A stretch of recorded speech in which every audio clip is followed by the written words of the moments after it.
Hello and welcome, beautiful people, to the Senior Detectives, myself, and Miss Morrigan Nightshade. Hello, hello. As we play the next in our Sherlock Holmes series, Jack the Ripper. Having just saved England from Arsene Lupin, even if he stole Her Majesty's heart. Okay. Sneaky Frenchman. Let's get to it, eh? Unless you have... I have played just enough to check that this saves. My understanding, Maury, is you played this long ago? Yes, we're talking 10 plus years ago. So... Well, probably closer to 15 now that I think about it. Hopefully... When did it came out? Long ago. I daren't tab out because it makes life pain, so maybe on your side. We should be good, though. Okay, new game.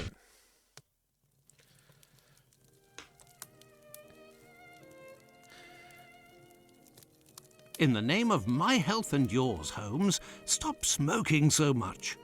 There is more fog in our apartment than in the street. You are right, Watson, but this evening is never ending, and I have nothing to do but make smoke rings. A more amusing pastime would suit better, but my doctor is against it.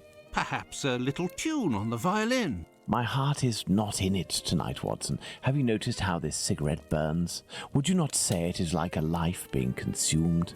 How many lives will end tonight in London? How many crimes will be committed within the life of a single cigarette? Ah, the vanity of existence. It is but complaints and smoke, the meagre panache of its sickly soul. The tobacco is giving you very somber thoughts. I am certain that this inactivity will not last. Let's retire. You'll be in better humour tomorrow. Reason speaks. Let's to bed.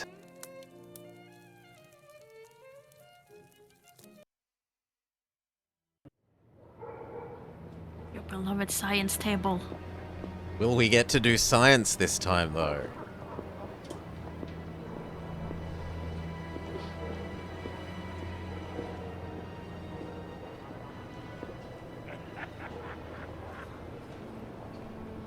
The opening cutscene is pretty long, guys. Hang in there.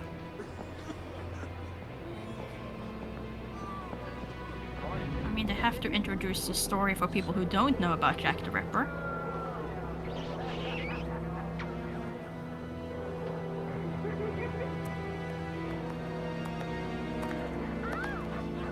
Yeah, here in Oz, we get a lot of British media.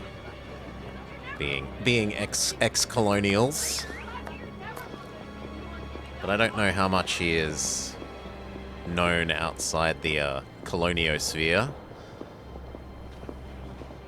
I would say he's fairly well known throughout Europe at least. Though I guess it depends on your interests.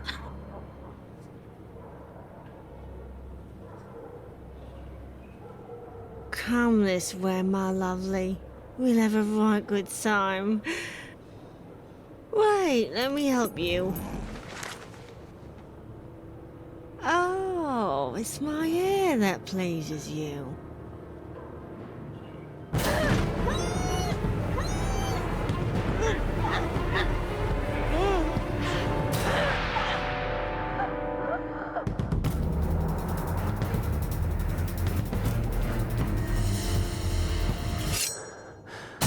This is a bit much for me. I'm not much for gore, even if it's slightly off the bottom of screen.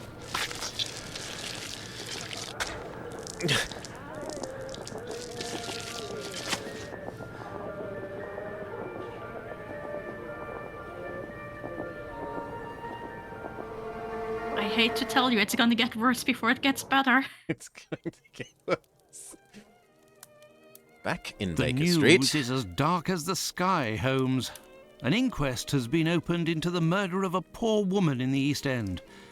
The unfortunate girl was discovered last night, lying in the street, still warm. The murderer was filled with an incredible savagery. Oh, the article gave me shivers down my spine. The inspectors in charge of the case don't seem to have even the slightest lead. A similar murder took place less than a month ago. Ah, love. A romantic walk, a kiss in the moonlight, a polite refusal, a terrible anger, and a hanging. This area of Whitechapel is a disgrace to London. The government should take serious note of what is going on there. Whitechapel? This woman was found in Whitechapel? Yes, indeed. Bucks Row, to be specific. Then it was not a question of romance, but of commerce. Unless these women actually take pleasure in the vice, the female nature is completely... Holmes, do you hear yourself? A woman is dead under unspeakable circumstances. No less than any other, she was a human and one of Her Majesty's subjects. None of these streetwalkers of which you speak have any other way to survive but by selling their bodies. You know as well as I that our era is not a gentle one, and these women don't have much to look forward to. Some grace, if you would. Do not refuse them your compassion. Do not say another word, my dear Watson. We shall leave immediately for Whitechapel. To the scene of the crime? No, I think it would be better to arrive there a bit later once night has fallen. At the moment, the spot will be overrun by police officers and spectators. It would be impossible to investigate properly. Then where are we going, Holmes? The best thing to do would be to head to the police station and attempt to get a copy of the preliminary reports. But the article in the Star seemed quite complete to me. You must know, Watson, that journalists often draw conclusions from the facts without a proper understanding of how to do this delicate task. We must obtain the reports from the inspector in charge, as well as those from the coroner. Very well, Holmes, but all the same. It seems to me that I have a map of London somewhere, Watson. Can you find it and locate Whitechapel while I get ready? You are too kind, Holmes. Searching through your mess? Reading up to the fifth word was hard, Sunaj. I know. Reading can be hard. Welcome, Sunaj. The Star. Special edition, Whitechapel Horror. The third crime of a man who must be a maniac. Woman lured to by-streets to be butchered. The latest victim identified. Opening of the inquest. Great local excitement. The victim of the latest Whitechapel horror, the woman who was found yesterday morning in Bucks Row, completely disemboweled and with her head nearly gashed from her body, was for a time completely unknown. As the news of the murder spread, however, first one woman, then another came forward to view the body, and at length it was found that a woman answering the description of the murdered woman had lodged at a common house, 18 Thrall Street, Spitalfields. Women from that place were fetched, and they identified the deceased as Polly, who had shared a room with 3 other women in the place on the usual terms of such houses, nightly payment of 4d, each woman having gathered a separate bed. It was gathered that the deceased had led the life of an unfortunate while lodging in the house, which was only for about 3 weeks past. Nothing more was known of her by then, but that when she presented herself for her lodging on Thursday night, she was turned away by the deputy because she did not have the money. She was then the worse for drink, but not drunk, and turned away laughing, saying, "I'll soon get my DOS money. See what a jolly bonnet I've got now." She was wearing a bonnet which she had not been seen with before, and left the lodging house door. A woman of the neighbourhood saw her later. She told the police even as late as 2:30 on Friday morning in Whitechapel Road. There's a nice little arrow telling us to scroll down. Late as 2:30 on Friday morning in Whitechapel Road, opposite the church and at the corner of Osborne Street. And at 4:45 she was found within 500 yards of the spot murdered. The people of the lodging house knew her as Polly, but at about 7:30 last evening, a woman named Mary Ann Monk, at present an inmate of Lambeth Workhouse, was taken to the mortuary and identified the body as that of Mary Ann Nichols, also called Polly Nichols. She knew her, she said, as they were inmates of the Lambeth Workhouse together in April and May last, the deceased having been passed there from another workhouse. On 12th of May, according to Monk, Nichols left the workhouse to take a situation as servant at Ingleside, Wandsworth Common. It afterwards became known that Nichols betrayed her trust as domestic servant by stealing £3 from her employer and absconding. From that time, she's been wandering around. Monk met her, she said, about 6 weeks ago, when herself out of the workhouse, and drank with her.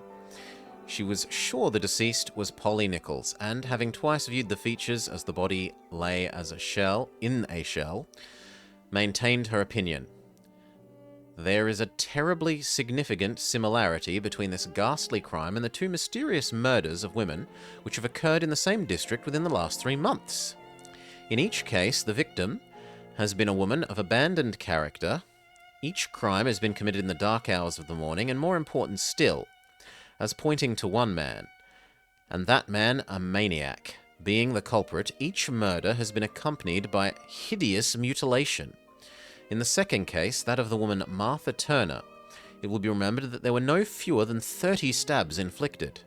The scene of this murder was George Yard, a place appropriately known locally as the Slaughterhouse.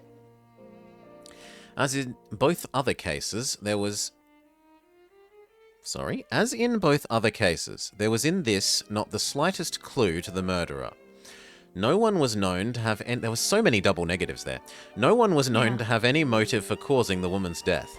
She was parted from her husband and had lived with a man named Turner, but the searching coroner's inquiry revealed nothing connecting either with the crime. It was fancied that some of her many wounds had been caused by a bayonet. She was said to have been seen with a soldier shortly before her death. Some soldiers were paraded at the tower, and one was said to have been identified by a policeman as having been waiting around George Yard about the time of the murder, though nothing came of it. The first murder, which strangely enough didn't rouse much interest, was committed in Osborne Street. The woman in that case was alive when discovered, but unconscious and died in hospital without recovering her senses, consequently unable to whisper a word to put the police on the track of her fiendish assailant, and her murderer has remained a mystery. All 3 crimes have been committed within a very small radius. Each of the ill-lighted thoroughfares to which the women were decoyed to be foully butchered were off-turnings from Whitechapel Road, and all are within half a mile. The fact that these 3 tragedies have been committed within such a limited area, and are so strangely alike in their details, is forcing on all minds the conviction that they are the work of some cool, cunning man with a mania for murder. That's nice to say, a cunning man with a mania for murder. There was no new light thrown on the case this morning. At 9 o'clock, the body of deceased was removed from the mortuary to an improvised operating room on the premises, and Dr. Ralph Llewellyn made a post-mortem examination. The object of the examination was to determine, if possible, the order in which the various cuts were made. It is evident from the cuts in the throat that the head was bent back by the murderer before the knife was used. Whether the other mutilation took place before or after death remains to be settled, as also the position in which the woman lay where the deed was done. There are several questions of this kind which may throw light on the case, notably the small quantity of blood at the place where she was found and the fact that there must have been much of it somewhere else. At present, clues to the murder are entirely lacking, and the location of the place where the deed was done was the first point necessary to establish. Okay. You control Watson. To move in the game, left-click on the destination you want to reach. Double-click to run. Good. You can change perspective with R, and we can enter GoldenEye mode. Now you can WSAD. Pressing caps lock or left shift will make you run. Press R to return to the other vision mode. You can do this at any time. Press space for a dynamic help. We have interact object identifier. Holmes's violin. He doesn't play nearly enough, if you ask me. Now time to start the game. Find the map on the table and click on it to take it into your inventory.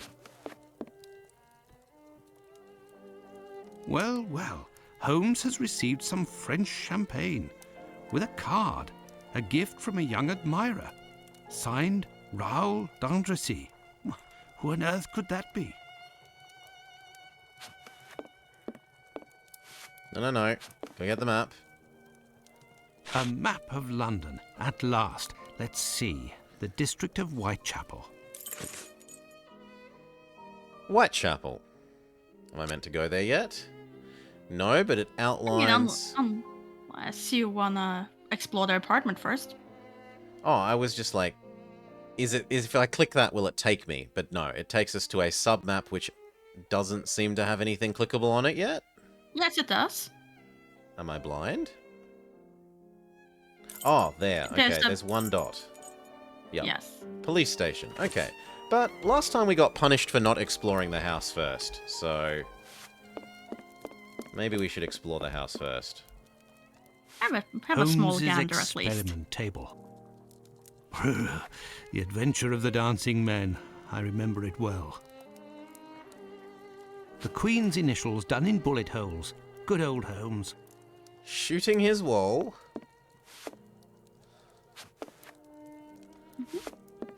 As you do. Have you found the map of London, Watson? Come, my friend, it can't be too far. Okay. Understood, Holmes. He says, get on with finding the map. Mm-hmm. Treaty on Cornish, the Celtic dialect of Cornwall. And here, medieval pottery. How can Holmes possibly read such things? Alternative Holmes is uses talking his to old you. purple slipper to hold his pipe tobacco. Colonel Gordon, during the last adventure of the resident patient. This is how Holmes stores his post. Thank goodness his clients don't see this. Switzerland, a charming country. Perhaps Holmes and I shall investigate What? one day. What? But we were just there. Yeah. This is the Yeah, harpoon this that game pierced the doesn't sailor acknowledge Peter the Black. Cthulhu Adventure. Bizarre little relic. Okay, so we're back in a world of science rather than one of magic, which I like. I like science world. Like, to do detectiving when there is magic means you need a magic system that, like, is consistent and explained at some point. Which is a bit hard to do.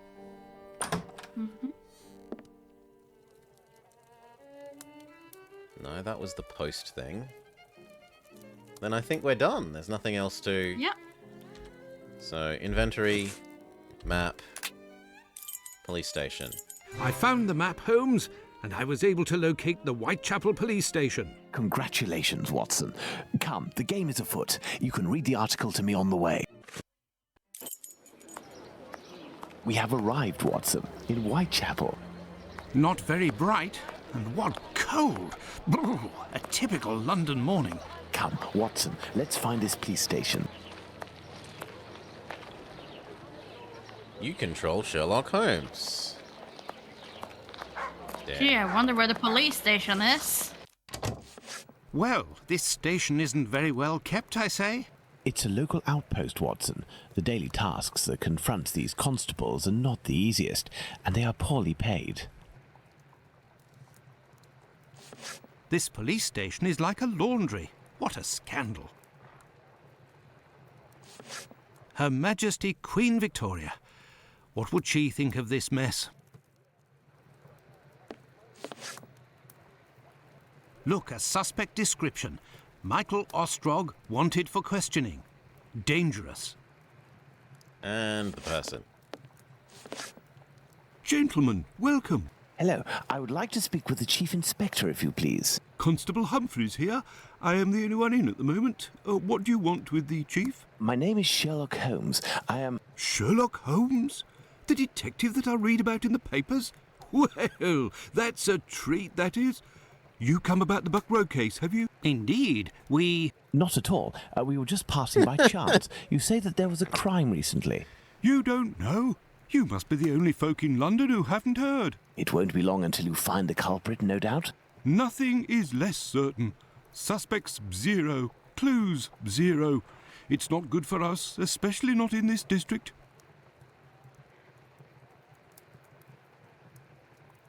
It's a handsome cape. The reports. Listen, this isn't what I came here for, but if I can be of service, in a confidential capacity, of course, if you can entrust me with a copy of the preliminary reports, I could study them and return later with my conclusions. It's just that these are official documents. I can't take a decision like that without the inspectors. The sooner we know the facts in the file, the sooner we can be of help, my friend. Say, if you are Sherlock Holmes, you can find anything, isn't that true? With your magnifying glass, Oh, no. footprints. My It's time performance to measure is more often footprints. embellished by my biographer. Oh, good. Good. I will give you the reports, but could you do me a small favour first? During my rounds, I dropped a leather folder containing some papers. Nothing of importance, but it's a big mistake. I would go looking for it myself, but I am stuck here on duty. I must have lost it near the seedy boarding house not far from here. Left when you leave the courtyard and left again in the lane. Perhaps you could go, ask around. We shall see what we can do. Okay. Do my fetch quest, he says. Yes. Are we going to go look for these documents? Why not? It'll give us an occasion to take a tour of the district, Watson.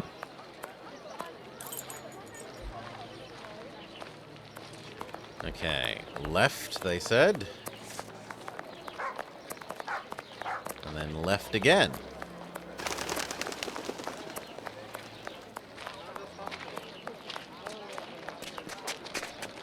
And at the seedy boarding. Excuse me, boarding my house. good man. Nasty weather, eh?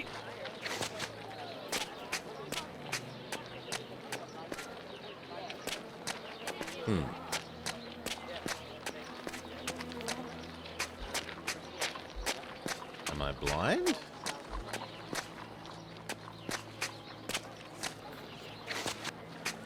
No.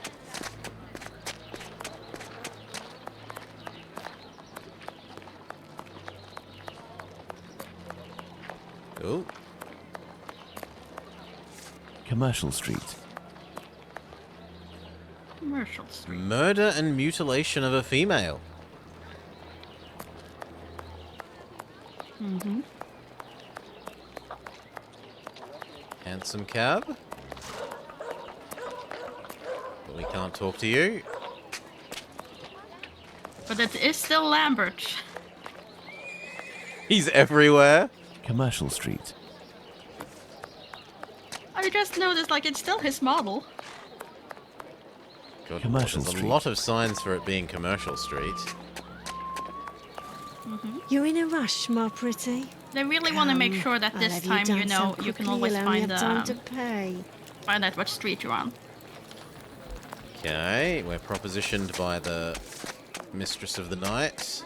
If you have the means, I can let you pass before everyone. But behind me.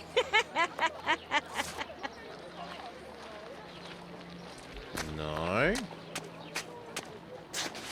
I have nothing to ask. Oh, lovely cardi, ain't it? And not dear neither. I found it on Goldston Street. They have plenty of clothing stock over there. Yes, but no. Maybe it was this laneway.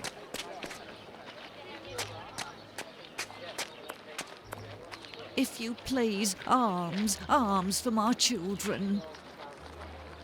Do I have...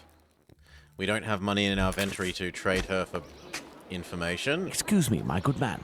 Leave me alone. Are you a different policeman? Pardon me, but can you give me some information? If it's to file a complaint, you should go to the station. What about What are you you? looking for? Chicks, opium, girl, sailor. A leather bag. Is Timmy down on his luck? I have nothing to ask. Not poor Timmy. It's not our Timmy. Our Timmy lives in a better neighborhood.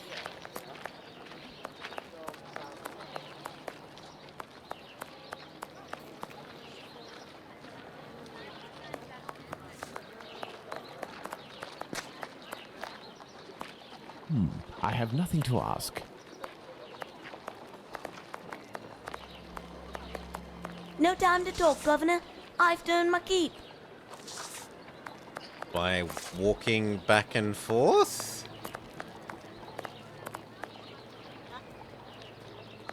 The church. Fair enough.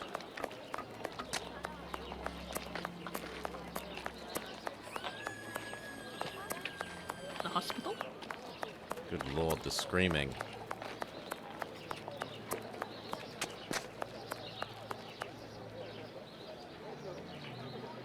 A gathering, Holmes. And policemen. Let's go see, perhaps. No, Watson. We have some business to take care of, and we are better off remaining discreet. Okay, that's saying this way later. Mm-hmm. This is the crime scene. We will explore it Bucks later. Row.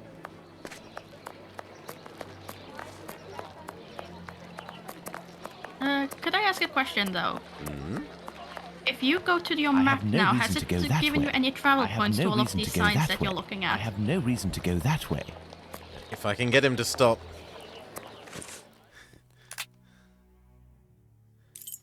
Not that I see. Okay.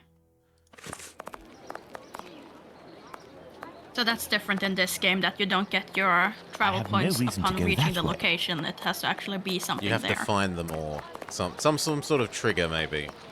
Mm-hmm. All of the endless here is Whitechapel Street signs. Although, can we go into the church? For Whitechapel Church, the clock is wrong. No. Yes? No.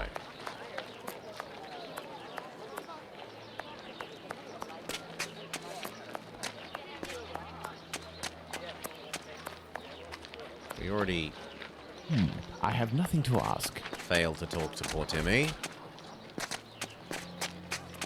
I think there was another poor Timmy, but yeah. They all look so identical, each more identical than reason the to go last. that way. Mm-hmm. I was in Crimea, I was, sir, and you owe me some respect. I have nothing to ask. A rabbi, maybe? We've already tried these girls.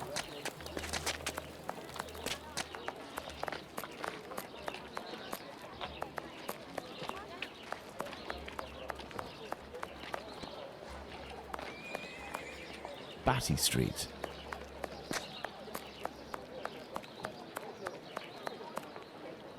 I have nothing to ask. Come, my lord, a little coin. Oi!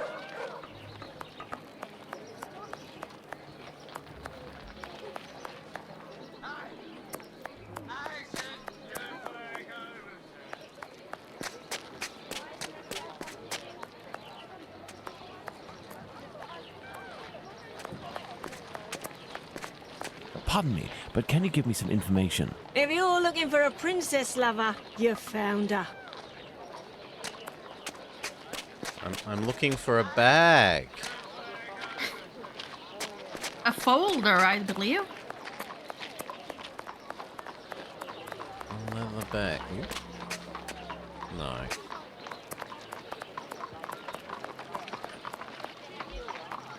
Ooh, was that something? What are you trying to tell me about there? I think it's just pointing Ah. to a sign Burner behind it. Street. Burner Street, Burner Street. Ooh. On this poster is written Club for Socialist Jews, the Cradle of Liberty. Interesting. Burner Street.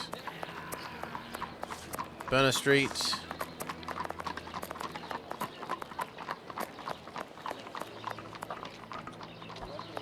Come, my lord, a little coin. Oi!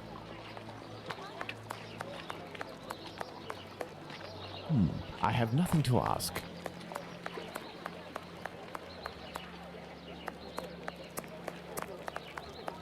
Another street sign? I have Yes, no another reason to street go sign. that way. But there's also... No, I'm not allowed down by the river. No. I have no reason to go No, that way. I'm allowed this... But there's nowhere else. We're back where we started. Surely you must have missed a spot. I've followed the left wall the whole time.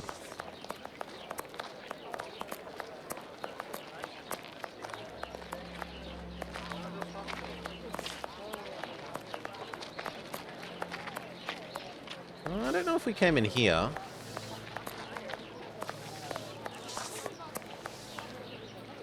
You didn't.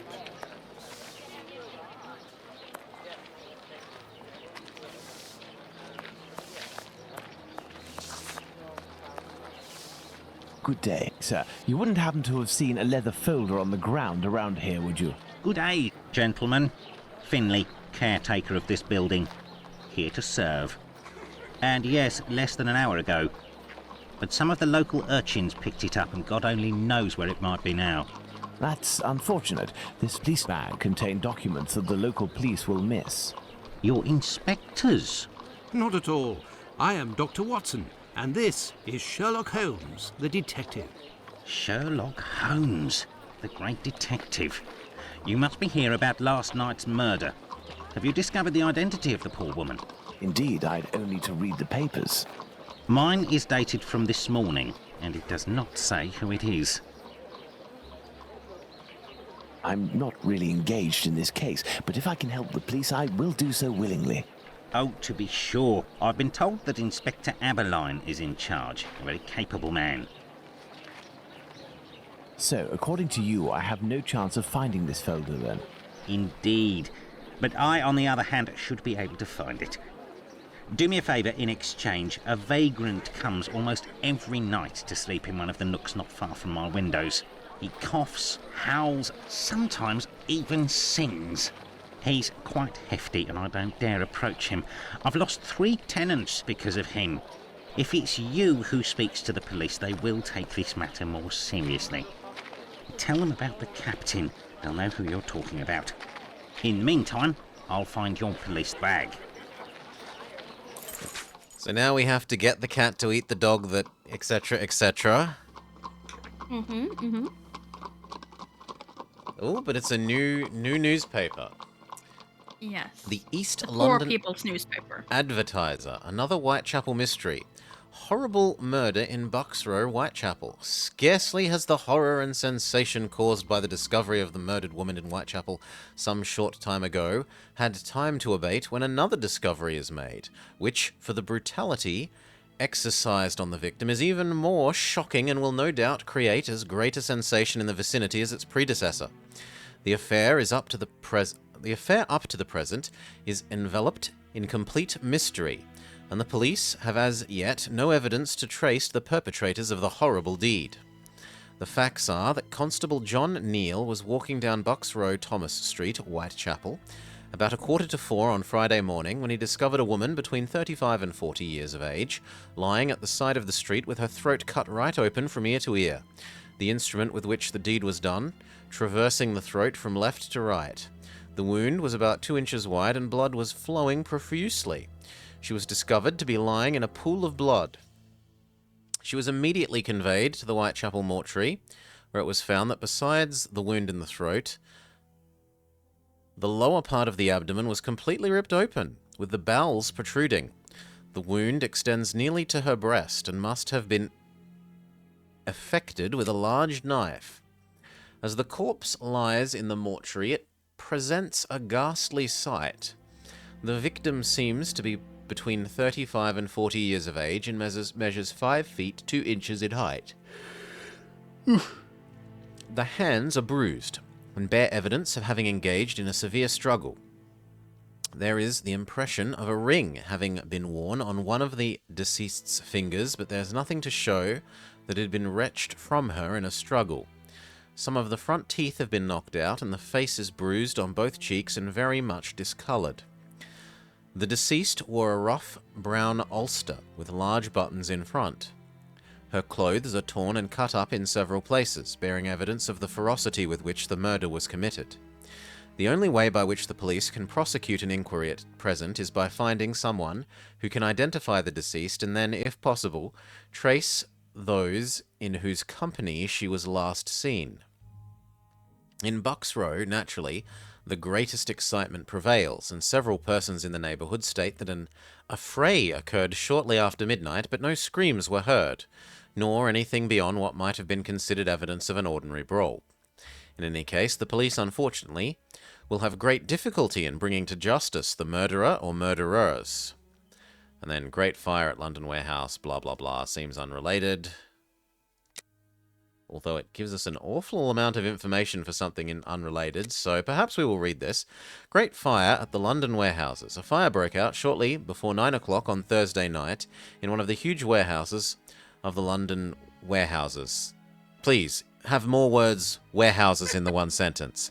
The warehouses were warehouses, as usual, at 4 in the afternoon, and there are few persons except the night policemen and firemen left on the premises. At about 8:30, a smell of fire was noticed, and shortly afterwards there was an immense burst of flames from the top of one of the vast buildings right in the centre of the warehouses. The volume of the fire was terrific, but at 9 o'clock the authorities of the fire brigade had heard nothing of the occurrence. Shortly afterwards, an alarm was given at the Whitechapel station, and the officials of the brigade instantly ordered every not streamer. My mind wanted to make that word streamer. And the officials of the brigade instantly ordered every steamer to proceed to the scene, and the circulation of the news amongst the other stations caught steamers to be sent from every district in London.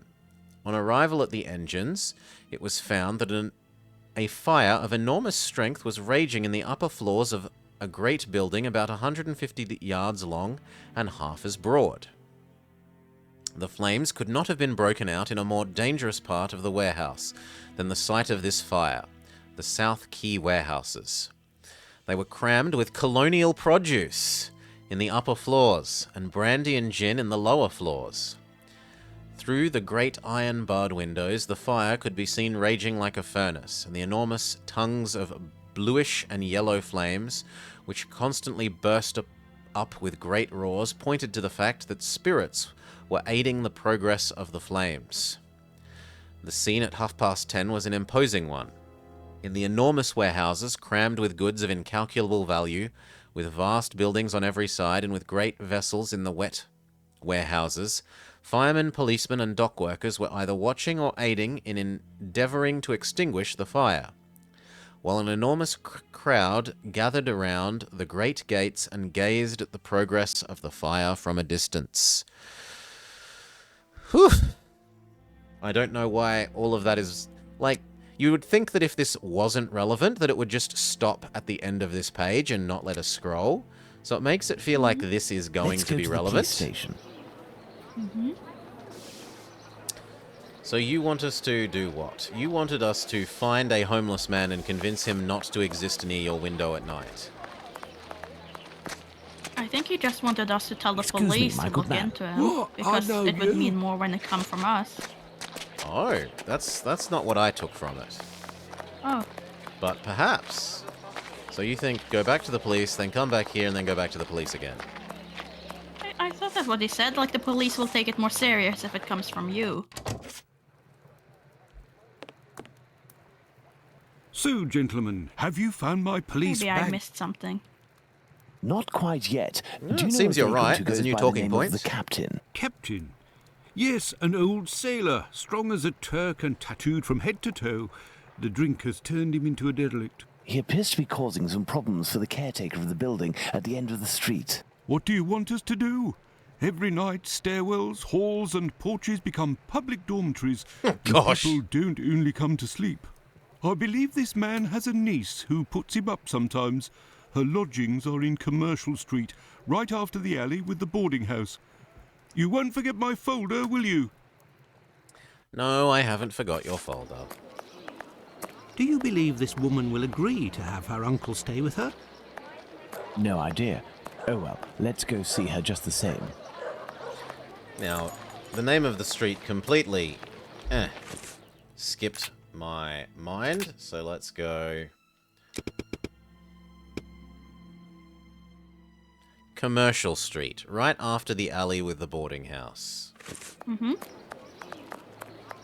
Well, we know thanks to the 500,000 signs. Street. And if this was the boarding house... It should be the next alley. Right after the alley with the boarding house. In Commercial Street. Yeah. So true. it should So be not in that. this door. And yet no. There. This is where the niece of the captain must live. It is the door after that.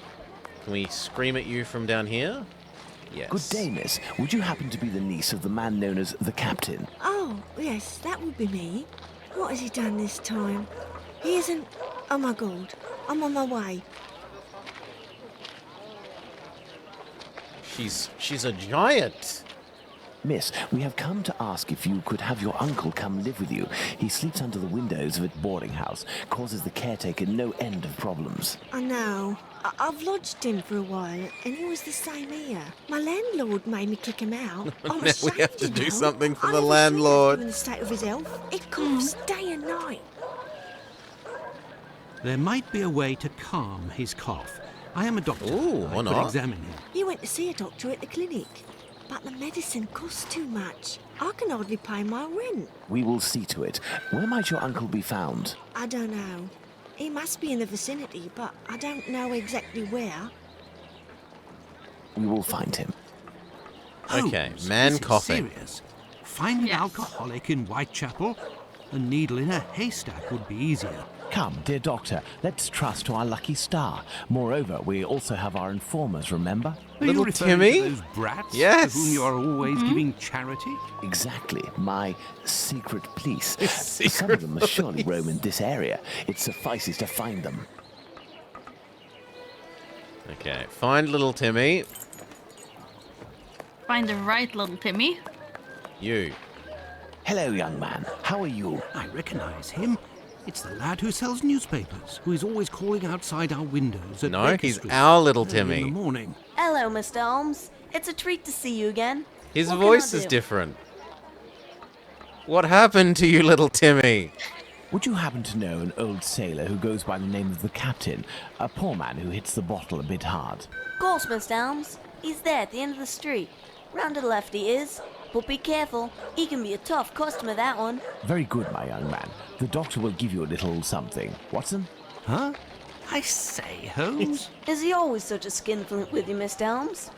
Well, thanks to you, Mr. Holmes. Anytime you need me.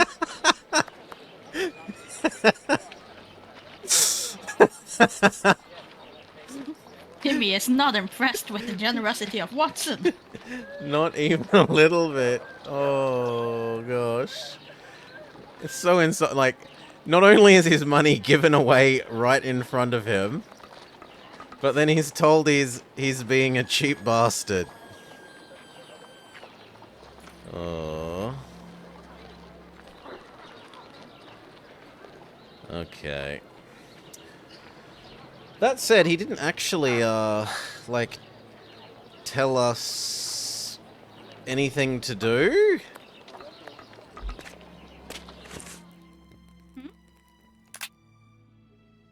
At the end of the street, round the corner to the left. But be careful, he's a tough customer. Okay. I mean, we're still looking to find him so that the Watson can look Well, at them and there's use the two medicine. directions to the street.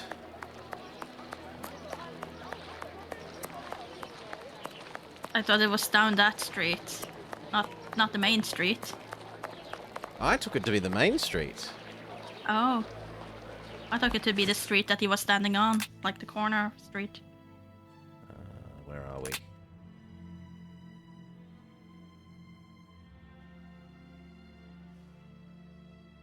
Round to the left. Yeah, okay, maybe. Because down the main street would be his right. Well, I thought it meant, like, go to the end of the street and then turn left. Rather than be here. So it's maybe this guy that we were already talking to? Got a shilling, Gov. No. I can hear someone coughing more than is natural, Holmes. Yes, Watson. The poor man cannot be too far away. Come on. Come, my lord. A little coin. Oi! No.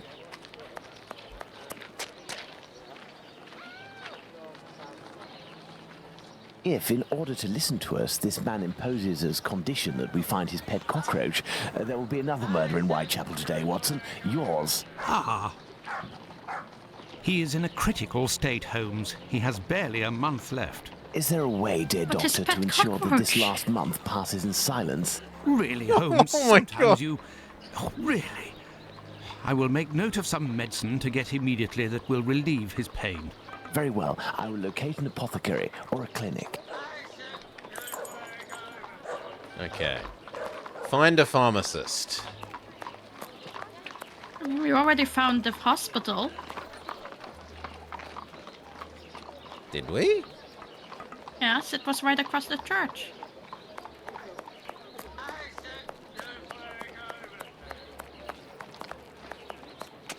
I don't remember reading hospital. Hospital. Away. Oh. Not this one.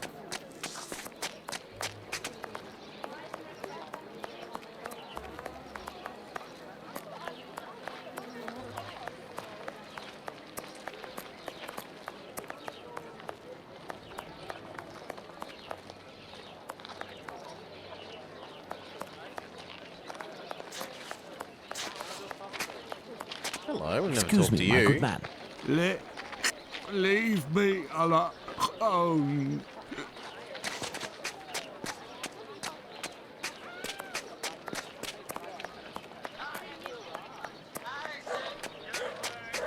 No, that's where you are.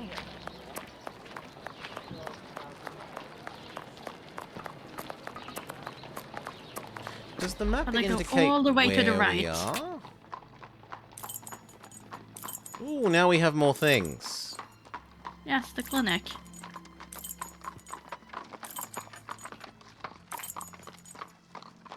That's what I was trying to... I thought the one I went in was that one. But anyway, there's a fast travel thing, so why not? This building is a clinic.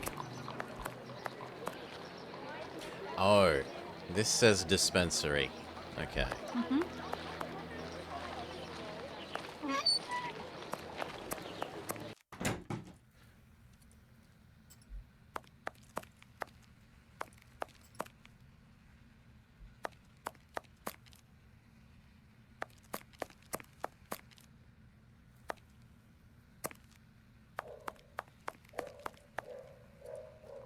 Good day, sir. Dr. Gibbons. You aren't from around these parts.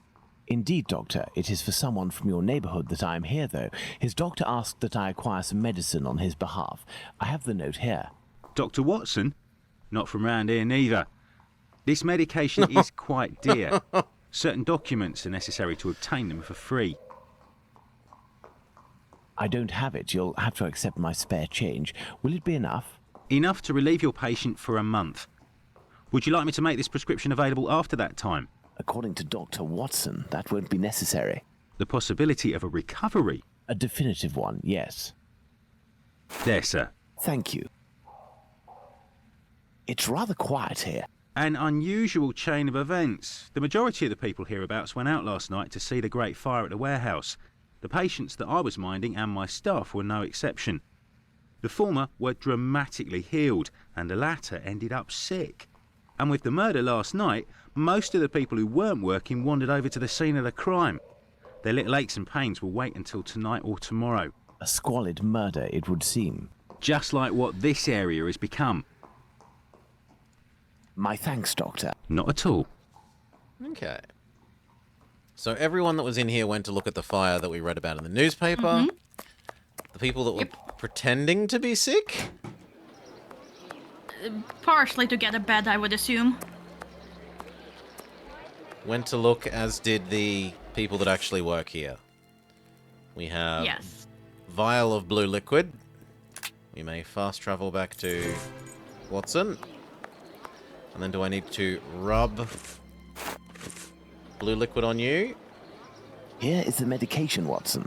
Is our man movable? He should be able to stand in a few minutes and will no longer be suffering from his cough before long. Consider the affair resolved. Accompany him to his niece's while I return to the boarding house, and then join me at the police station. Let's return to the boarding house.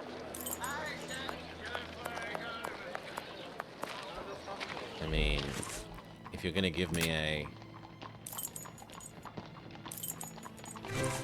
fast travel system, I'll use it. I have good news for you, Mr. Finley. We have sent the captain to stay with a relative, and he shouldn't bother you for a while. I also have some good news. I have your police bag. Thank you. I bid you good day. Oh, it was nothing. But Tell he me, said the one of children my had wife's it. friends lost. Another day, Finley. Another day. Let's go to the police station. I thought he was gonna tell us which young Timmy had it. Oh, well. No. He procured it from the supposed young Timmy.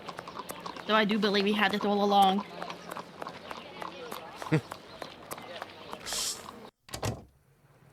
Framing the young Timmys. Rubber bag on policeman. Are you sure it's the police bag that you lost? Yes, but someone attempted to force it open. They didn't succeed, but now the lock is stuck. Perhaps you could... Let's see. Do we have to arrange numbers to open a lock? We do have to arrange numbers to open a lock. Mm-hmm. Do we have any hints? No. So, what news do you have, Mr. Holmes? I would assume it's as simple of start with one on top and then go downwards.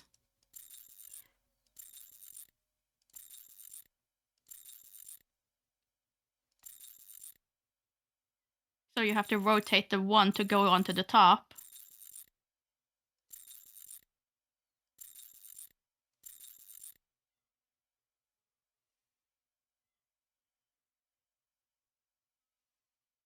I mean, that's in A order. But, let's try your idea. And then presumably you want 2 there. But then if we want 3 here...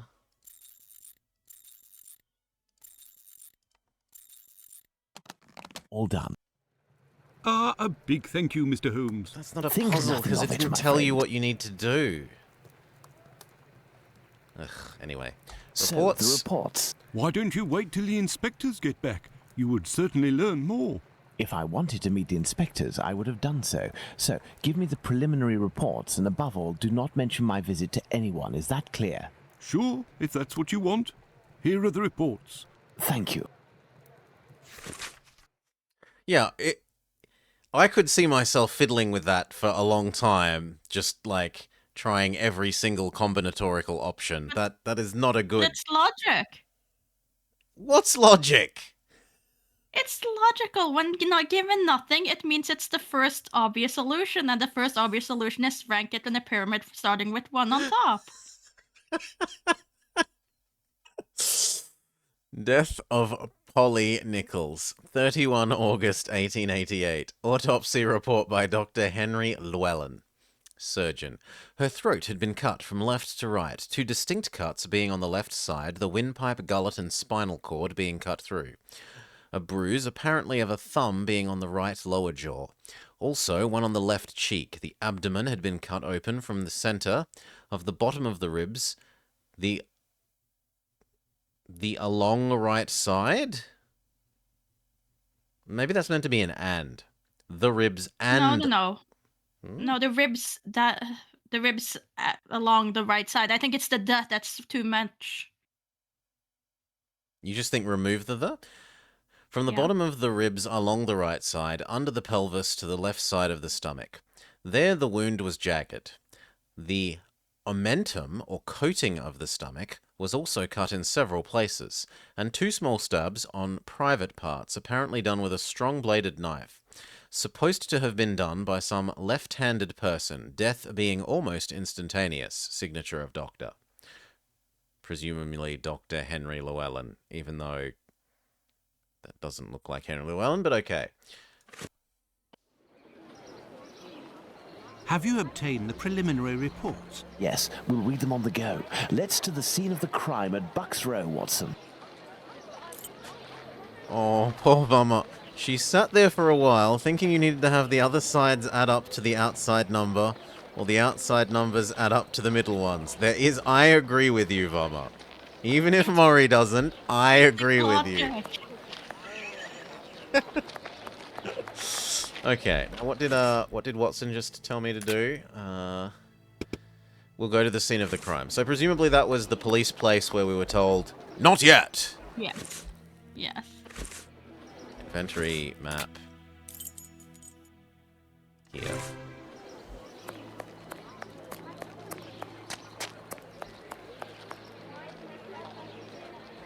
If But puzzle what are all doesn't these give people you doing here, Holmes? any clues as Apparently to they how came to to see solve the it, scene of assume the it is as crime. simple as What about possible. us? Aren't we going to see it? We will return this evening, Watson. The circumstances shall be ideal for carrying out our little experiments. Well, Watson, we are at the scene of the Polly Nichols murder. Imagine the victim lying at the spot where she was found and try to discern all of the clues we can. Watson, you are a writer. I am therefore entrusting you with our deduction board. It will help us to establish certain facts. Understood, Holmes. And you know what? This feels like a reasonable place to make a save. Mm-hmm. That's right, this is the game that introduced the deduction board properly. The body was lying on its back, legs straightened slightly apart. The skirt had been lifted up to the middle of the body. I remember The left correctly. hand was touching the barn door. 2 of 2.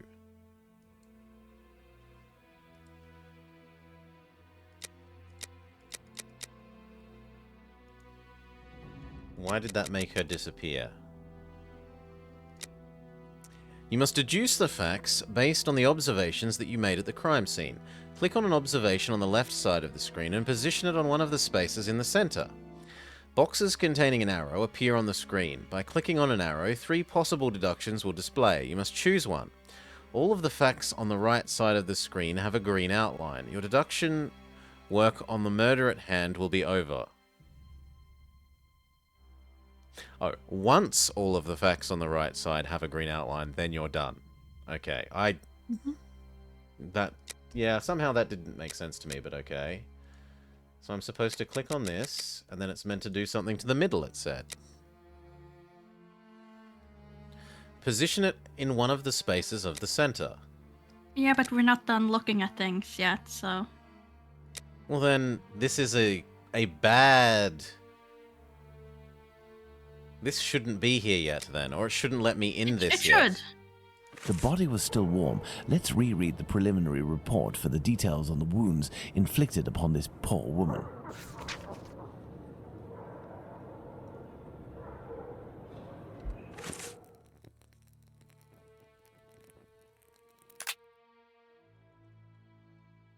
The notes don't contain any new items. They are only meant to expound on the facts already stated.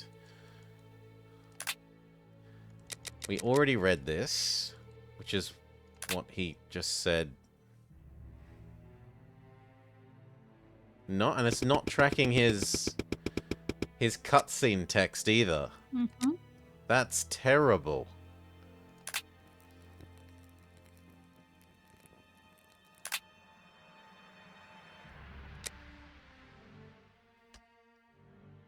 Oh, there's an up and a down. But why? Can I move you onto these squares? No. Can I move these onto the squares? But it hasn't made anything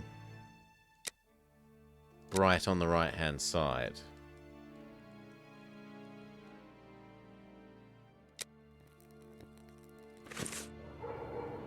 The body was still warm. Let's reread the preliminary report for the details on the wounds inflicted upon this poor woman.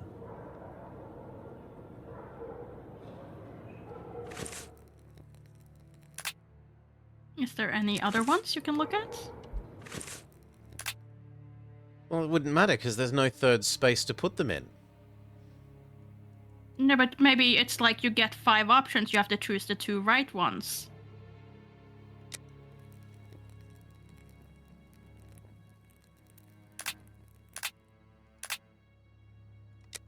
But by all means, you can go through the documents there and see if it changes anything.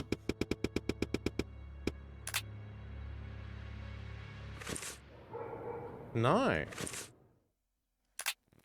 And we don't have... Maybe I'm meant to be at the police station. No, I'm not meant to go anywhere else because I can't move anywhere. The body was still warm. Let's reread the preliminary report for the details on the wounds inflicted upon this poor woman.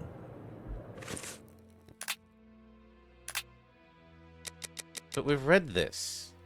Yes, and you have received a clue for it.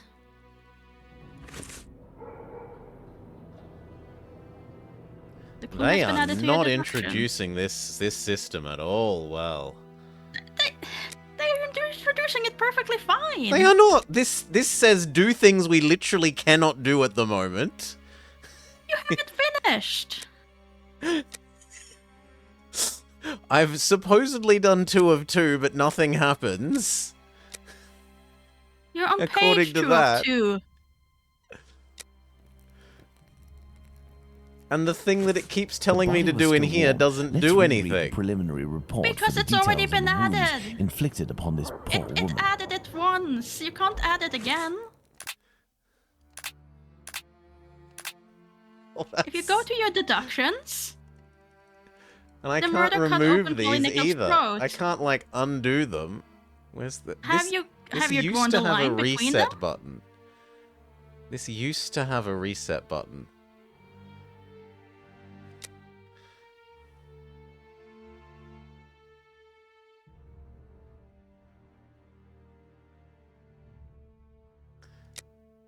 Do they have an arrow on them?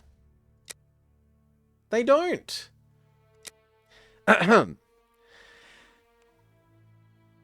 Click on an observation on the left side of the screen and place it in one of the spaces in the center. We have done that to the 2 that we have. Boxes containing an arrow. What arrow? There are 0 arrows at the moment. Will appear on the screen. By clicking an arrow, 3 possible deductions will display. You must choose one. Show me the arrows. They don't have arrows. The help menu tells us there will be arrows. It says some. It says some boxes containing an arrow. It doesn't say some. There's no some. Boxes containing an... Okay, maybe there are boxes that do not contain arrows. I'll grant you that maybe that wording is that way.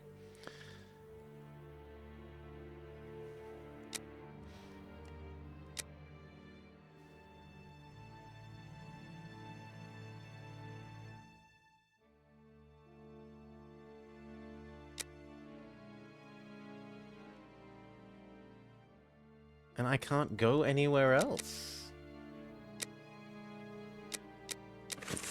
No signs of blood. Okay, there's more points we're meant to have looked at here. Yes. No signs of blood. Which I have been saying from the start. There is a black bonnet near the left hand. The body was still warm. Let's reread the preliminary report for the details on the wounds inflicted upon this poor woman. Let's look at this poor woman more closely.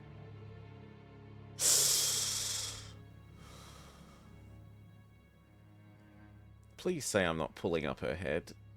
Okay.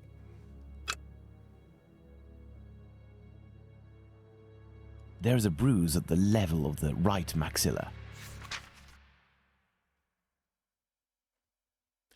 I really don't...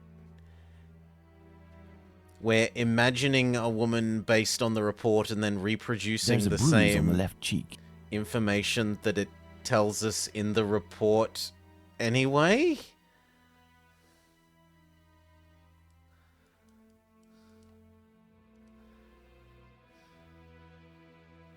Like, this feels like it should be click things not on here to me, but click... How do I go away? It feels like it should be click things in this. This feels like it should have things that we click on that are like 2 cuts from left to right. And we should identify individual things on this to become those facts. Let's look at this poor woman more closely. Rather than imagining a woman that isn't here and using our real magnifying glass on an imagined woman. Oh, God. Just go with it. I long to measure real physical footprints. This is what it has brought me to. The throat was slit. There is a bruise at the left. Maybe I just spam click everything is the solution. The throat was slit from. Okay. What else have we got? This one. No marks on the ground. The ground is muddy. Is that enough that we can now... No, you're still missing something. Oh, but I can escape.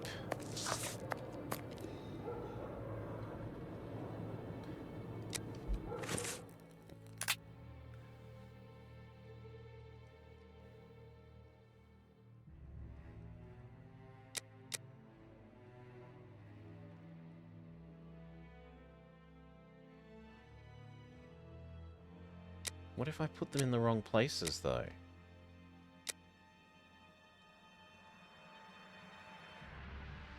Like, I can't pull them back out. Mm-hmm. The corpse was warm, plus there were no footsteps, plus the murderer cut open her throat. Equals one of, they weren't dragged, they were dumped, or the murderer warmed up the victim. Mm-hmm. Which one do you believe to be the correct answer?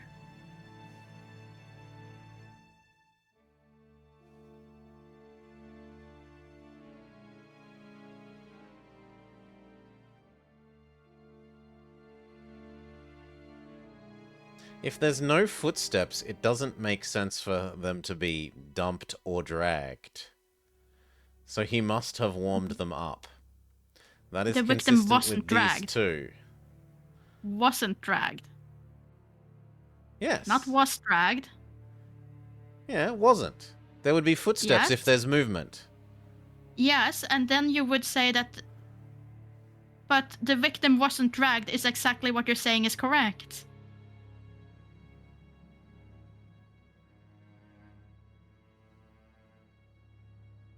It would be wrong if it said the victim was dragged. Then it would be the wrong statement.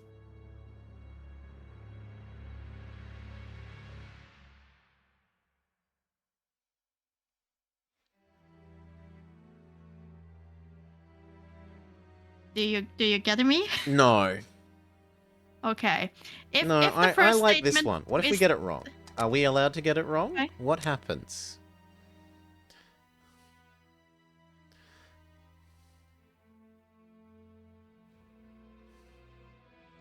And do we need more than one thing for this? No. So, Nichols' murder took place during the day. That's no. Everything has been at night. The murderer took place on the premises. That seems likely if we've said that they aren't being moved. The murderer moved them here. No, I'm going with the they are not moved story. Now, the victim had a bruise on the right jawbone. He beat them. It was caused by hard pressure on the fingers.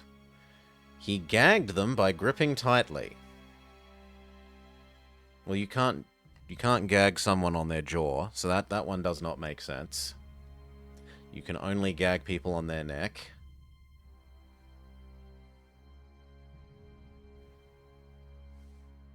I mean, that makes sense. There were two of them. They were fingerish. Yeah, I like that one the most. But that's it.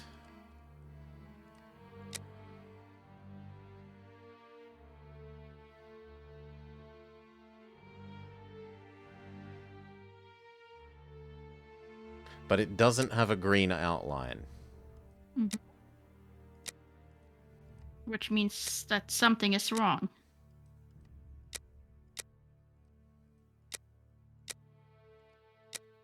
Does it change if we change these? I mean, the combinatoric space isn't big, so it's easiest just to try all 9 options. God, this is gonna hurt.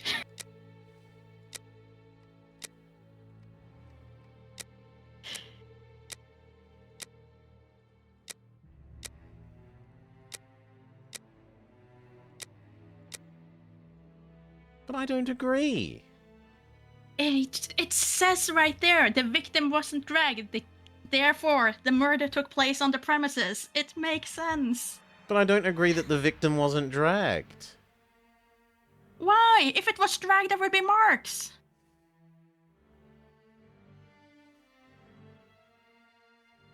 You said it yourself. If the victim was dragged, there would be footsteps. There would be drag marks.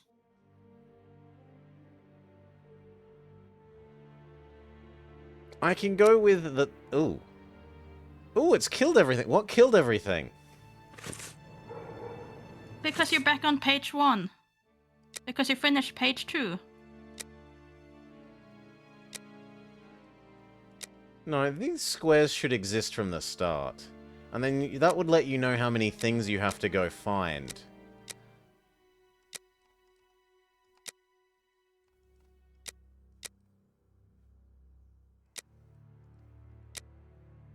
Especially because it's described in a way that's like, you must put them in here. And then you try to put them in one and it's like, no. So why even have the put them in the little boxes part of the... Just click them and it should auto go to wherever they go if you're going to do it like that. So we're still missing something here. But we can do this bit. It was dirty and damp ground. He could not have had relations on the ground. The murderer threw water on the ground. There were relations on the ground. I'm going to assume the murderer doesn't want to get dirty. But we're still missing something. Oh, no, this one. No blood plus throat slit equals... Washed the wall would correspond with damp ground. The killer slit the victim's throat quietly. That has nothing to do with that there are no... Like, how does quietness have anything to do with the amount of blood? The victim didn't have her throat slit while standing. Well, I mean, we saw that in the video clip, so we know that to be true because of the intro video. Mm-hmm.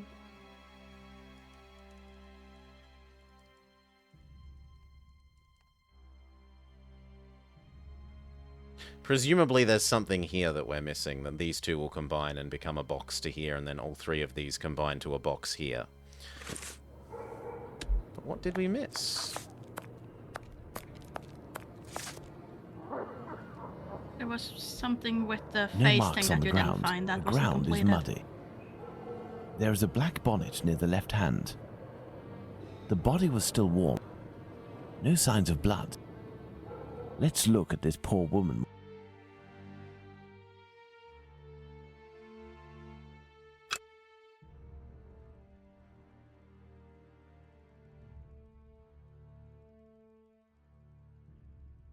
There's a bruise on the left. There's a bruise at the left. The throat was slit from... Maybe these the two throat cuts was are slit different? from left to... The throat was slit No, from left those to... are the A same. small pool of blood, 6 inches in diameter. A small pool The of blood was 6 the inches... thing. Okay. A small pool of blood. Mm-hmm. Let me out. Let me out.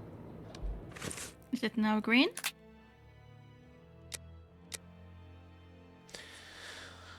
A little pool of blood, which suggests the blood. The murderer wanted to drain the victim of blood. And that's the only one that makes sense.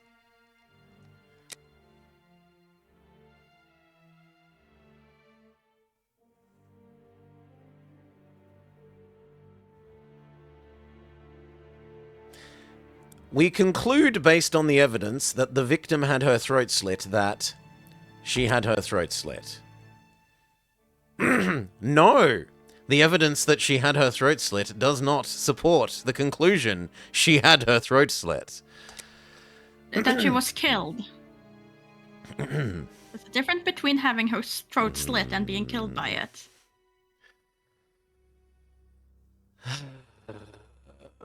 Was dead before being stretched out and having her throat slit. Wasn't killed here.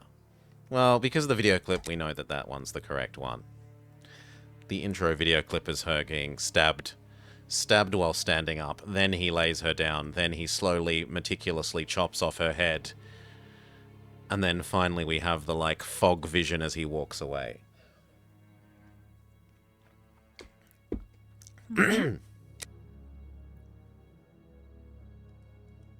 But that suggests there's even more that we're missing. This presumably needs some other things to connect to make another one for this one. Unless these two things are the two things? What's the one with the head all green now? Once all of the facts in the right side of the screen have a green outline, your deduction work on the murder at hand will be over. Now, you can weasel your way out of the other things by saying, this only means some of the boxes contain arrows. There is no way of weaseling out of, once all the facts on the right-hand side have a green outline, you are done. 100% of the... Yes, but it doesn't have to say that it has to show 4 boxes to show you that you have to make 4 deductions before you have found all your clues. But there are no more boxes at the moment, Maury. Right? 100... No, because they appear. They appear once you insert the clues. If they don't appear, they're not there. But we haven't found everything. It makes sense. It's not greatly explained, but it makes sense. It's not contradictory to how the world exists. This is really poorly written. I don't think so. Currently, I think it could have been written better, but I don't think it's poorly written. Currently, 100% of the facts on the right-hand side of the screen have a green outline. Yes, but we haven't found all the facts. You just said so as yourself. You probably need more clue to get We more probably facts. do, but that's not what this says. Right? All of the ones we see have a green outline.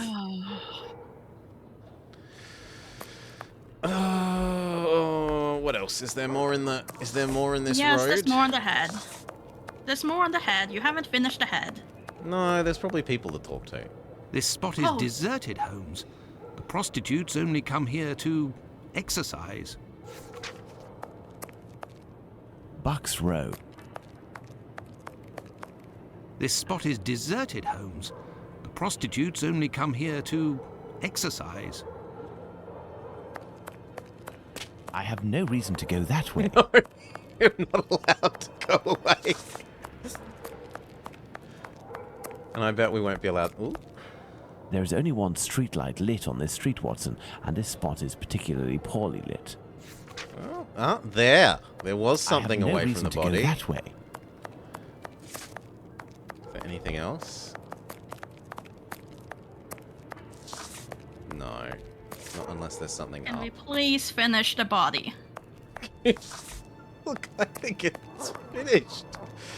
No, I keep telling you, you haven't finished with the look at head. this It doesn't poor show woman. green. The head is going to light up green? Okay, if you go one back.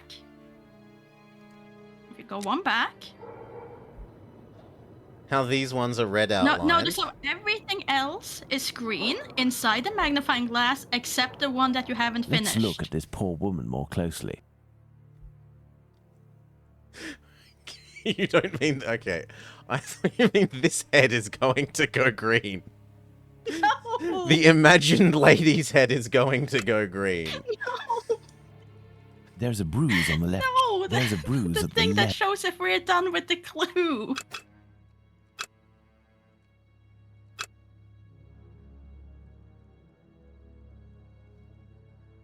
The throat was slit from left. A small pool of blood, 6 inches in diameter.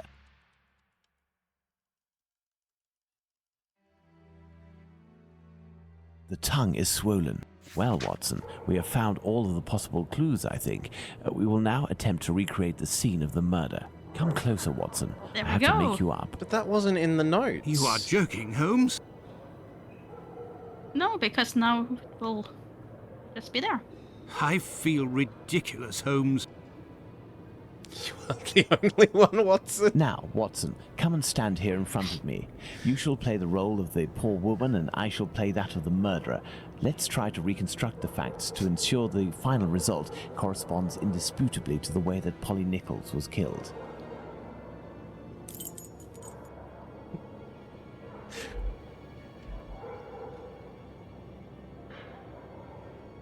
Oh, I love this bit though. For Watson, but I do love this bit.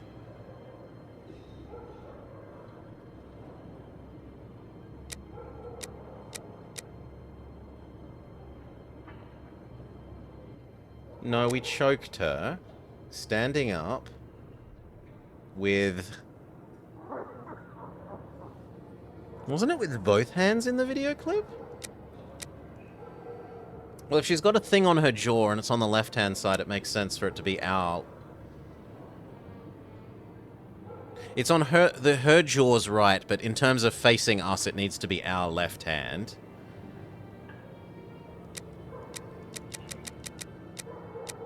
Didn't the newspaper also say that it was a left-handed cut?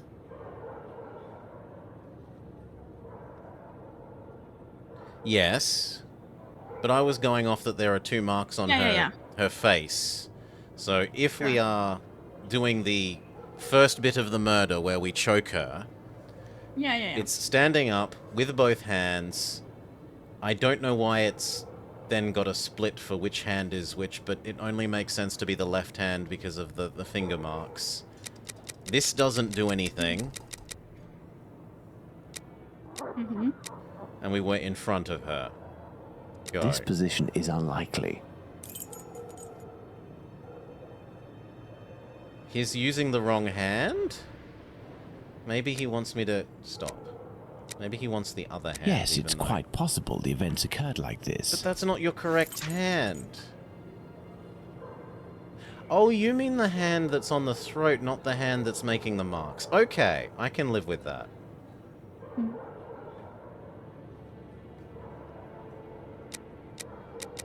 Yeah, now what? We succeeded at this. You've said it's likely. Mm-hmm.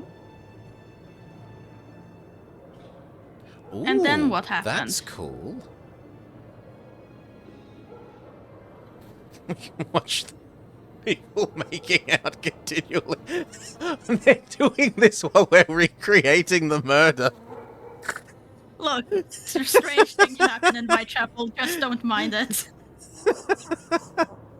It's just their thing. Don't mind them.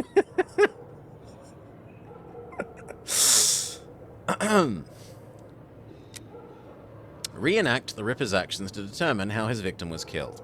The icons at the bottom of the screen will help you to choose the position of the victim, played by Watson, and the different possible actions of the killer, represented by Holmes. From left to right, the icons represent position of the victim, recumbent or standing. Recumbent? Ooh. Knife in the killer's hands or barehanded. Which hand struck, left hand or right hand. The killer blow zone, neck or stomach. Position of the killer compared with his victim. So maybe we're meant to do the other one now? So maybe we're meant to do the lying down, stabby with our left hand, because we said they were left-handed cuts to the neck. No, to the neck. And... that I'm not sure how we're... I would assume it would be front. Well, we didn't see our camera angle change when we were watching the video. Yeah. Like, we didn't flip to looking at her head upside down. So this is the only thing that makes sense based on the video clip. The murderer had enough room to inflict the wounds to the neck, and these wounds suggest the left hand was used.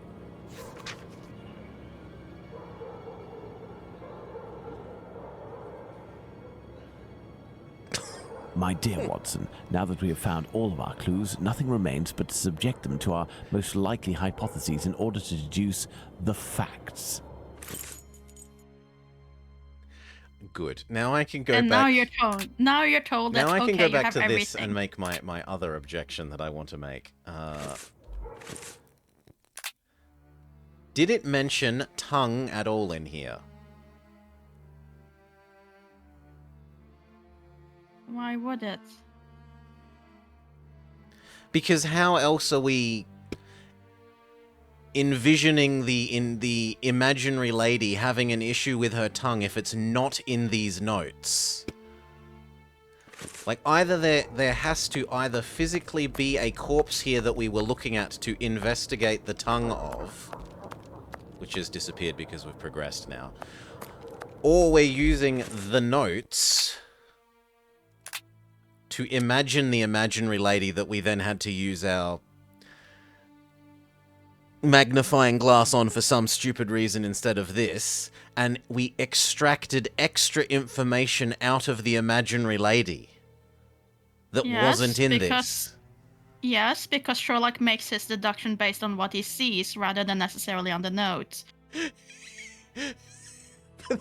You can't see a woman that's not there. Embrace the mind palace. Embrace the mind palace. It's easier.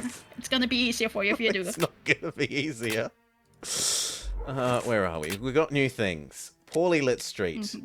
The prostitutes only go here to exercise, in air quotes. Okay, a black bonnet plus a poorly lit street plus this equals the victim wasn't cold. True, she was warm. The bonnet was already on the ground. The victim was holding her bonnet in her hand at the time of the murder. Yes, we know that from the video clip. Mm-hmm. The victim wasn't... but, like, almost all of these things we haven't known because of this. We've known because of watching the video clip. The victim was asking for alms. The victim wasn't afraid. This is true. She did not pick up the bonnet. This leads us to the conclusion. She wasn't cautious. This was true. She did have a bonnet, so that one's explicitly false. She had her bonnet in her hand. This is also true. And we have more down here. The tongue is bloated. The information that we have magicked out of the ether.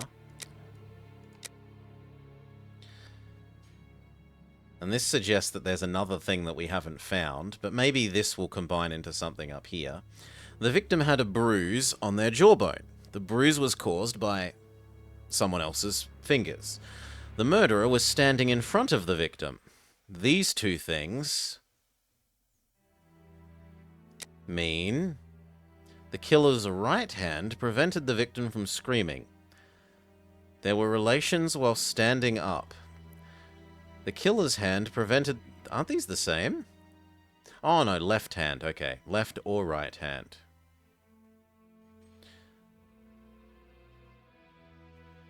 So we're going with the right hand choked them while the left hand held their head in place. Yeah, I believe that was what we went with. The killer strangled the victim with his right hand. Yes. The killer strangled the victim with the right hand, plus... Oh, then it's the left hand, because he can't do both with his right hand. Yeah, we can. You can't left both hand hold is... your right hand to prevent her from screaming and then strangle her with the same thing. You're preventing them from screaming by doing the strangling. You're crushing the windpipe and arteries. But you're holding one hand over the mouth to prevent screaming. You're choking her with the other. Oh, you can't have both hands. You want the holding the mouth closed to be what's stopping her from screaming, not the like throat crushing. Okay. The killer's right hand. No, that's the left then. And now this leads to...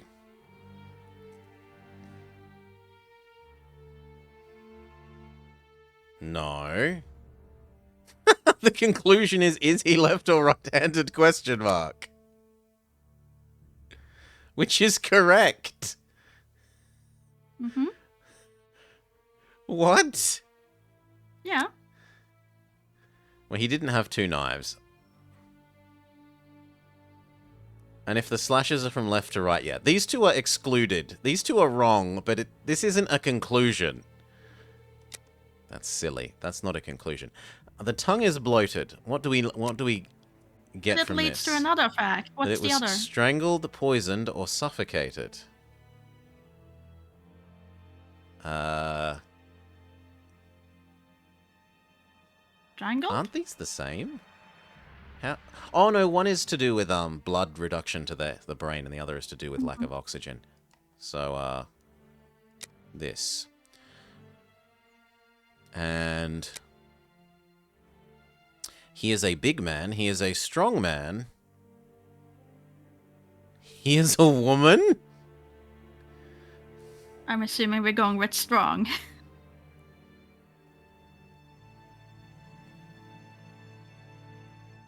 Could be either.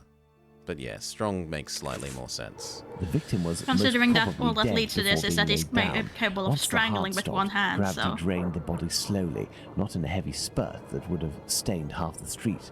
Thank you, Holmes. I understand why you told me not to change clothes. Do you realize that our behavior didn't alarm anyone? Yes, we did. I was very Even mindful more that our discreet. acting By didn't acting in interrupt silence, people's we have activities. confirmed something. The crime definitely took place here.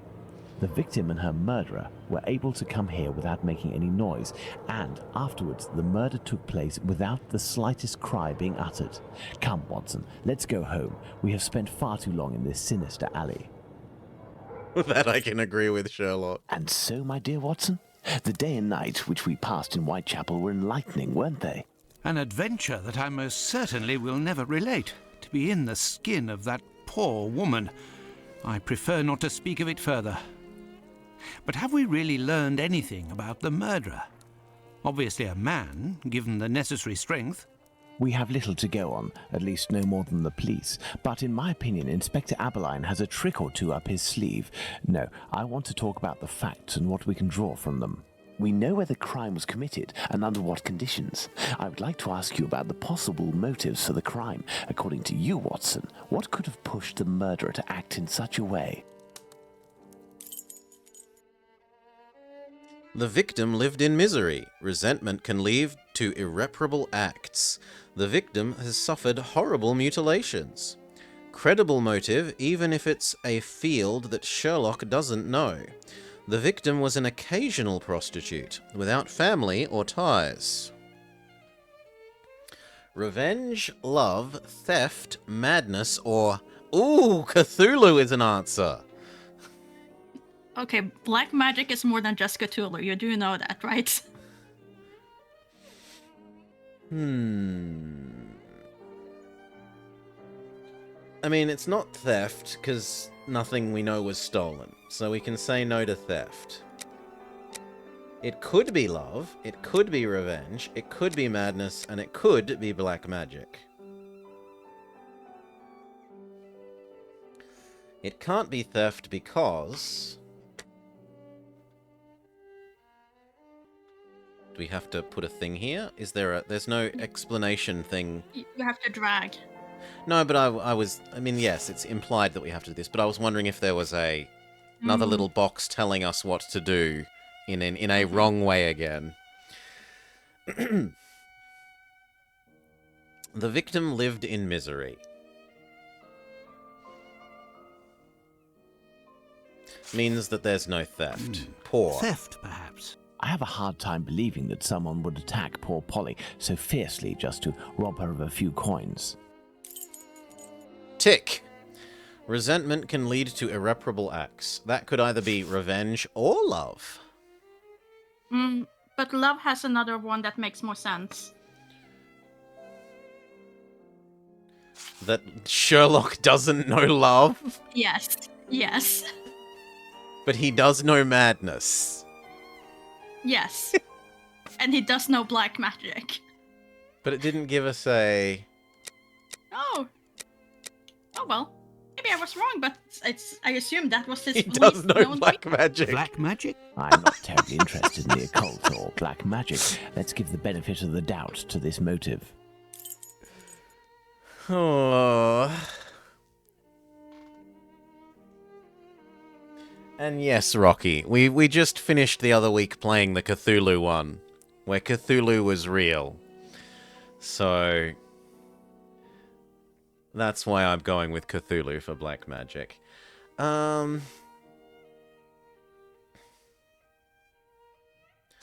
makes the most... Someone could fall in love with their prostitute. A personal drama. Love can certainly lead to many a drama, but we have to consider the fact that the victim didn't know her attacker.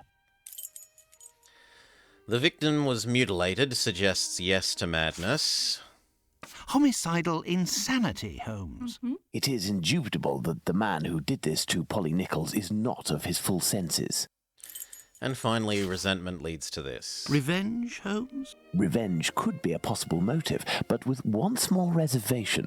We have reason to believe that the victim considered her murderer to be a typical client.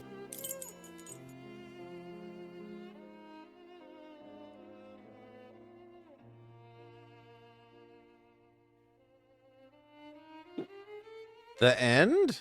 Well, we are still missing certain information in order to finish this investigation, Yes, Watson. the end. Low heat, no. What are we We're doing, not done Holmes? yet, apparently. Apparently we clicked wrong on something.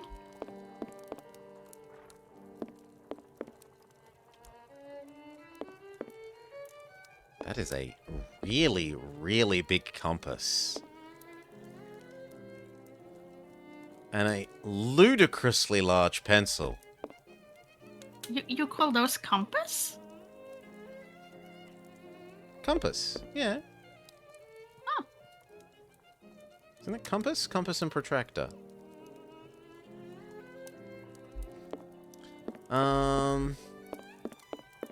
Does it actually want me to go back in here? I mean, it said yes to all of these things. Maybe there's meant to be more things here, if we found more things. It could be that one of our yeses is a no. Elementary. Very well, Watson.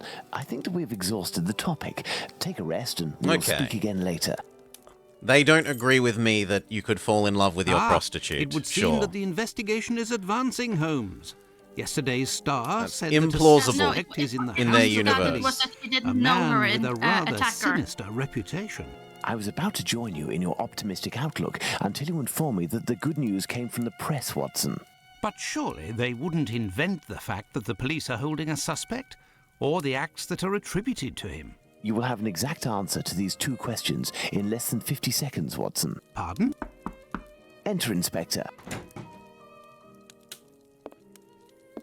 Now, is he Lestrade or...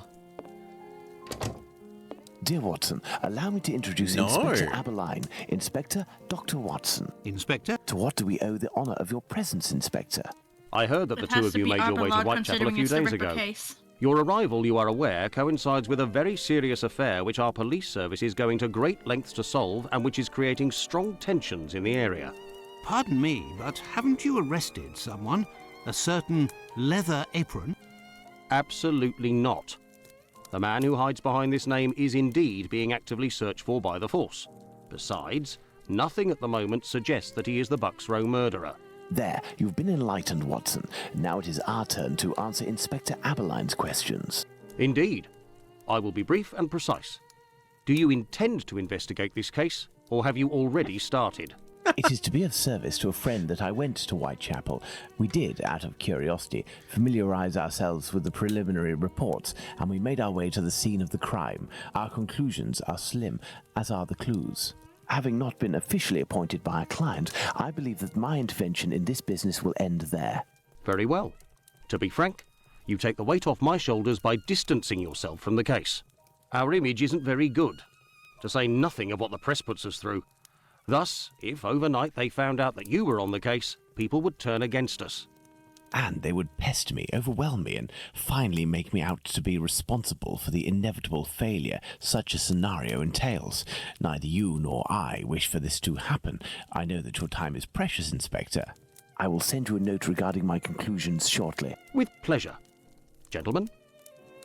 Do you think that he will find the murderer? The chances are slim to non-existent. It is 7 days now, short of a confession from the murderer himself. And you will not go further? You heard the Inspector, Watson. My presence in Whitechapel would hinder, which doesn't mean that we will drop the case.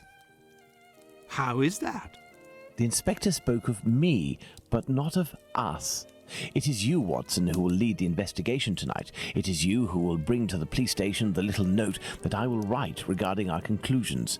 Despite the late hour, there is nothing to stop you from making inquiries about this famous Leather Apron while you are there.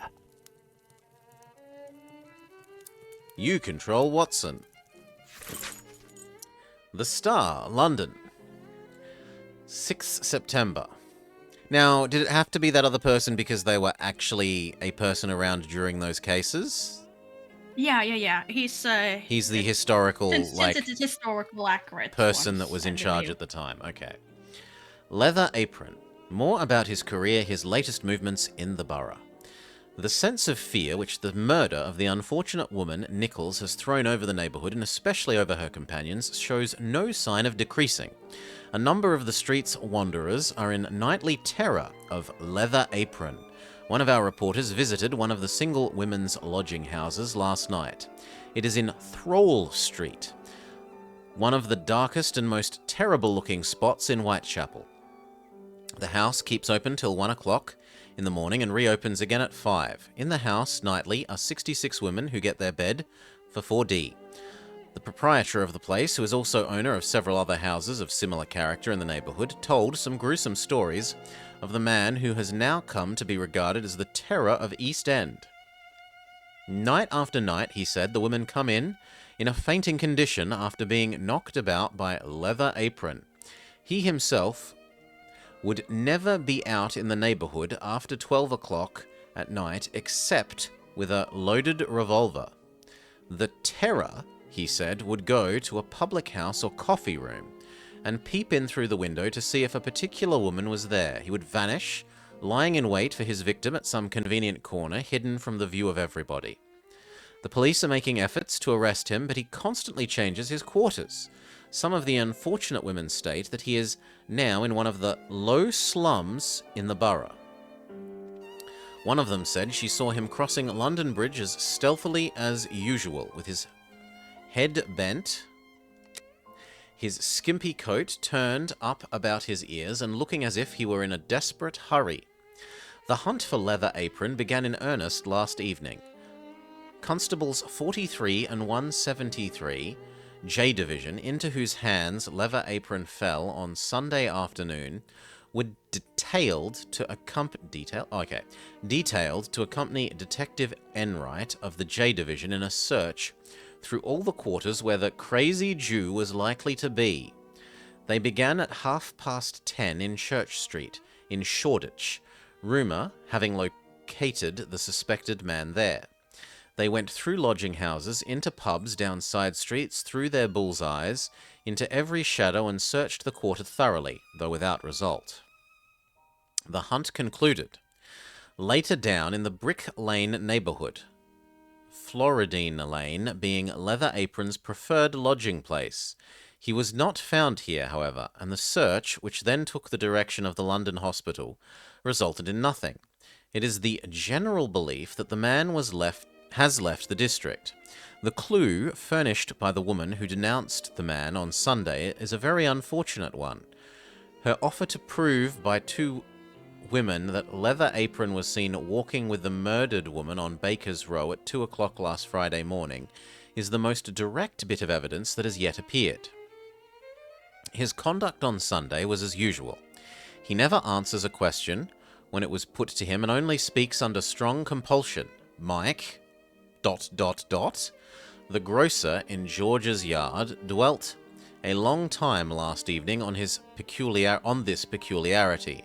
He knows Leather Apron well and has known him for 6 years. He says the man is unquestionably mad. Anyone who met him face to face would know it.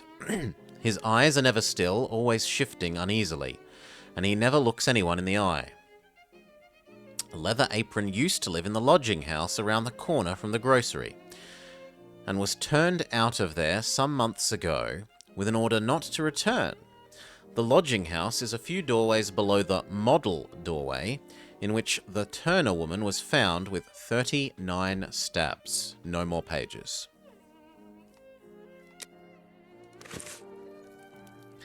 Okay.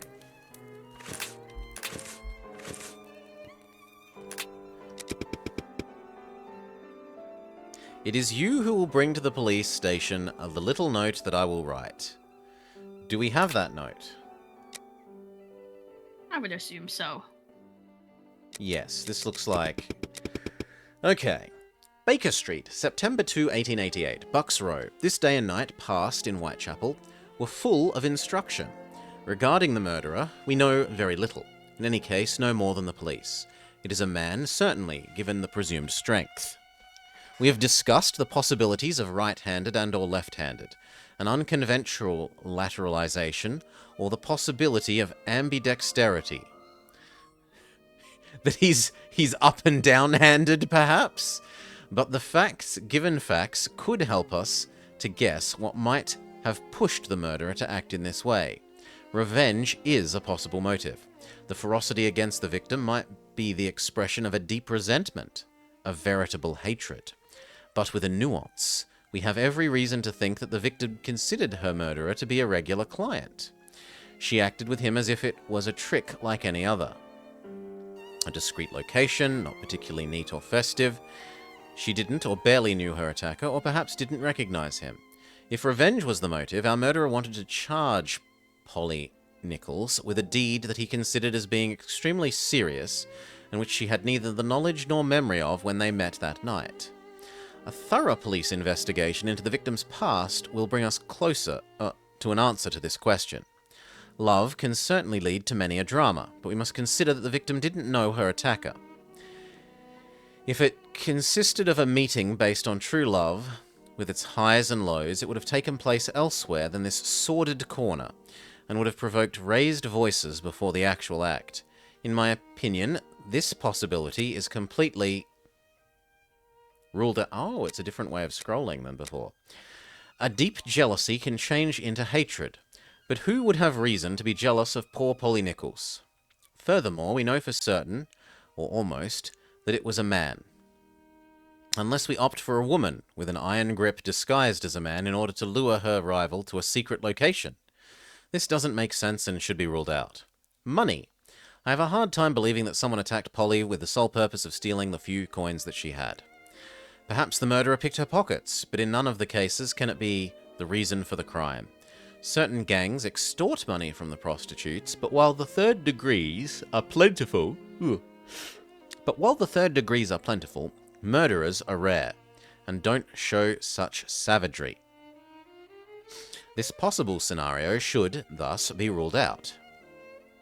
As for what concerns madness, it is certain that a man who did to Polly Nichols what we know him to have done does not have all of his reason, but I will qualify that. The work is not that of a crazed madman, a bloodthirsty beast good for nothing but a straitjacket. Our man has shown himself to be cunning, patient, and calculating. He is certainly well integrated into society and bided his time in order to give free rein to his insanity. I think there is, generally speaking, a method to this madness. A deep reason, like another motive, or a specific relation with the deceased. Perhaps both. And even the scroll wheel works. Black magic. I'm not terribly interested in the occult sciences and could not link Polly Nichols' suffering to a secret cult or satanic ceremony. Or I don't know what.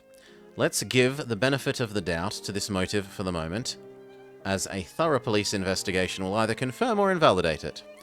Furthermore, I know that the body had a great symbolic value in the mind of certain people and can be considered as mystical or magical depending on the beliefs, and the Christian religion is no exception. But, yet again, I am no expert in this matter. Okay, we've got the note, unless there's some obvious new interactable, which spacebar is not revealing, and in fact we can't interact with a lot of the old things that we could, although we can go into our room. Go into our room and sulk? Sulk?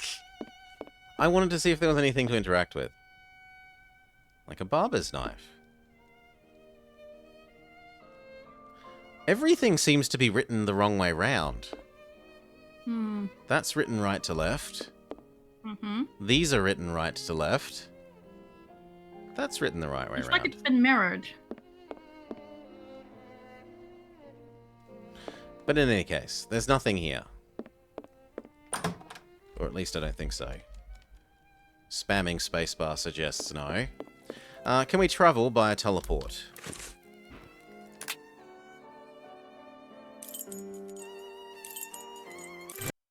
Well, if I follow Holmes's instructions, then to begin my investigation into this leather apron, I must first head to the police station.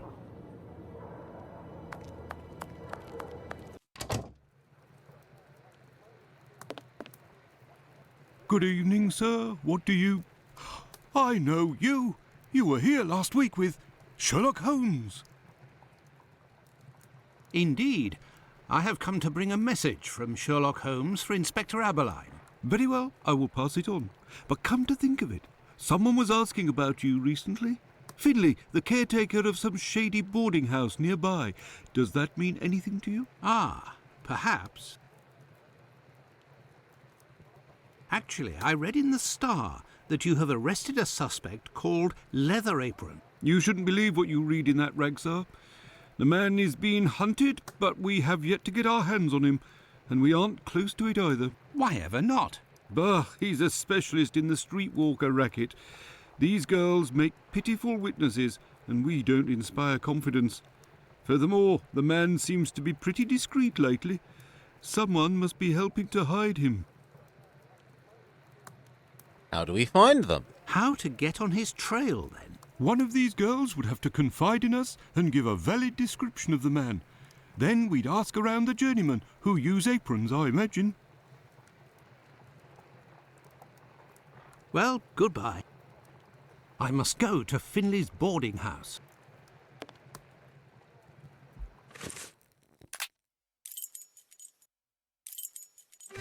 I must go to Finley's boarding house. Good evening, Finley. Oh, good evening, sir. Aren't you the gentleman who was with the great detective the other time? That is indeed me, Dr. Watson. Tell me, have you heard talk of Leather Apron? By the papers, that's all. This man seems very sinister. Do you know any journeymen Ignore who use his this type table of apron? covered in blood. The slaughterhouse butchers, I believe, but definitely the cobblers. I know one, old Isaac Solomonovich. His giant His pot workshop of is blood. on a small street in the Jewish community, across from the hospital. He's a good man. He can help you. But you know, the people there are very close and don't share much with non-Jews. Tell me, Finley, I was told that you were looking for us at the police station. Indeed, I wanted to thank you for last time, you know. That vagrant has never set foot round mine again. I even found a tenant, one who pays his rent, I mean. You don't seem very happy, but you were lucky to have found a good tenant so quickly. It's just that this man is very strange. He paid several days in advance and I gave him a key to the place. Since then, he goes out every night and returns at ungodly hours. I'm sure he goes to visit the ladies, but still, every night. And when he moved in, something must have broken in his case and stank up the stairs in his room for 2 days. I think it was a jar. It must be over there. Thank you, Finley. At your service, sir. Okay, let's go investigate the pile of garbage.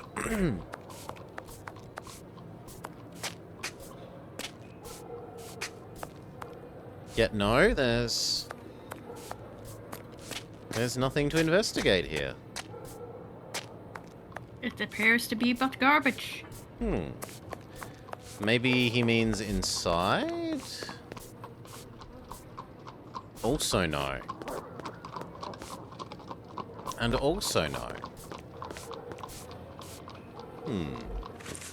A third door? I mean, there's the door behind there. No, I mean upstairs there were this 3 one. doors. Ah, there's one over here. And also no. But thank you, I did great. miss that. Well.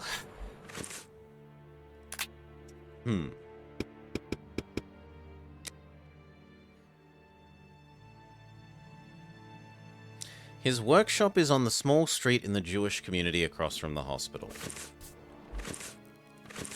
Now, is the hospital the dispensary? Mm-hmm.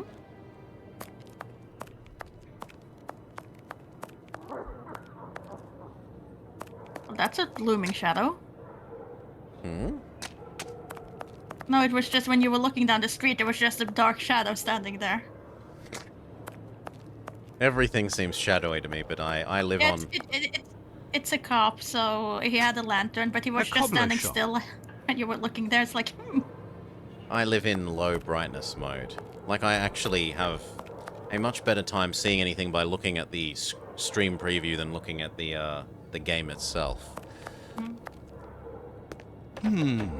Closed. I will return later.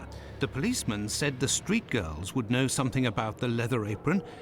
Maybe I should go and see Lucy. Let's just double check we don't have to look in a window before opening that door. There is precedent. No. Okay, street girls that are nearby. well, he said Lucy, Tell me, is it... which I should find return strange home, considering we haven't technically been introduced to Lucy, but oh well. Was that maybe the name of... We probably it's probably the name of one of the prostitutes we talked to, but Yeah, this is this lady up here. Oh, okay, Oh, so it's that's you. I'm coming. Okay, so that was Dr. Lucy. I Watson, missed that the first How time. are you? But I didn't think she was one of them. Well, and yourself? And how's your uncle? Oh, he She- sleeps a lot, but he doesn't seem to be Well. suffering. Your medicine has worked wonders. Thank you again. It was the least I could do. I have come to see you about a certain close. leather apron. Have you heard of him? Oh, yes, of course. Terrible things are said about that man. Have you ever come across him? Goodness gracious, no. But I know that he has threatened and taken many girls in my situation. I don't know what more I can say, but Bella would be able to tell you some. Who Who's and Bella? where is Bella? Pullman.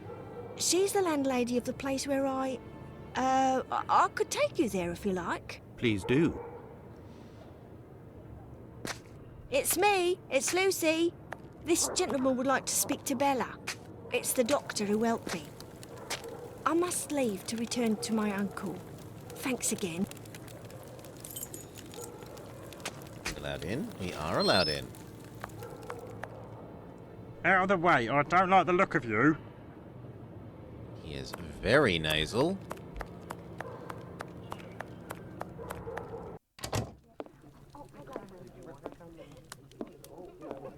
Can I get a refill, please? If you'd be patient, Madam Bella will arrive in a moment. Good evening. I am Dr. Watson. It is young Lucy who told me to come see you.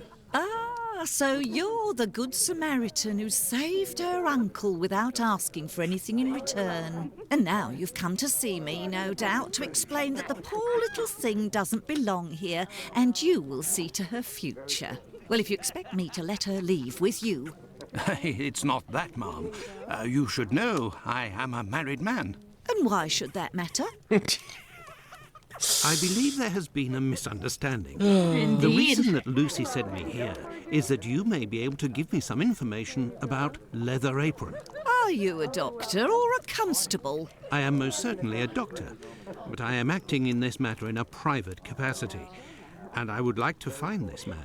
Well, if you're able to rid us of him, I'll give you a week's worth of free passes. That man is a thorn in our sides. He spies on the girls in the streets and watches them inside the houses, spying through the windows. And as soon as they're finished with a client, he jumps on them without any warning and forces them to give him their money. I've never seen him, but one of my girls was attacked by this man, and she said that he wore a leather apron and carried a knife. And his face, oh, he has a horrible head with rat's eyes and a deformed mouth. She even said that she knew his name, Pizer or Pizer, I think. But I don't know where she can be found. Margie, Nutcracker, the girl I'm talking about, could tell you more, but I had to let her go last week. Where is she? Why did you let Margie go? The poor girl caught a shameful sickness, and the symptoms have attacked her face, if you know what I mean. So I gave her notice, and a little bit to help her along. I don't know where she is now, but she'll certainly be getting treatment at the clinic if she's still in the neighbourhood. Did you speak to the police? What would they do? Who cares about the girls in the streets? Thank you. Thank you, ma'am. No problem, my angel.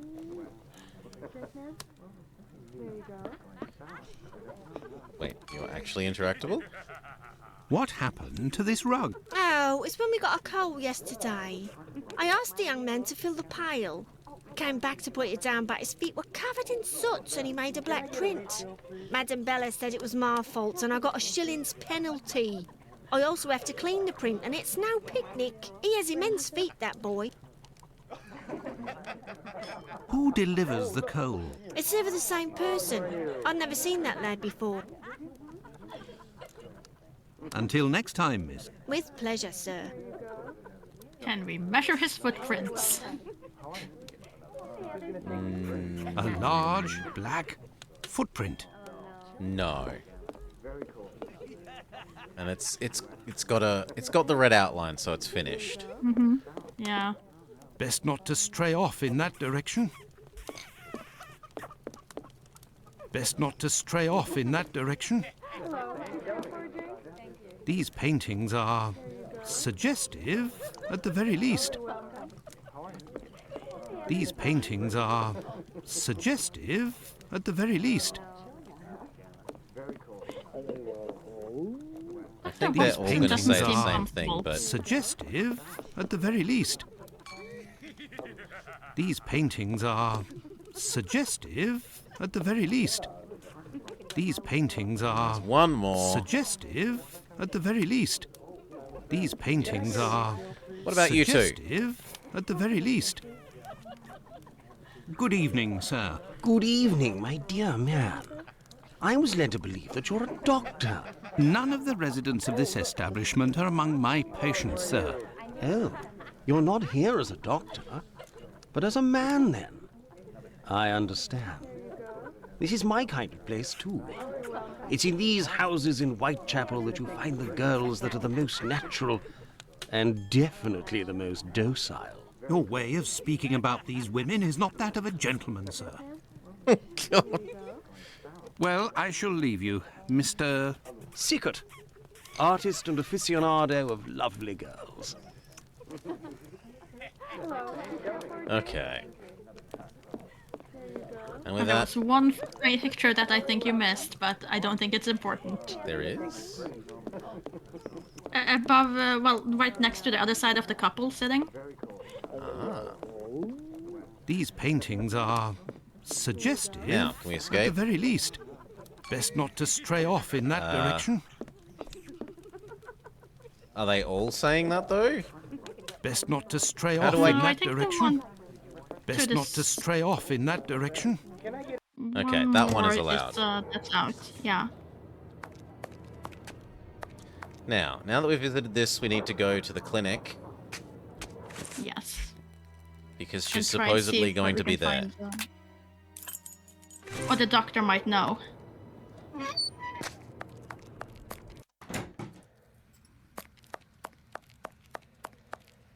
You are not a woman. Although, can I talk to you anyway? No. Sound asleep. She's got blood all over her hands, poor thing. But isn't talkable. Ooh. Oh, that's the door. No, I don't care about the door. Good evening, Doctor. My name is Dr. Watson. Pleased to meet you. Good evening. I am Dr. Gibbons. Likewise. I have come to see you about one of your patients.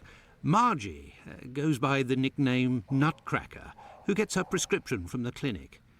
She's a lady of the night and is afflicted with a venereal disease. I know who you're talking about. Indeed, Margie has syphilis and has been treated with mercury. Do you have her address? No. And for your information, she left London for good 3 days ago. She felt threatened. Margie felt threatened? But by whom? I believe that Margie was particularly scared of a terrifying man who attacked her once.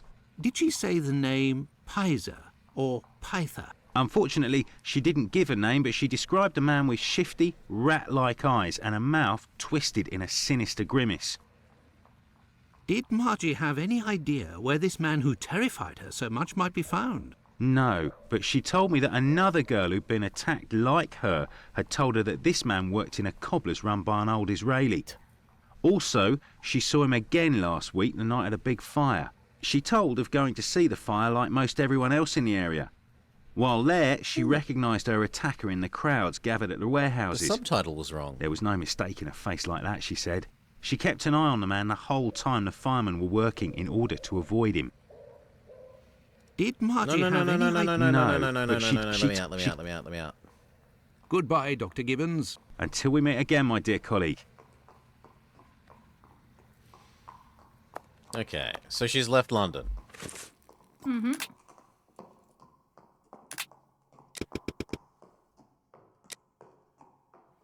But there's another girl who Mm-hmm. said he was working as a... No, who saw that they saw them at the fire. But we don't know that other girl's name. No, but this man worked in a cobbler's run by an old Israelite. Which is the same lead as the other thing. Yeah. Which we said we would come back to later. When it's, yeah, sunny and open. This interview with the doctor revealed an important fact. Leather Apron could not be the Bucks Row murderer. According to Margie, the villain passed most of the night of the crime at the fire. He could not have been at the scene of the murder at the moment it was committed. He is, nonetheless, a dangerous character.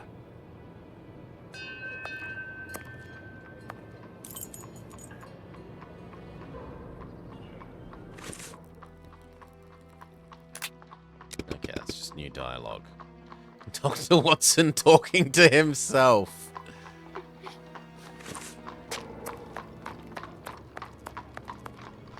I have nothing to ask.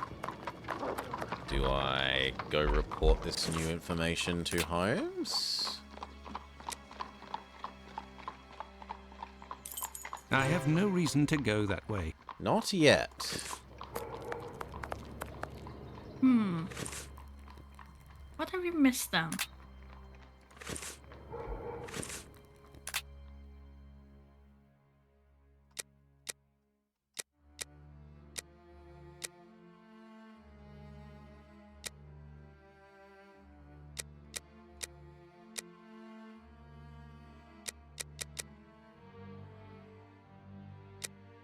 Why is this one not green? Whatever.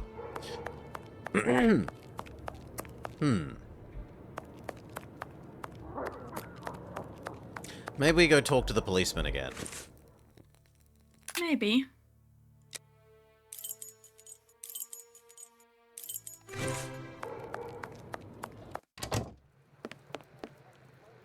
Some news, Doctor? How to get on his trail, then? Yes, One nothing of new these for us. girls would have to confront... Yeah, it wasn't blue, but I was hopeful that it would be like, instead of how to find Leather Apron question, it would be, we know how to find Leather Apron statement. Well, goodbye. However, if we now go to the place where it's supposed to be, can we look around that place, or will it just... Kick us away again, say come when it's light. Where was it? It was next to the clinic, I thought. It was directly opposite one of the teleport points. The clinic one, you think? I think it was the clinic. Yes, the clinic. Closed.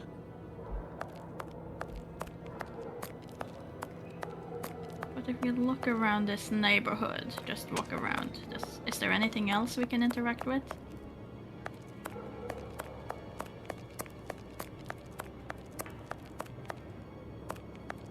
Look like No, and there are some very small blocks that... Oh? The parrot store. I have no reason to go that way. But no.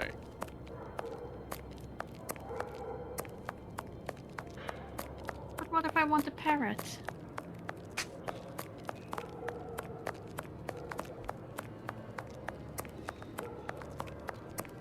Whitechapel Street. Whitechapel Street.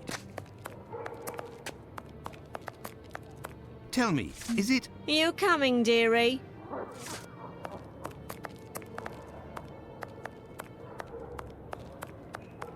And you talk to the I have policeman no with the reason to lantern, go that right? way. No, I don't think so. You just commented on him being a ominous Being figure. a mysterious figure. Tell me, is it... figure in the I'm on night? duty, sir. Nope. Okay. I was hoping maybe he could give us some more information about the neighborhood, but Yeah, maybe. I guess not. Alas, no. About Alas, no. the couples making out at the people murder are point. Still here. I have no reason to go that way. Oh. Bucks Row. Oh.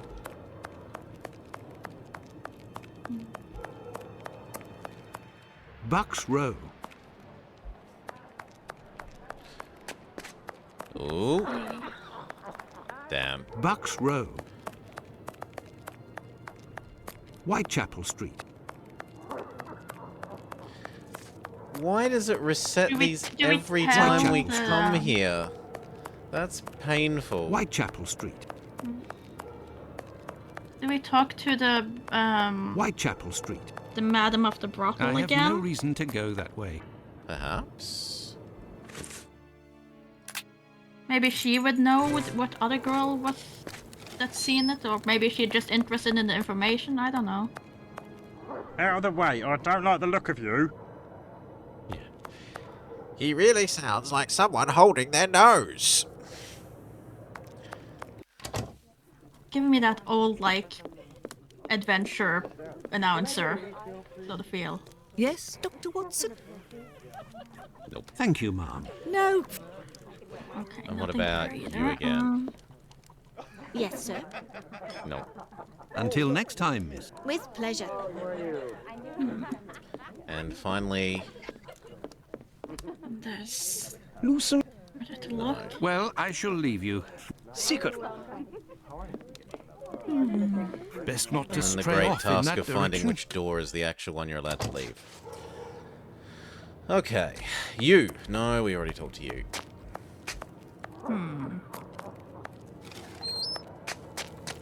No, it would be better not to insist. Preston North End should take the cup. This time I won't mess up my bets. I have 8 children and 5 grandchildren. All beggars, thieves, trollops and tramps. And all because of my old lady. You're in a rush, my pretty. Completely unnecessary Come, voice line, I'll but I have you do done appreciate so it. quickly, you'll only have time to pay. You're in a rush, my pretty. Come, Alright, I'll have you done alright. so quickly, you'll only have time to pay. Quickly. Let me talk to the other person. Got a shilling, Gov. Not you. My hope was kind of that one of those ladies might be the other lady. Okay. Tell me, is it... Let's see, Now where time else to have we chat, been I've got sent business, to go that we ahead. might have missed something? The boarding house. We're at the boarding house for a period of time. Oh. Maybe we missed something Oh. there. No, it would be better not to insist. I have nothing to ask. Oh, I thought this was maybe another... I have nothing to ask. Like we just waltzed in on a murder, but no. She's just lying down. She's resting. You wanted what? You wanted the housing man. Elliot Yes. or whatever he was. He's right next. Here. You're right next to him, but yeah. This one? Mhm. Aren't we still quite far away from him? No, we were like one away, I think.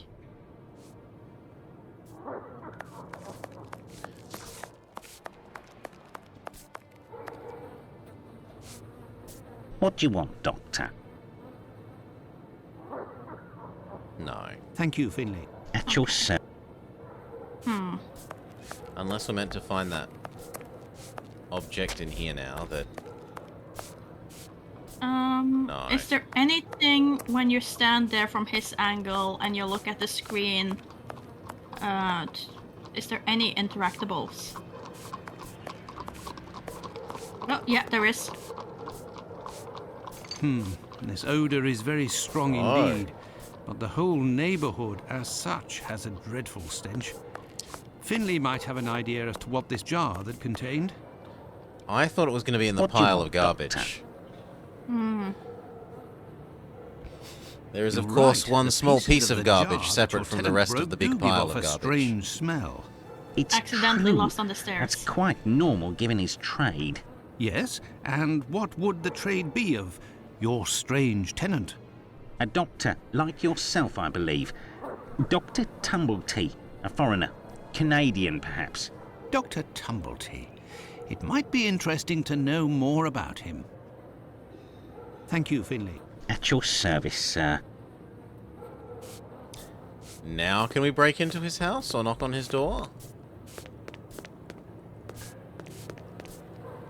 No. Can we talk to the prescription man about... Because another he doctor? might work in the clinic, yeah. Yeah, that could be. Or, yeah, he might know them. Either or. Or you might know the smell of the What the can I do glass for as you, my well. dear colleague? No. Goodbye, Dr. Gibbons. Unless we rub glass shard on you. What can I do for you, my dear colleague? No. Goodbye, Dr. Gibbons. Until we meet. Darn it. Just double check. Yeah, but I have got it active. I definitely like it's in Do the... we present the glass to Sherlock? Am I allowed home now? Yeah, are we we allowed might be to allowed go? home. I feel I like have usually no we get a reason to go cutscene, that but way. No. Yeah, I agree. We would probably have gotten a cutscene. Like, I have made all my conclusions. I should return to Holmes and inform him at once. okay. Could you re-enter the clinic since we're here, please? Yeah. Good.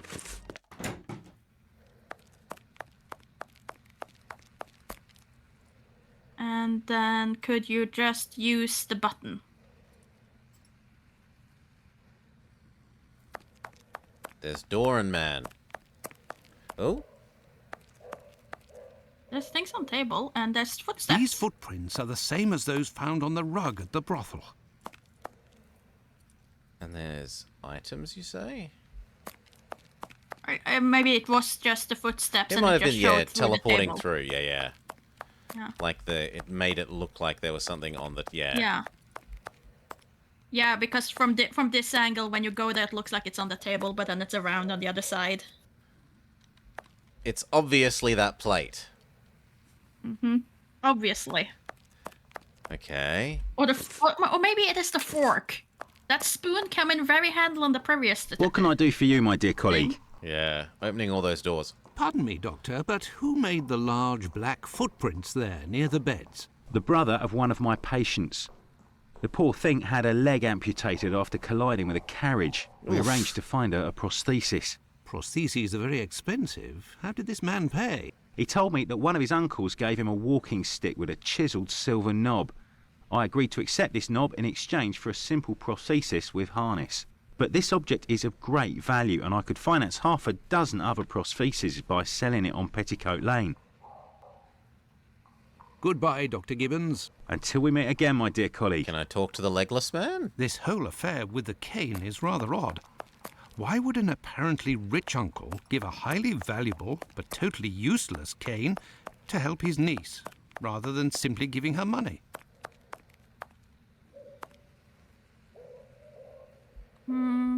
Have we seen any one-legged people? I don't know. You'd remember a one-legged person. We've not seen any. Yeah. No. But if you turn around.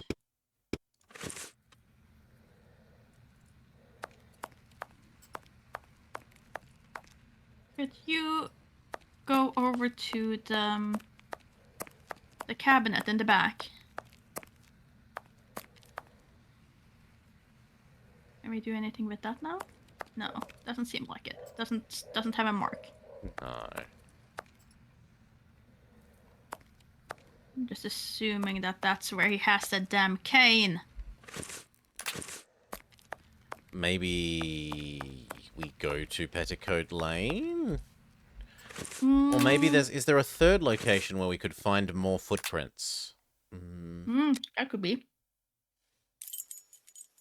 So this was an inside location. Like, this was an inside location that had footprints. This was an inside location that had footprints. I don't think he's going to have left footprints in the police station.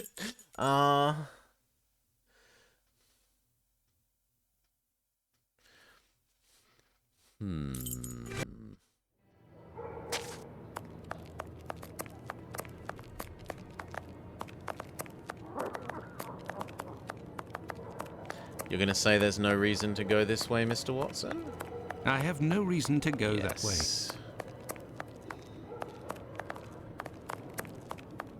Okay, but we found more at. Tell me, is it? If more you're at that looking one for location. a princess lover, Maybe we can now you've find found something her. else at another one as well.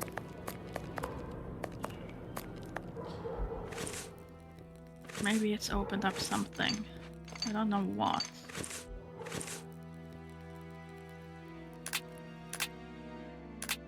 But we only have so many places to go. We have the hospital, we have the brothel, we have Lucy, and the boarding house.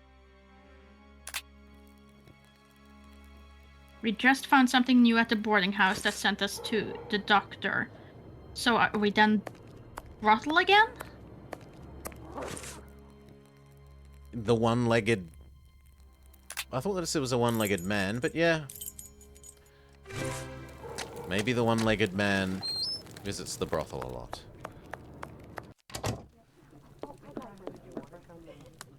Yes, Dr. Watson? The doctor Would you visits have here? received a visit from another doctor, a stranger by the name of Tumblety? I'm just like you, Doctor. Sworn to secrecy in my profession.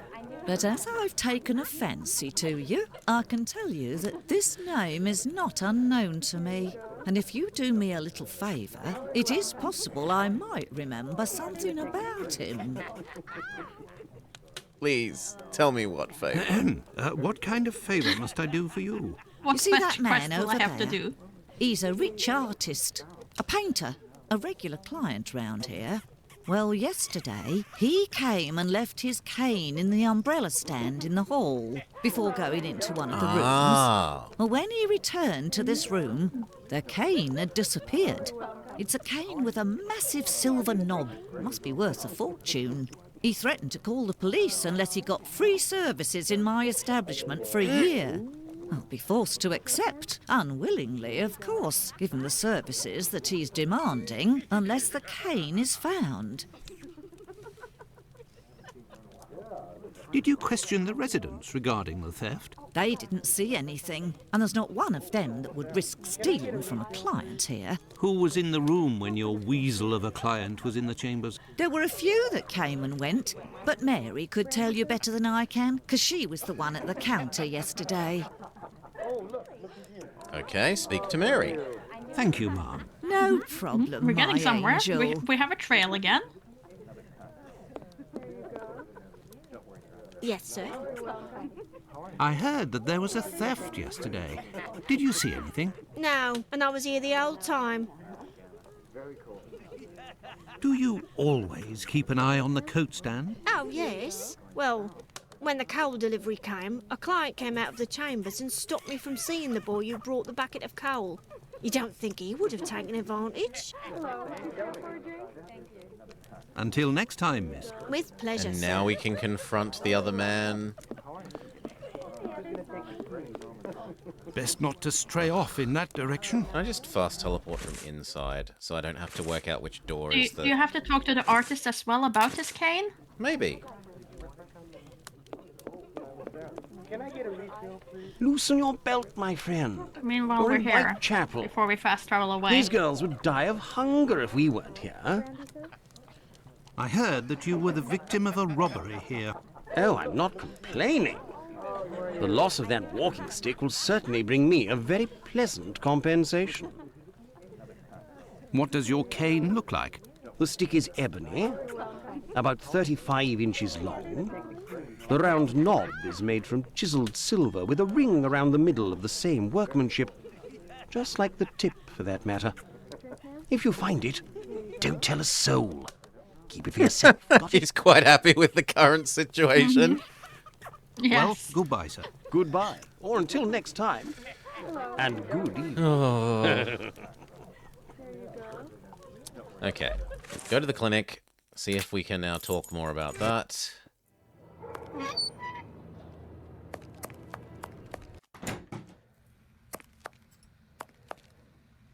What can I do for you, my dear colleague? Doctor, can. I have reason to believe that the silver Okay, knob that and you then possess is from a probably Watson cane will that was have stolen to, by the man who brought it to find you. some money and I believe bet I on know to turtles. whom it belongs. That's what I was worried about. The story of the uncle seemed a little strange. Nevertheless, you must have proof of what you claim. I will show you all of the knobs that we have here.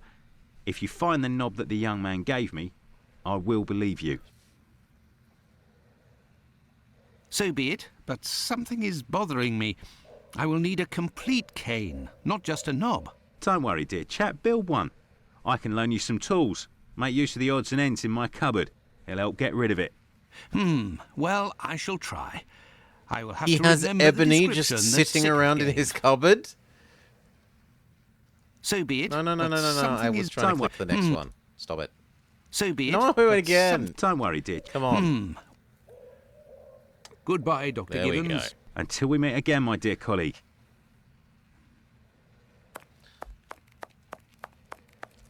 Can you open the other bit? No, we get to open it. Okay. Hooray. Can we inspect the various things? How do we tell? Ah, here we go. So it was, what was it, 65 inches in size? I thought it said 35, but you can you still have access to your notes from here, so. Well, let's read this. You must recreate the walking stick in the space given. Click on the inventory icon to find Snickert's dialogue in which he describes the... Yeah, so it even tells us go look at the dialogue again. Click on an item of your choosing from the left side, and then click with this item on the right side. This item will take its place automatically. It snaps. To remove it, proceed the same way in the opposite direction. You will need 4 to recreate the stick. Okay. No. This, him. How is it? Ebony, so black, 35 inches long, round, chiseled silver, ring in the middle. And a silver tip as well. With a ring around the middle of the same workmanship. Yes, so whereas this one is like a plain silver sphere, this one has got a ring in the middle, and so makes sense to be our thing. Ebony is black, but it's too big.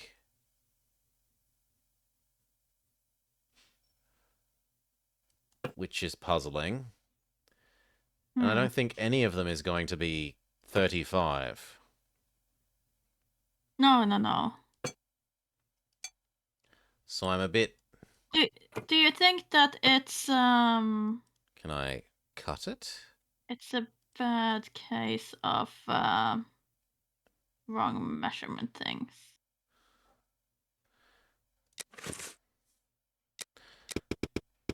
$35 inches. You think these are centimeters?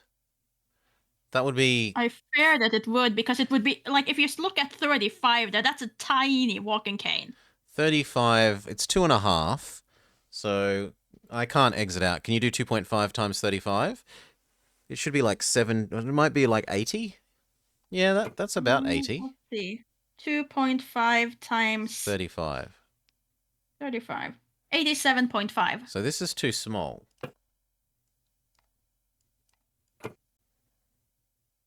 But this is also too small. But maybe when you add like the entire thing with the handle and the tip and everything, maybe we can make it longer. So the blackwood is the total size of this thing now. Yeah, that looks like it's almost Like, that's just shy of 90.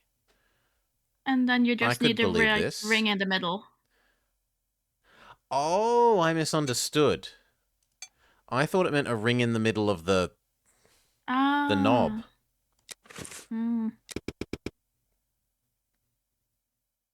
Yeah. The round knob is made of chiseled silver with a ring around the middle of the same workmanship.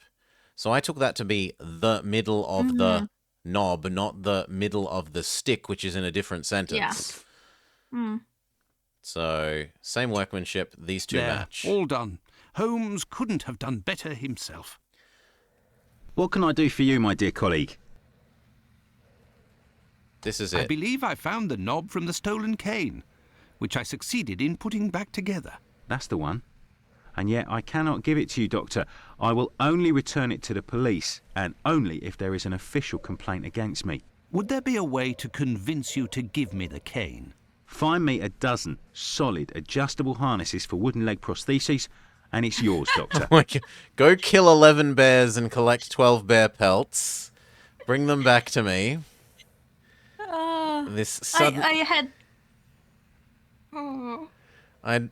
This is suddenly feeling very MMO.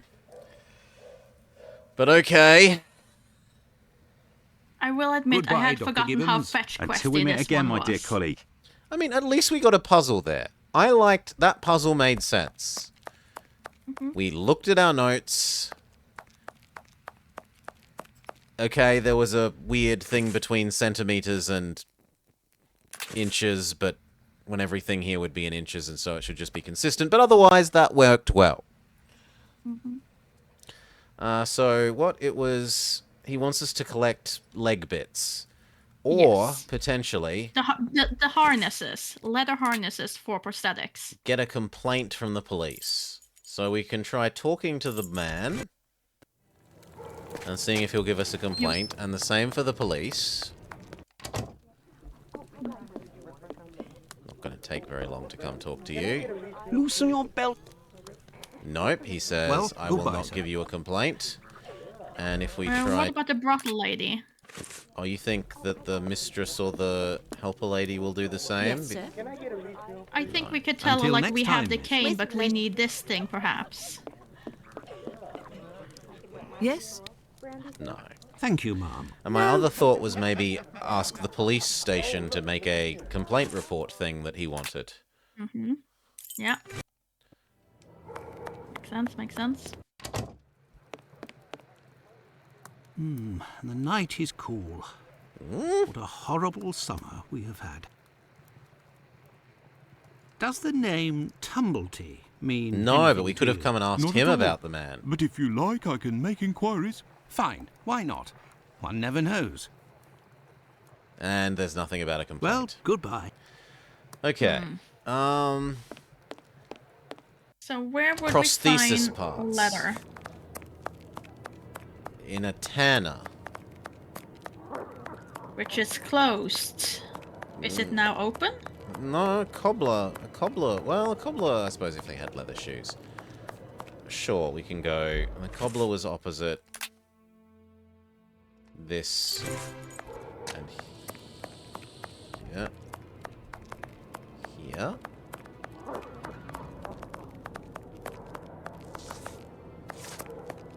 No? Wrong one. Was it Lucy's? It was next to the hospital.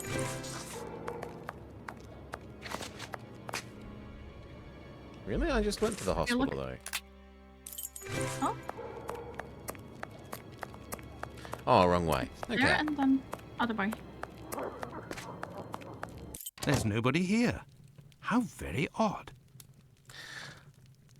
I am a bit angry that we're in here now when it was like, I'll come back in the morning. I guess because now we have a reason to be here. I say, these things look like harnesses. This is Oh this my, is the whole thing. they We are can't noisy. pick up this thing because we don't know that we need it Good yet. evening, sir. Pardon the interruption. The door was open. I didn't think that I would find anyone working at this hour. Good evening, sir. I didn't hear you come in. Say, those things that made noise, they are really harnesses, aren't they? Yes, horse harnesses. But I must tell you, sir, that the store is normally closed at this hour. That is why I've asked you to return tomorrow. I didn't come about my shoes. I came to speak of a cobbler, perhaps one of your former employees? A man with very particular habits. You aren't with the police by any chance? I'm sorry, but I do not want to speak of anything but shoes with you. I am not a policeman. I am Dr. Watson. It's Mr. Finlay, who told me that you might be in a position to inform me. Ah, that Mr. Finlay is a very brave man. And if he sent you, then you must certainly be a worthy man also. So, Doctor, who is this cobbler with strange habits? The man of whom I speak is called Pizer or Pyther, a man with a frightening face. Do you know him? Yes, John Pizer. He worked here for a while, but he is no longer here. Where is he? Do you know where I can find him? No, and if you look, you will not find him. Why? Because he is in hiding, Doctor. You see, a week ago, a horrible murder took place in the neighborhood. A rumor circulated that he might have been responsible for this crime. They say he has quarreled with women of certain virtue in the past, if you understand me. His beard is so perfectly rigid. Isaac, it is about the Bucks Row case that I have come to see you.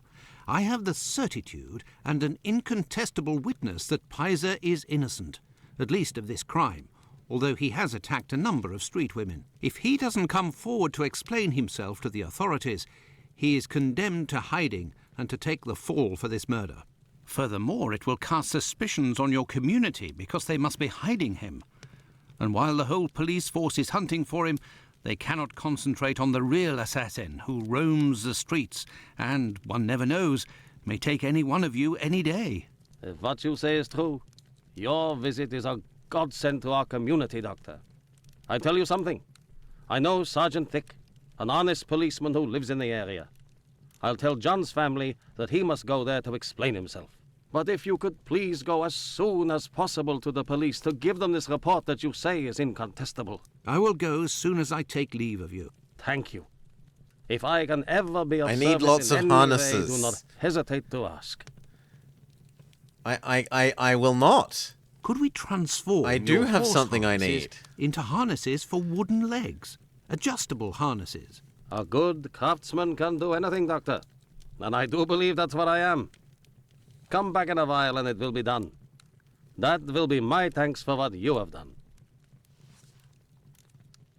I shall return later. At your convenience, sir. Very well. Okay, go I talk am to actual spent. policemen. I would like to return home. No. But I promised to go to the police as soon as I could. Now then, good. let's go to the police station. I thought he was going to say, let's go to Sherlock. And it's, but no. Like we promised.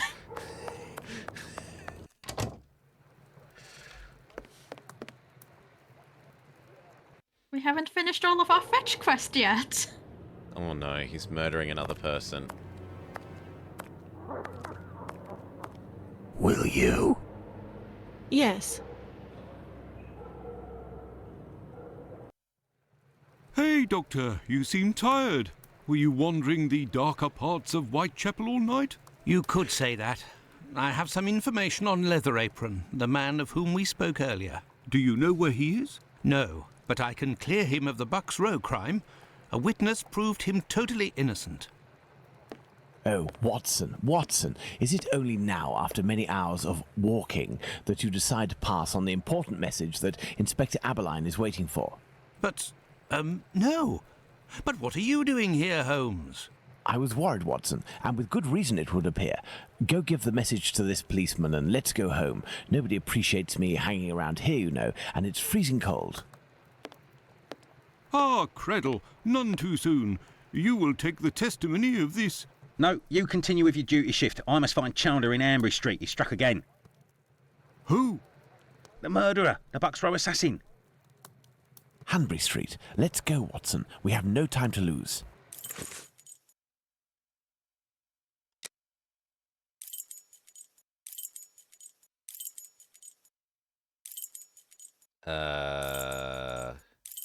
Is it a different street in London?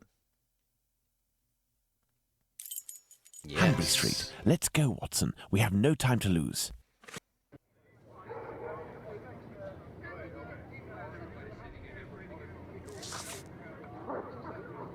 You know what? Reasonable time to make a save. Mm-hmm. It's been a fair while. We've done a lot of things since then. Would be a Looks shame like to have he to acted do it up all good, over this again. girl. I have nothing to ask. She had a weakness for the drink, I think. My God, she didn't deserve all that. Looks like he acted her up good, this girl. You can go in, Mr. Holmes. She's there. We didn't touch a thing. With all of these killings, the work becomes risky. This time a killer beat her to a pulp, a slut. She had a weakness for the drink, I think. Oh, you're the same as that My God, woman. she didn't deserve all that. She had a weakness for the drink. And you're the I think. same as her. My God, she didn't deserve all that. Clones. Okay. Presumably we're meant to go in everywhere. this door. Do we go up the stairs?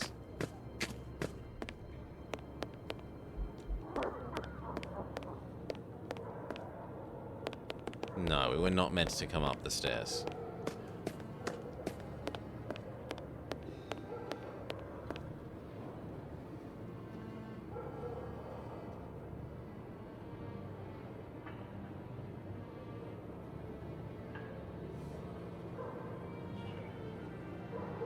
It was very good of PC Chandler to let us pass. He said no one has touched the corpse. It's the You perfect see, opportunity. now to when we put our skills to investigate test. the Watson, corpse, let's not it waste makes sense. So, Doctor, Instead of shall an we examine our imaginary victim? lady. Oh, I'm tired, Holmes. Mind I'm not Palace. sure if I am in a state to do this work. Come, Watson, there is little time. Show me what you're made of.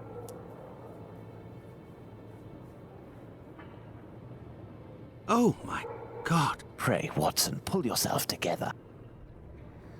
Can you establish the time of the crime? The extremities of the corpse are cold and rigor mortis is beginning to set in.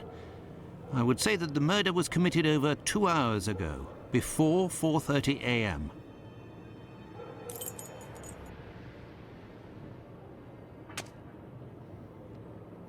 No, but there was a... London, 28th of August, 1888. And it's doing them... M2S. Yep. Or perhaps a very bad U. A torn envelope. It smells of rubbing alcohol. It contains 3 pills. I will take one. 2 should suffice, please. We're gonna do science! An envelope is near the victim's head. I mean, I would just wait with this until we've gathered everything. An envelope was brought out by the victim. An envelope drifted near the head. I mean... Why would they want to give him a... It belongs to them? You want to wait? Fine. Yeah. Because there might be Now, other let's look things at the that stomach, connects to... or at least what well, Well, not the fact that connects, it but gives doesn't us more have lines information. suggests dreadful, no, but... Holmes. Who could No, do but that like to it's someone? relevant That's for what the you're situation, here for, Watson. if you Tell will. me what this man has done. The stomach has been entirely opened and... Oh, my God. A number of organs have been removed. So, you're telling me that the organs were removed, Watson. They weren't ripped out. Not at all, Holmes. On the contrary, this is clearly the work of an expert. I couldn't have done any better myself. And the uterus is missing.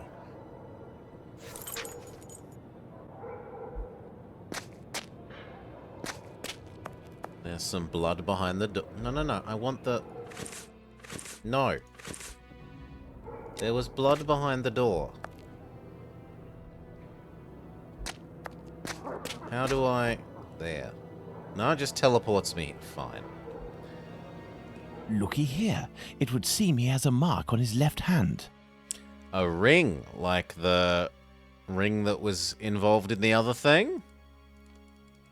Oh, come on, that's clearly... Oh, I need to use the magnifying glass. The victim must have worn a large ring or several little ones, and someone pulled them off forcefully.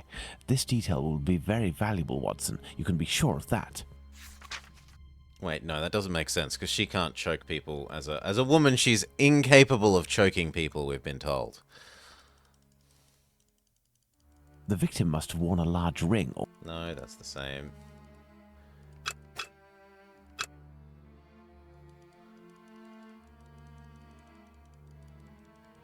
That's maybe it?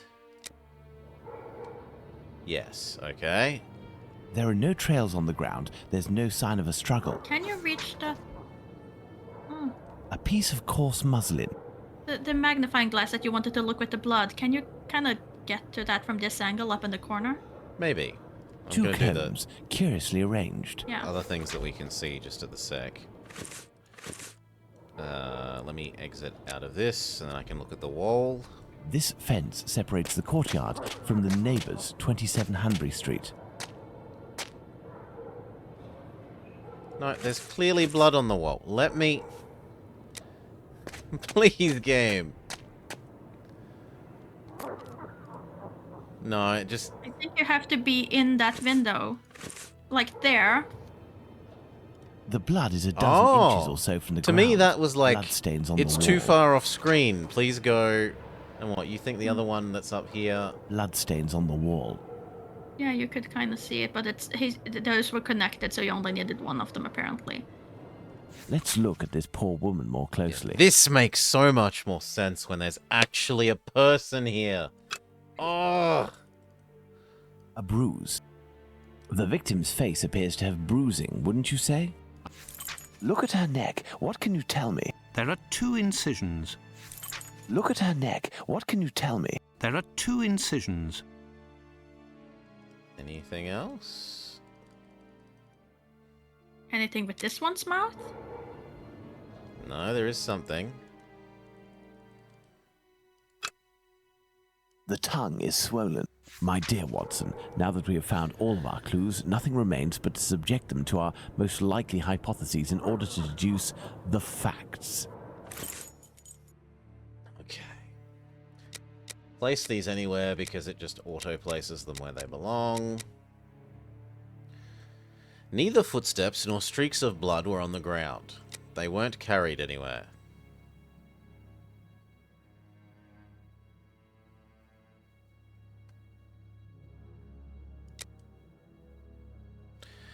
The blood on the fence is a dozen inches off of the ground.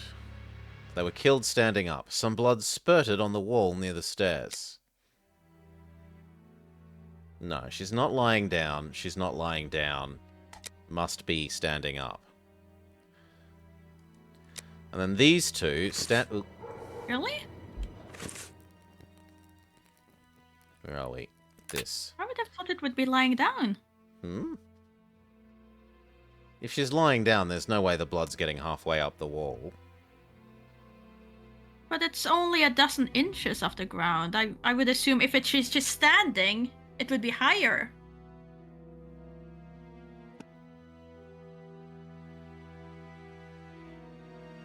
I would assume it's lying, but she isn't dead, so it's actually splatters.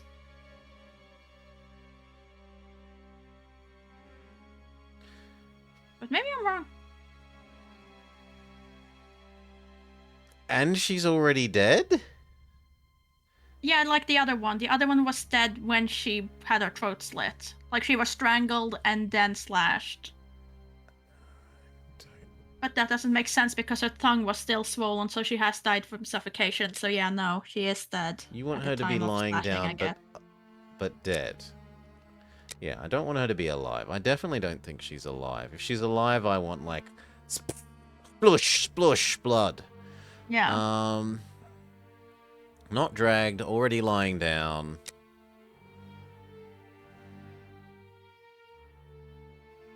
He cleaned the ground. It took place here.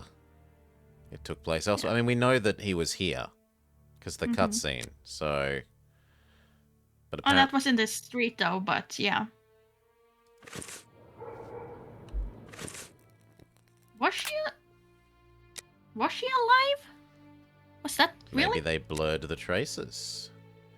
Maybe they dragged the victim. Maybe they carried the victim. You're really saying it wasn't here? No. It's here. It's here. I agree with that. And I didn't clean it, so that one's correct. I very much agree with the middle answer there. But it just seems like that means that she's. If they say that she's standing and the blood that hits the wall is only a dozen inches off the ground, I am very concerned about height here, but oh well. I mean, it's just as quick to do this combinatorically. Yeah, but no, it's not satisfactory. This hurts so much you don't understand. Well, what options do you want then? I will stop.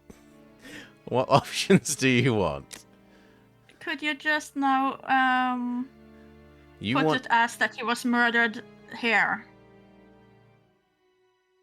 So wasn't dragged, and No, that's fine. Wasn't dragged. Standing up, lying down dead, lying up alive. Just leave it as it was, because you already done the other ones anyway, at this point. And then just the one on Chapman's murder, clean the ground, is the one I want to be. She was killed here.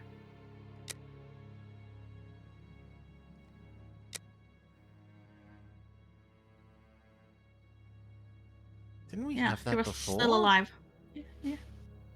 No, because you said you didn't want her alive, you wanted her dead. So we did dead first. Okay. Next. The victim has bruises under the right jawbone and beneath the left cheek.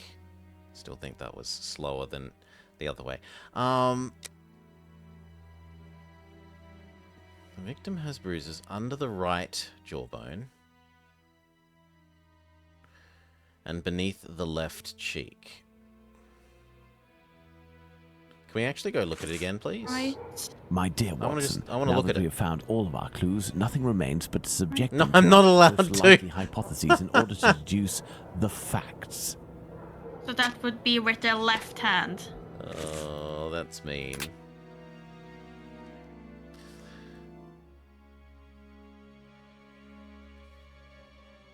If it's... No, wait. Right jawbone, left cheek. Yeah, no, that would be with the right hand.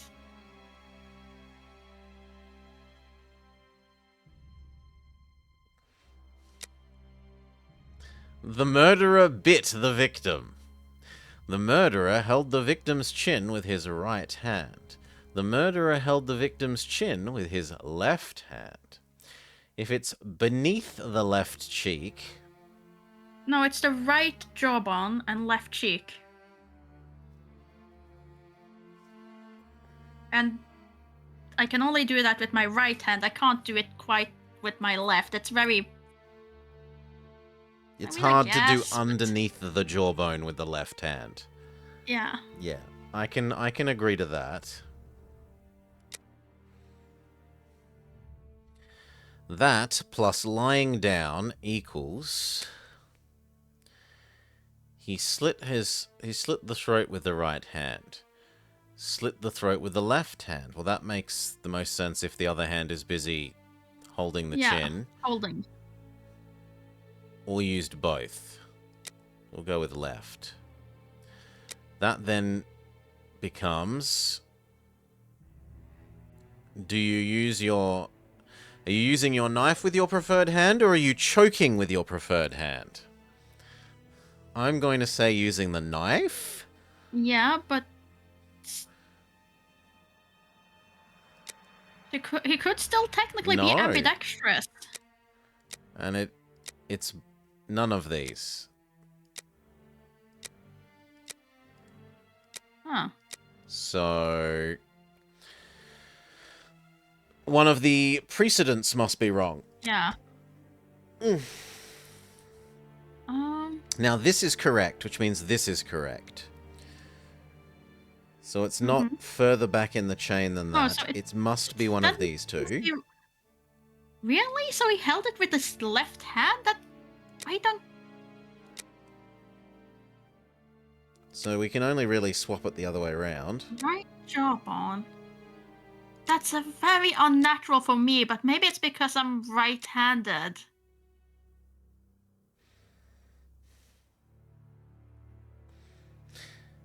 Oh. Okay, sure.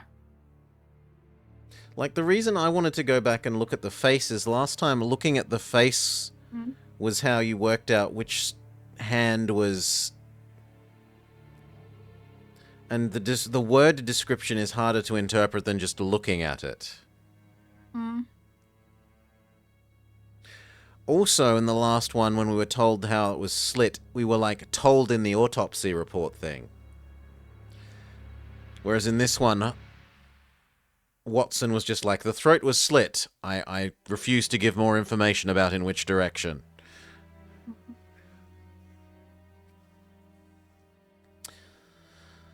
Yeah, no. Now that I'm redoing it, it makes sense, I guess. The tongue is bloated. They were strangled. They were thirsty. So thirsty. So thirsty. I mean, given her job, the victim yelled during the attack. No, strangled. I mean, we can assume that not yelled because there were people around, so strangled. Strangled plus lying down equals... Strangled. Strangled equals strangled. Partially strangled and then... Or died of fright. No. Partially strangled. You want partially? You want partially? Okay. An envelope is near the victim's head. The thing that you didn't want us to do before that I don't think is any more clear now. It was brought out by the victim. It drifted near their head. I find the most likely is that she wanted to give them something, but... But with pills? Why would she be giving the guy pills? I would have assumed he was giving her pills or something to make her more still, maybe. You think the envelope was brought by the victim to give... No, not to the victim. I would assume that it was the killer who wanted to... But neither of do these is killer. Oh, well, fine. Brought out by the victim wanted to give it to the killer. Either they're bringing it out but not giving it to the murderer, or they're bringing it out and giving it to the murderer. Okay, I guess in that case I believe it drifted near her head, but... You think it just... An envelope happened to fall down from the heavens. I mean, I assumed it would fall down from the killer, but I'm not allowed to do that, so well... Yeah, it's wrong. Yeah, it's wrong. I mean, if it's drifted here, it doesn't make sense. It fell during the murder isn't right. And it can't have drifted... Oh, I wish there was a better way of cancelling out of those. If it's just drifted here, like, the person isn't holding it doesn't make sense as an answer. No.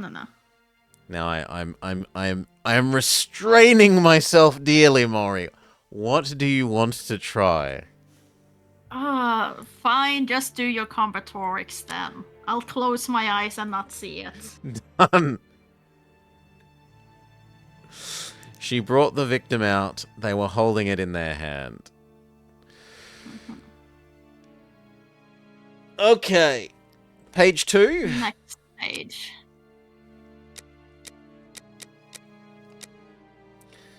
The items at the victim's feet are orderly. Yes.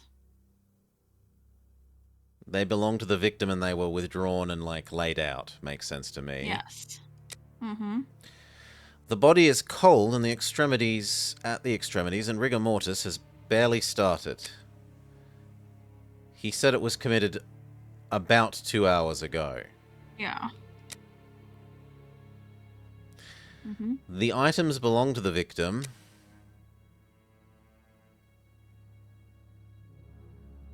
The murderer must have searched them. Yeah. Also notice that didn't have a an A at the start. Chapman's murder. He likes combs. He is unfeeling and unorganized. They were panicked. Panicked doesn't feel like putting things down in a neat and orderly way. So no to that. No. Liking combs just sounds silly. So the only sensible option is B. Unless is combs the new train? People that like combs are murderers? Yes. The crime was committed 2 hours ago. I don't actually know the time. So... I would say he took his time, though. I mean, he's taking the time to arrange things, but I guess not. I guess it's because it isn't connected with the other one, so it wouldn't make sense. And then... A recent large scrape on the first phalanx of the middle finger. The victim struggled against the murderer and scratched him. They wore rings. They had arthritis. Well, you said that they wore rings. I think that looking at it, it very much looked like that was a ring indent. Yeah. The rings have been stolen. The murderer is a... that doesn't logically connect in any way. The person stole their rings.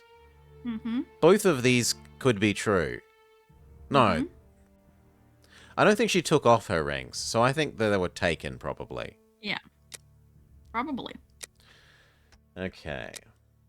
Place these down. It doesn't matter where you put them. There is an incision from the right to the left going around... They didn't say this. He specifically didn't say which direction it was. Grrr! Grumpy blobber. There is an incision on the neck from the right side, stopping in the middle of the throat. The wound around the neck is jerky and not at all in one piece.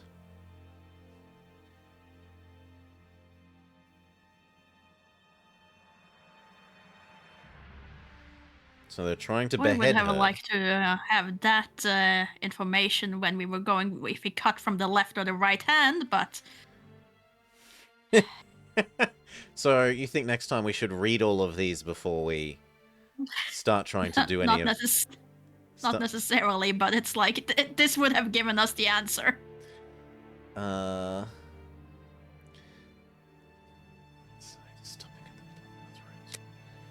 murderer used a bad knife. The murderer panicked. They used a sharp... Well, it's not that. But the panic doesn't make sense with the orderly stuff from before. No. So it must be a bad knife. But a sharp blade wouldn't make jerky. A piece cut. Organs are missing. The uterus was removed by the hands of an expert. That again says that they would have a good knife. The killer used a weapon of great size. I don't see how that relates to a uterus being removed. He didn't use weapons. I also don't That's think you can plausible. make that sort of... That could be we used an actual scalpel. The killer used a knife with a short, supple blade. I don't see that either. I like... Oh. I like that, but... Okay, sure.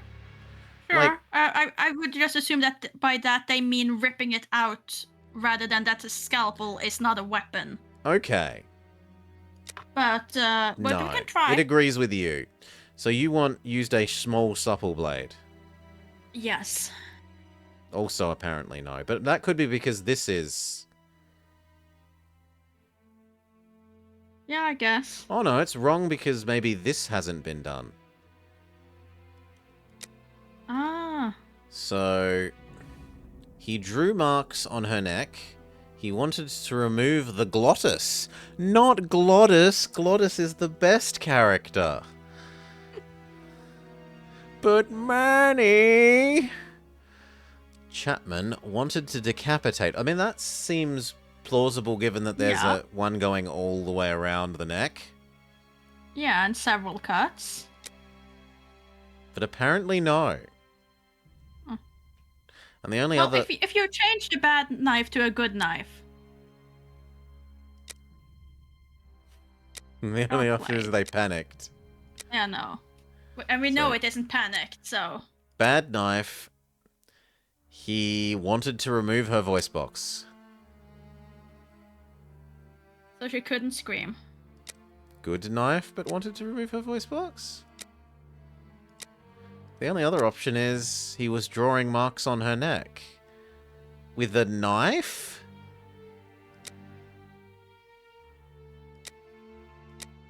No, we've tried all the good knife, bad knife options. So apparently he must be panicked. Strange.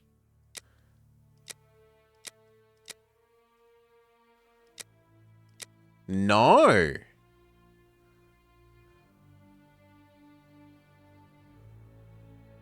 Huh? Wait. One. Oh, wait. One. Yeah. No. 1, 2, 1, 3, 2, 3, 2, 2, 2, 1, 3, 1, 3, 2, 3, 3. Maybe this doesn't go downwards. Maybe that goes upwards. Yeah. So maybe this is wrong. Try putting it back to that he wants to decapitate her and using a sharp blade, because if he's trying to decapitate her using a sharp blade, it makes most sense. And then this is wrong, and this is... If it's trying to decapitate her, then that would mean a big weapon? But you can't really... Can you really remove expertly organs with a big weapon? With great difficulty. Yes! Apparently so. Okay then, fine. Guess my organ removal skills need to be sharpened up. Not like his blade, which is sufficiently sharp. The uterus was ripped out, it was removed and taken, it was eaten. Removed and taken. I mean, it could be either of these. Didn't he say that it was missing, though? Yeah. It could have been removed to be eaten. Oh, Like that is Hannibal true. We just don't Lecter. have any proof. But yes, this one makes the most sense. The killer has a knowledge of anatomy.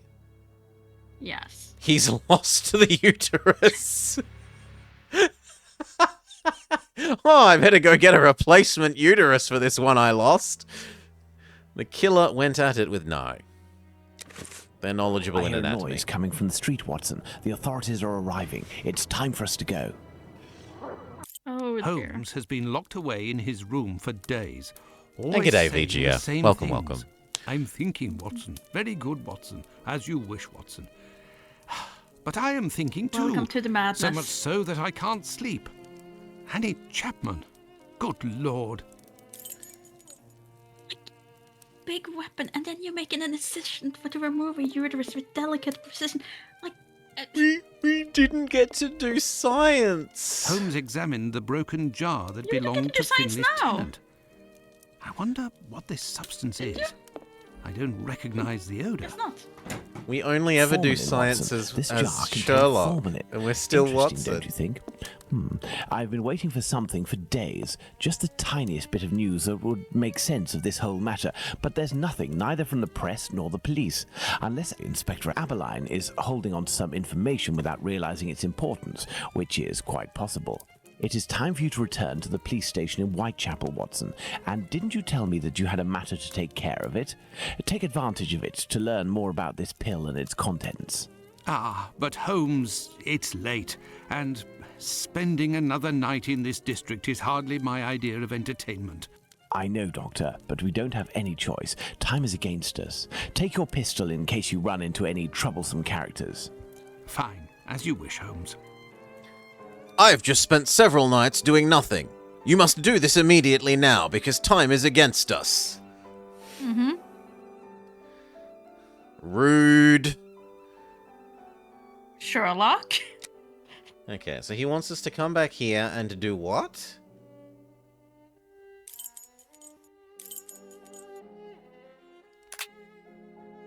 Return to the police station. Sure.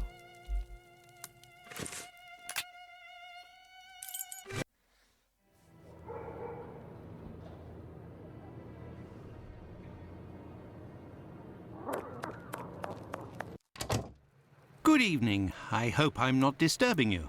Not at all, Doctor. This man, Mr. Richardson, is a witness to the horrid affair at 29 Hanbury Street, the murder of Annie Chapman. We are discussing the relevance of his testimony.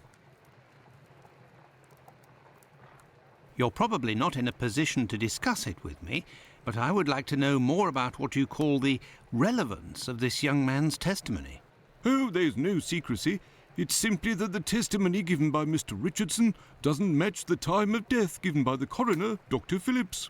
What was the time of death, according to him? Before 4:30 in the morning. My conclusions were the same. Were there any other conflicting testimonies? Well, 2 other witnesses summoned at the preliminary inquest gave testimony, but in these cases too, the times don't match. Do you remember what it was they said? I didn't question them myself. A colleague of mine took down their statements on paper, but on deciding they were of little use, he tore it's them up puzzle and threw them in the time. bin. There's no point in being bogged down with useless paperwork.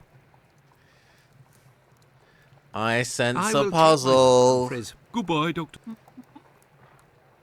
Where's the waste paper basket? Here are the ripped statements. I can piece them together again.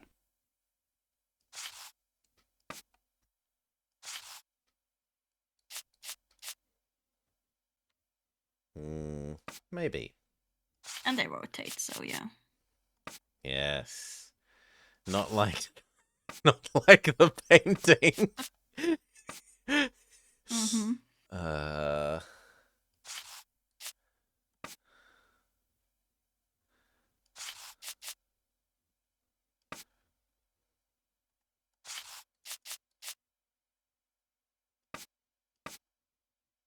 Hmm.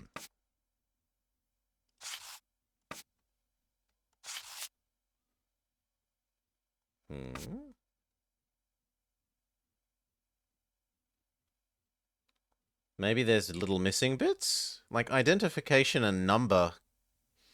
But these don't quite look like they... That could go with the witness. You see, there's 2 pages. Yeah, there is. There is.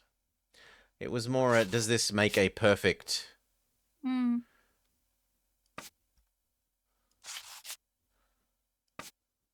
It looks like everything matches perfectly. Mm-hmm.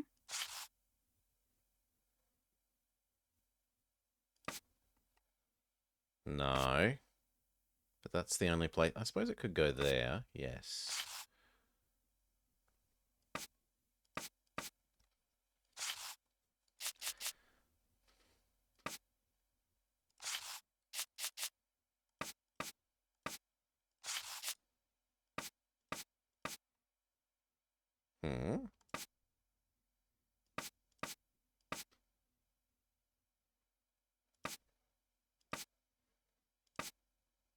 Maybe...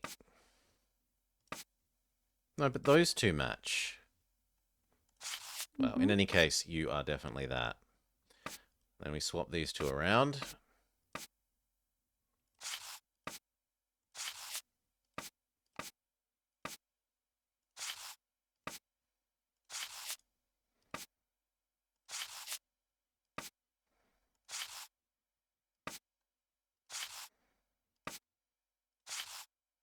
There, all done. Holmes couldn't have done better himself. Testimony of E. Long. On the morning of the murder, the witness left her domicile at 32 Church Street at approximately 5 a.m. to get to the Spitalfields Market. She was passing down Hanbury Street at about 5:30 a.m. The witness was certain at the time, as she declares that she heard the clock at the Black Eagle Brewery on Brick Lane strike the half hour just before she entered the street. In front of 29 Hanbury Street, she saw a man and woman talking. It should be noted that the witness identified the body of Anne Chapman at the morgue as being the aforementioned woman. This identification was solicited by our services. The man seen with the victim is described by the witness as follows: 40 years old at least. A little taller than the woman with whom he was discussing, 5 feet 3 inches. Dressed in brown, deerstalker hat, dark coat, a doubt on this point, general appearance of a working class. Particular markings: dark hair and moustache, dark face, looks like a foreigner.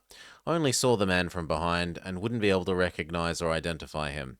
The term foreigner is often associated with Jewry. Can we see the other one? There were 2. Apparently not.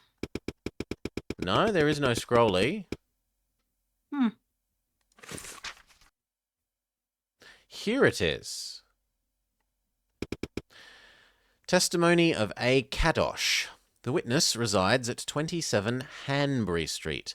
The building adjoining number 29 of the same street and the 2 respective backyards are separated by a wooden fence, tall and thin. On the morning of the murder, the witness got up at 5:15 a.m. and went into the yard where the latrine was. It was then 5:20 a.m. On going back into the house, the witness heard voices from behind the fence coming from number 29. The only word that he understood was no. He went into the building again, but returned to the yard approximately 4 minutes later, whereupon he heard a noise as if something fell against the fence. He departed for work. When he passed in front of the Spitalfields Church, it was approximately 5:32.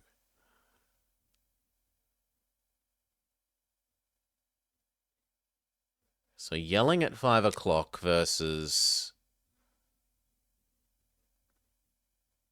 No, these both seem to be somewhat reasonably timed at about 5:30.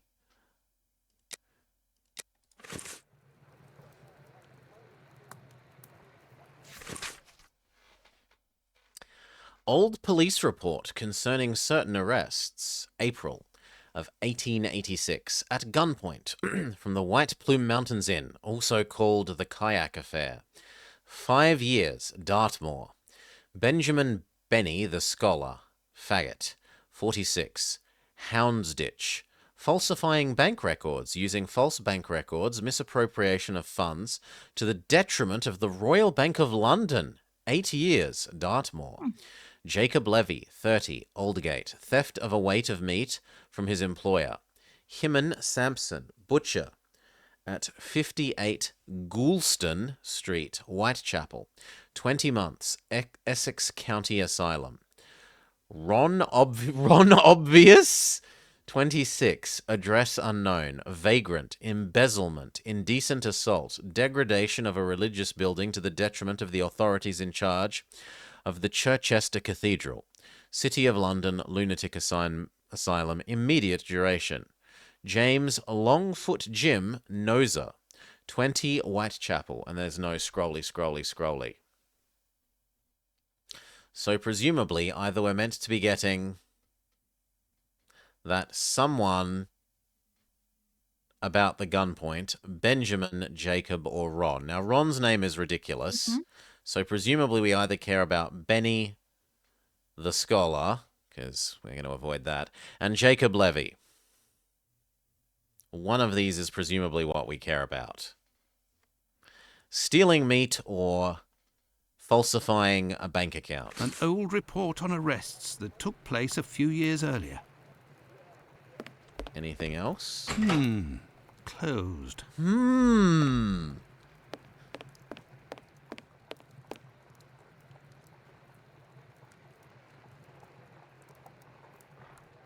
Oh, we can try talking to them again. Excuse me, Doctor, but I must take Mr. Richardson's statement. And you? May I introduce myself? I'm Dr. Watson. I am... You wouldn't be the chap what writes the detective stories in that there paper? Well, yes, indeed, my stories have been published in the Strand. Go, blimey, wanna tell me old mum? It would seem your testimony is the subject of some debate. Could you tell me what it was about? They'll be telling I'm a bit befuddled about the times that I told them. But it can't be so. I knows what I sees and what I don't sees that morning. What did you see, or what didn't you see? And at what time, would you say? I'll tell you this for nothing. It's me old mum who lives at the house where the body was found out back in the garden. She has her shop at the bottom to the right of the stairs. Her door was broken down not too far back because it's a real zoo it is. Right, the morning it happened, I head that way to see if me old mum has finally had the place broken into. It was 4:45 when I got there. That I'll swear on me dear old mum's life. I had a look round to see if the cellar had been taken. No. I had a little sit down on the stairs by the courtyard because me shoes were causing me no end of pain and I had a cut and all. I didn't see a single thing below the steps, Doctor, not one single thing. If there was some bird all covered in blood, tain't no how I could have missed that, even if it were night time. Right, 5 minutes after getting to number 29, I had to clip off. And now they tells me that either I can't tell time no more, or I was fixing me loafer next to a stiff that was still steaming. All right then. Evening, gents. Didn't we notice that the clock on the thing was broken before?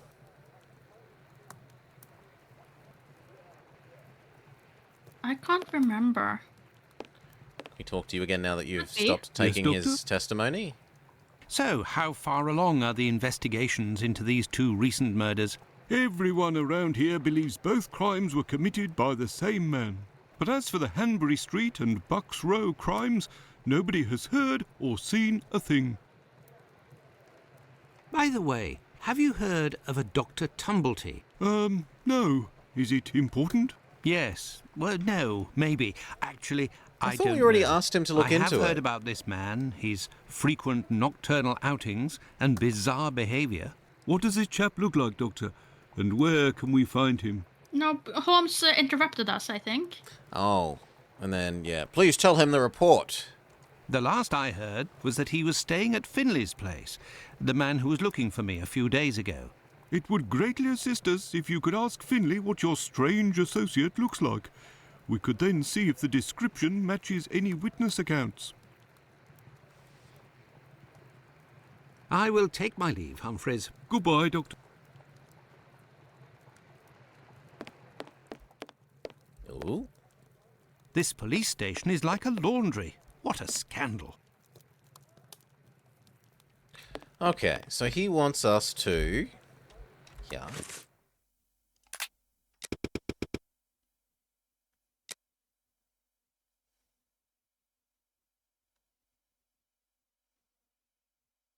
Ask Finley what your associate looks like. So go talk to the man that's like 2 doors down.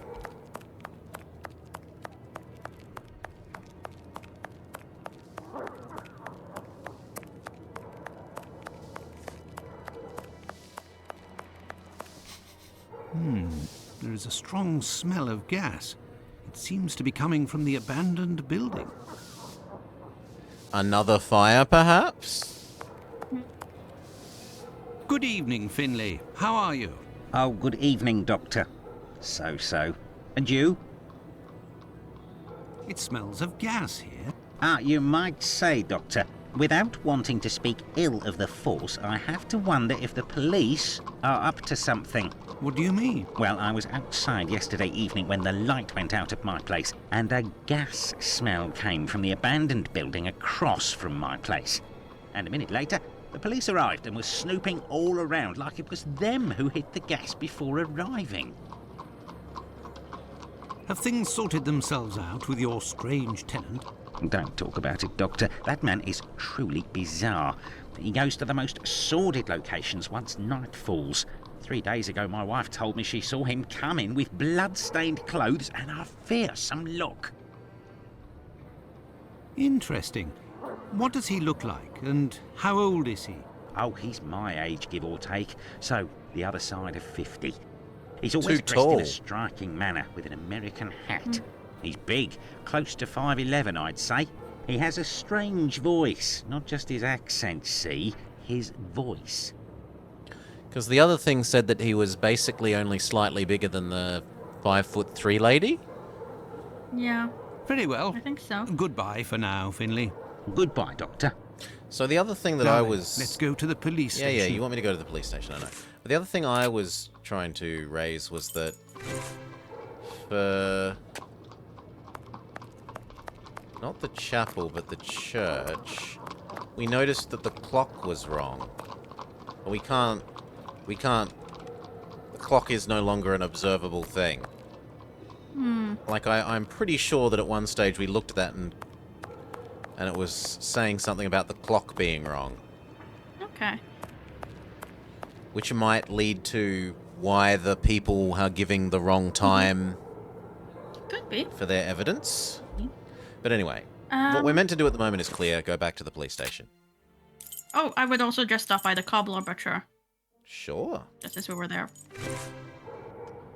Oh. Nah, sorry, my bad. Cobbler. It's fine. We don't have to. What do you have to say? Good evening, Mr. Solomonovich. Good evening, Doctor. What a pleasure to see you again. Have you finished converting the harnesses? Yes, just now. I got a little behind because of all the commotion. Commotion? Don't you start. 3 days ago, the very afternoon that you passed by, there was a chase throughout the neighborhood. Hundreds of people were chasing one man, claiming he was responsible for the murders these last few days. Schmonz! It was awful. I hope those maniacs didn't catch him. Better the police should. Tell me, did John Pizer turn himself in to the police? Things unfolded as they should. Look in the newspaper, the Daily News from today. Farewell, Isaac. Goodbye, Doctor.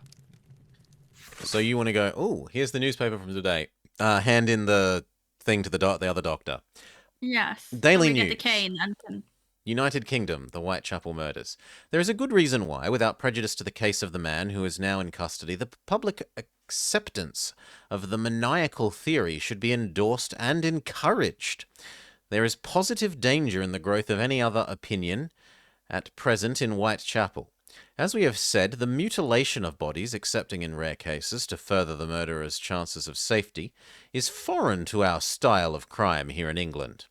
There is a disposition at once, therefore, to set down such atrocities to the credit of some ill-bred and ill-nourished foreigner from the lowest dens of vice of mainland Europe. So, in Whitechapel... Sorry, Maury. Sorry that you are from the lowest dens of vice. So in Whitechapel, there was arising a murmur of ugly foreboding by some of the foreign elements there. Sheer rumour of the silliest kind was beginning to take an odious precision, and there was arising in the East End a... Judenhelz. It sounds like a compound German word. I don't think I'm encompassed by this. I think they're being very specific about who they talk about. I assume that means Jewish person. Maybe. A Judenhelz. More abhorrent than that which abroad... Oh, it might mean hate. Hate of Jews.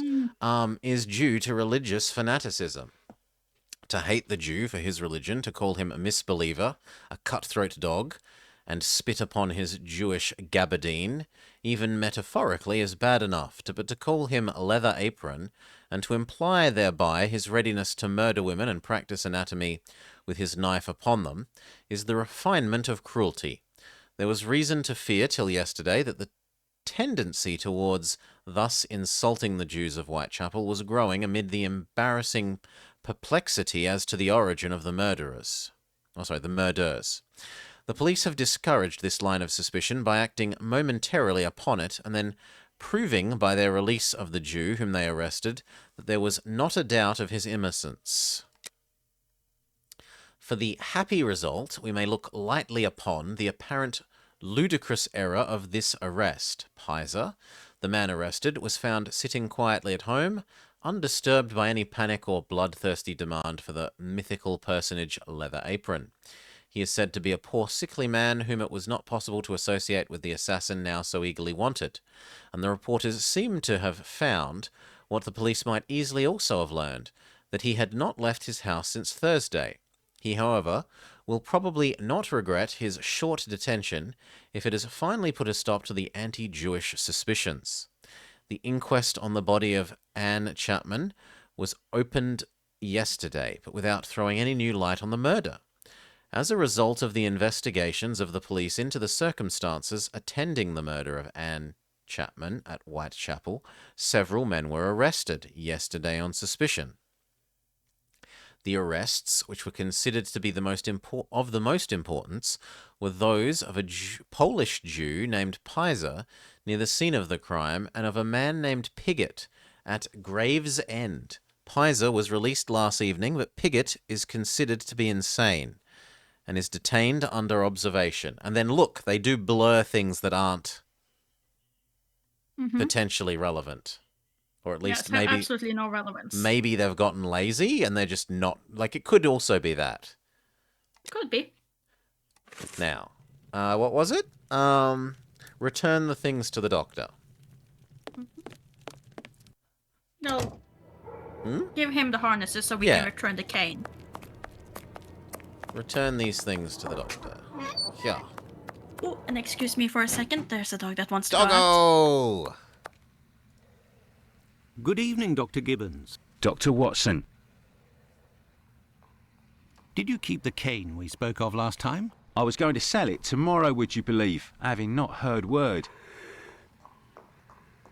Do you have any formalin here? No, definitely not. They have it in university hospitals to conserve anatomical specimens in jars. But in a little clinic like mine, we don't keep anything but bad memories. Well, farewell, Doctor. Goodbye, Dr. Watson. I must retrieve Sickert's cane at all costs. So this is my fault for not equipping this and then rubbing it on him. Yes, Doctor? So we spoke to him. He was threatening, like, oh, look, you still haven't gotten me the harnesses. I'm going to sell the cane. And for the other thing, it was that the broken jar that had some medical residue on it, it couldn't have come from his place, he says. Only fancy universities have that. Okay. And then I equipped the harnesses in the inventory, and I've rubbed them on him, and now we have Here are harnesses. your harnesses, Doctor. They are top quality, I'd say. Definitely worth the price of this walking stick. Here, it's yours. And thank you, chat. Chat is so helpful. Jeffo. Anti-Semitism. Yeah, so it does mean hate. We get the cane. Well, farewell, Doctor. Goodbye, Dr. Watson. Now, can we go ruin the go to man's Miss year-long Bevis. pass to the prostitution place by giving him his cane back?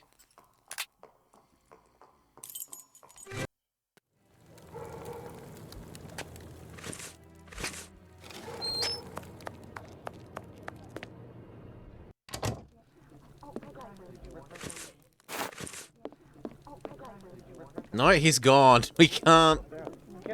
But we can probably return it to her and she will then kick him out. Good evening, ma'am. Your door was open. Isn't that a little dangerous? That's why there's a bouncer outside. Doctor. Don't worry, if the looks of anyone who enters doesn't please me, me and my pistol know how to convince them to leave. I You found mean the the pistol cane that that you was leave stolen straight from your on top client. of the bar Here it where they is. could grab Doctor, it before you are a real saint, I can see that. I'll finally be able to present my bill to this damned painter. If by chance you see him, tell him that a little surprise awaits him here. I imagine he'll have quite a account balance to settle. You told me you would Right. give me some information on this Dr. Tumblety. Agreed. He's a Canadian or an American. He parades from time to time through the neighbourhood in a 50-guinea suit and acts like a doctor. But for business, he isn't worth it. This damn Yankee hates women. The few times that he was approached by the girls, he spit on them, all the while hurling insults. It would seem that he was hunting for the bad boys. He's looking for trouble, that animal. Does he frequent any pub in particular? Aye, the Wasp's Nest on Burner Street, I think. A seedy spot even by our standards. Do you happen to know Annie Chapman, the poor woman who was killed 3 days ago? Dark Annie? Like all the drifters in the area, I've seen her once or twice. With respect to the dead, Annie really was the bottom of the barrel. What do you mean? Well, in our profession, the pretty young ones go out when night has barely fallen and don't have a problem finding takers. But poor girls like Annie or Polly Nichols, who aren't as tender and are often sick, sometimes trudge around for a whole night in the cold and the rain before landing a client. And that doesn't help their appearances either. They don't have much choice about paying for a bed for a few hours, a glass of gin or a hot meal. How terribly sad. That's the price of survival in Whitechapel, my angel. One of my girls knew Annie for some time. They bought some jewellery on the black market, I think. Jewellery? That's not How what could the... Annie Chapman have possibly afforded jewellery? Luxuries for a woman are always relative to her condition, Doctor. As a matter of fact, it was real cheap junk. Annie got 3 assorted brass rings, I think. It's been said I have a memory for jewellery. How is Lucy keeping? She's doing let me know well, who to ask Doctor. when you find But jewellery. believe me, it won't last. Rare are the girls who can build a future in our profession. The end? Very well, I shall let you get back to work, Ma. See you soon, my love. So do we actually have to find him and tell him to come settle his debt?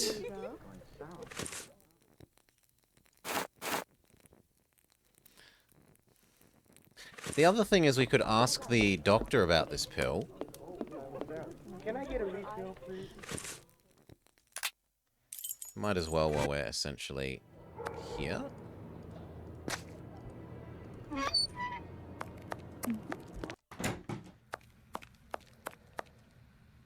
Yes, Doctor? Could you tell me what type of pill this is? Aha. Yes, we have those here. It's not really a medication. On the other hand, it means we give don't them do to science patients to work with it out. chronic respiratory Boo. conditions like tuberculosis. No science for you. Did you have a patient by the name of Annie Chapman, the woman killed 3 days ago? Indeed. She came in the morning of her death. Poor woman. Did you give her these pills? Yes, now that I think of it. She actually came in twice. The first time I gave her an almost empty container without making her pay. She came back during the day and said she dropped the container and stepped on the pills. She wanted to know if I could give her more again without paying. I refused. After she left, a patient who was there told me that he lives at the same place and confided that she had been lying. He saw the pills fall in the tenement's communal kitchen, but the woman immediately wrapped them up in a piece of paper. Where did this paper come from? According to this man, she'd found it near the chimney in the kitchen. Anyone could have thrown that paper there. That envelope can't have anything to do with the murder. Pardon, Doctor? Nothing. I was just talking to myself. Well, farewell, Doctor. Goodbye, Dr. Watson. Okay. So we have an empty inventory again. So now the only clue is find the guy. Find the artist. Is there a second brothel? Yes, because it can only be at the brothel. There was the seedy bar, though. Yeah, we Like were they told mentioned. about the bar. But that was for the other guy.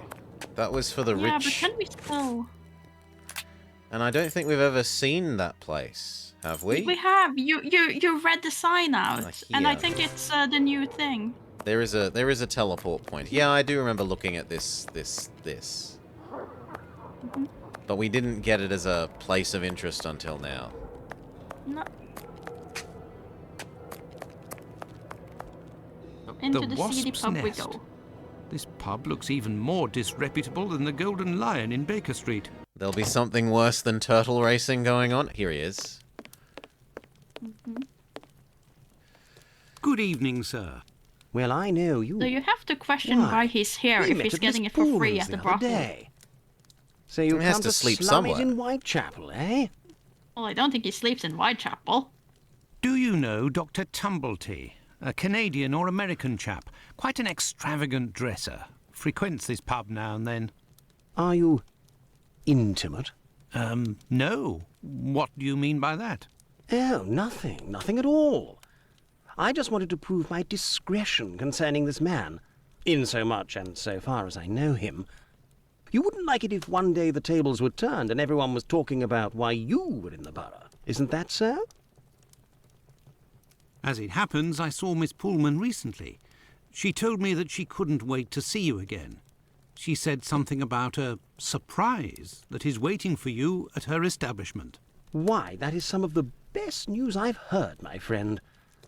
As thanks, I would like to let you in on a secret. The man that you were talking about, and whom I happen to know by sight, passed by and went through that little door that you see over there. Another man let him in. They weren't together for more than a few minutes, to be sure, eh? Thank you. Well, I will continue my search. Ah, love. But what is this person trying to imply? This matter is beyond me. Who could understand? Yes. Hey, you can't go in there. It's private. Got it? Isn't that the same barkeeper that they used in the Golden Inn? Yes. Possibly with a different hat. Oi, what'll it be to drink, Gav? Hey, come back. I can't talk to you when you're that far away. Greetings, my good man. Could I have a pint?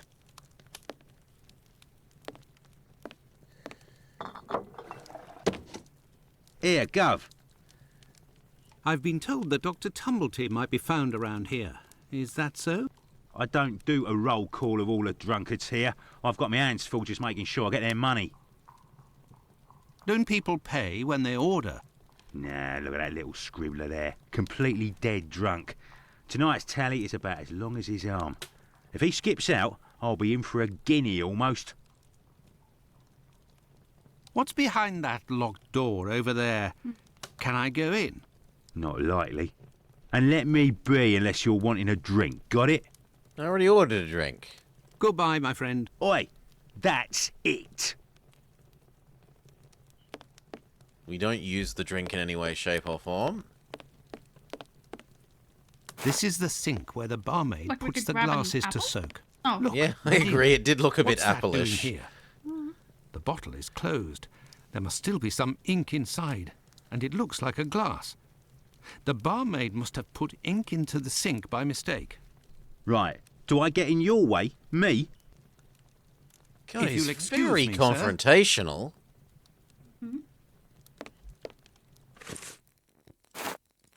Do I give you the ink back? Leave me alone. I bet this miserable act, the bloke that mopes there, will do a runner and leave me with the unpaid bill. No. What's behind No, that no, no, locked no, no, door? no, no, no, no, no, no, no. Goodbye, my friend. Oi! Still no? Hey! Still no.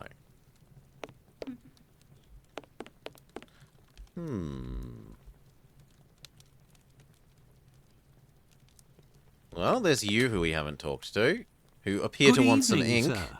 It'll be the coup of my career, Governor said. Ha! You'll make loads of doss of the paper, he said.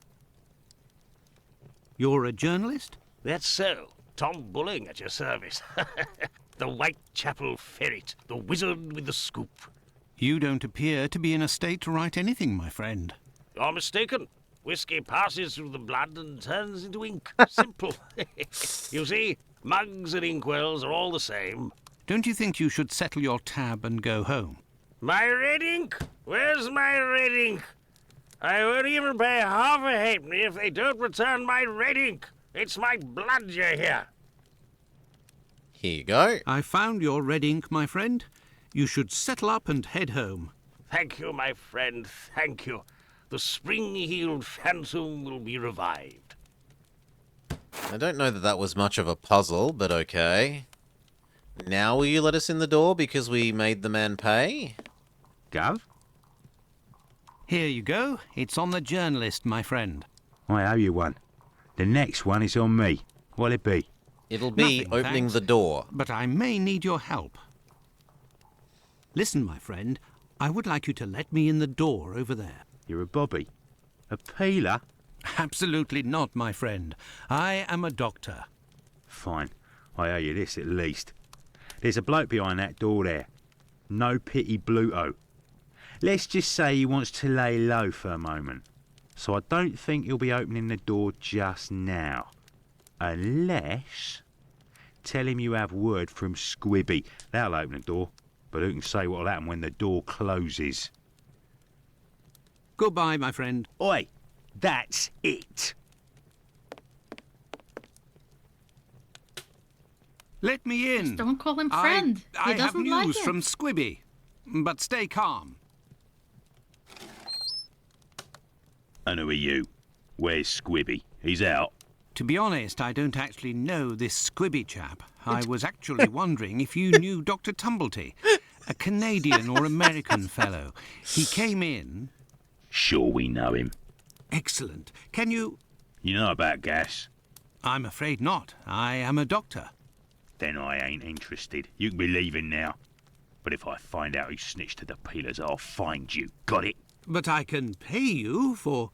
Keep your coins for the paupers, or one of the gas boys who ain't afraid of nothing and knows how to hold his tongue. You bring him to me. I'll meet with you. So we're meant to go find one of his co-workers?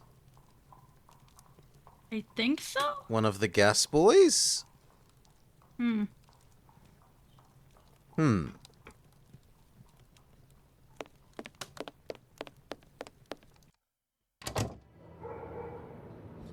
Is there a new teleport point? Because that would be a big hint that we're meant to go somewhere.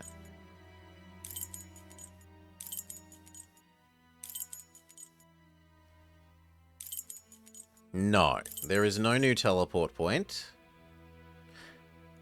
I don't assume I'd be allowed home. I could return to Baker Street, but I am still missing some information. Yeah. And that would put Holmes in a devil of a mood.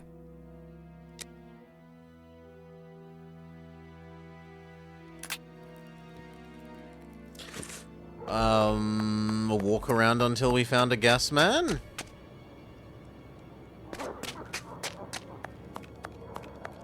Maybe there'll be a person, like, lighting the gas lanterns? Maybe. Burner Street. I have nothing to ask. Burner Street. Preston North End should take the cup. This time I won't mess up my bets. No, it would be better not to insist. Why is it forcing me to walk slowly? Tell me, is it... Out of the way, I don't like the look of you. No, it would be better not to insist. No, it would be better not to insist. I have no reason to go that way. I have no reason to go that way. Still not allowed down by the river. No, it would be better not to insist. Maybe we can talk to the police about it because the guy was somewhat concerned about telling the police. Yes, Doctor. Tumblety is a man around 5'11", about 55 years old, extravagantly dressed and with a rather distinctive voice. He boards at Finley's. You should know where that is, as the police were there only yesterday. Their arrival coincided with a strange gas leak. Ah, yes, I know where you mean. Indeed, there was an odd affair with the gas. It was rather unsettling. We were searching for a well-known scoundrel who was ratted out by Squibby, the chap we followed and saved from the pack a few days ago. This thug, no Squibby. pity Bluto, must have been in the abandoned building in question. But there was no sign of him when we arrived. Furthermore, an inspector said that, given the smell, the thingamabob that supplies gas to the building was probably damaged. So we took no risks and were called away somewhere else. We didn't deal with the gas leak, we just left the gas leak. I will take my We leave, didn't Humphreys. want to be in Goodbye, danger, but what happens to the people, well, you it know? would seem that I have all the information I need for my investigation. Anyway, this fellow Bluto at the Wasp's Nest is rather shady and doesn't look like he'll want to cooperate. I'd be better off returning to Baker Street. Holmes will certainly know what to do. And besides, I am worn out. Okay, we are allowed home now. Let's go back to Baker Street. Home, sweet home. There we are, Holmes. I've told you in great detail everything that happened last night. Excellent work, Watson. We shall now be prepared to answer a few questions about the horrible murder in Hanbury Street. Do you think we are now in a position to find out the identity of the murderer of these two women? No, I don't think so. It's outside of our scope and not our responsibility. As much as you've done for Leather Apron and the affair with the pills, our mission is to help the police by ensuring that they don't get caught up following false leads and to point them in the right direction. Let us start from what we know with some certitude. As you have just said, it is almost certain that the same person killed the Bucks Row and Hanbury Street victims. The reason to assume as much are numerous, and I shan't elaborate here. What do these two victims have in common? I won't tell you. You must tell me. Mm-hmm. They knew the same people. They didn't have anything in common. They had the same profession. So they're both doctors because they both know anatomy? Roughly? I mean, it's got to be these two, because he wants... Yeah. This is the obviously wrong answer. Mm-hmm. And we have nothing to indicate that they knew people in common, I Yeah, think. so I think the most reasonable thing is assume they are both essentially doctors. It's Or true other these two women were in the professions same that profession, relevant enough. Indeed, Watson. Oh, These it's two the women, were not both the prostitutes. guys. That is of vital importance, Watson. My memory from your examination of the scene is rather hazy. Didn't you say something about the killer's frame of mind? I was talking about the victim's possessions that were placed on the ground and the rings missing from Annie Chapman's fingers. This killer is a cunning predator, comes from a rather humble background, and shows steely self-control in carrying out the murders. Something is puzzling me, Holmes. Richardson's testimony contradicts the time of death given by Dr. Phillips, which also matches my own, 4:30 a.m. And yes, we shall confirm that, Watson, and attempt to determine the precise time of death. In order to do that, we will need to place everyone involved on a timeline. Only after that will we be able to place the knife symbolizing our killer. Let's look at our timeline, Watson. You control Sherlock. Am I meant to go over to the board? Should we save? Yes, yes we should. Since we started a new, like, the day thing showed up again. Which I'm assuming is that it's the start of a new chapter. Oh, you think this is a new chapter? Okay. I think it might be, since it had, like, the, you know, the board where it's, like, Baker Street and the date. Maybe? I don't know. I mean, we did get a cutscene. Yeah. Do you want to continue, or do you think that we should cut there, then? I'm okay with either. It's creeping up against lunchtime, but I could probably do it one more, I think. It depends on you. You've been up longer than I I can keep going. Don't want to pressure you. The doggos need their walk or something. Doggos are being looked after. Okay, then let's learn about this new mechanic. Determine the exact time of Anne Chapman's murder in Hanbury Street. We arrive on the crime scene.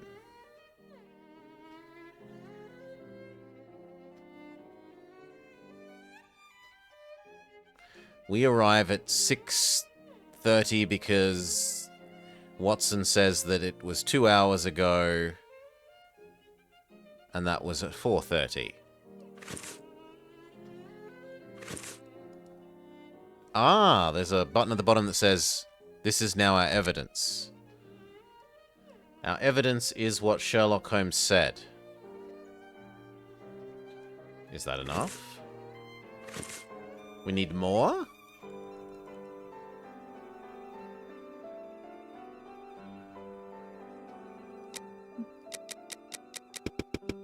I need more evidence than we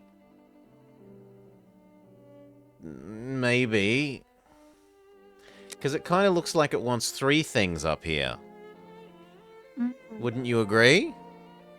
I mean, it looks like there's supposed to be 3 things up there, but for what purpose?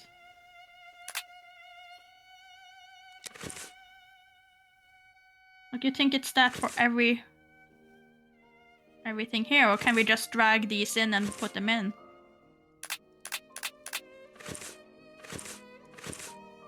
Well, let's read the help. Select from the inventory the dialogue and the 2 documents which will permit you to determine the time of Anne Chapman's death in Hanbury Street. Then place these objects or the characters representing them on the timeline. Listen carefully to Sherlock's instructions, which might ask you to modify. This feels like you might want to print screen this. Once all of the icons are properly placed, Sherlock Holmes will ask you to place Jack the Ripper's knife at the exact time of death.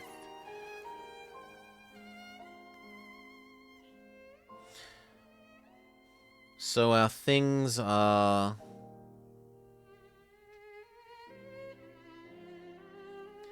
our own evidence.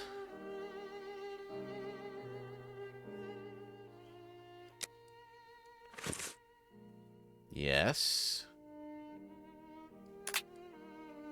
So one dialogue and 2 documents, he said. 2 documents. Okay, stone notes or document? Probably documents. 2 documents, yeah. Select from the inventory the dialogue and the 2 documents, which will permit you to determine the time. This one seems reasonable. She was passing down the road at 5:30, 5 a.m. The testimony that we had to do the, like, literal assemble the jigsaw puzzle to make. Seems right. And the other testimony was the same. And they count as 2 separate things in here, and they are 2 separate things in here.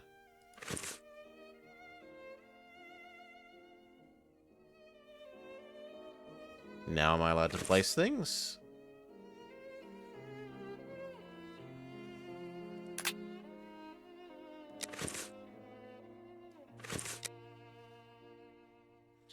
I feel like I might be misunderstanding.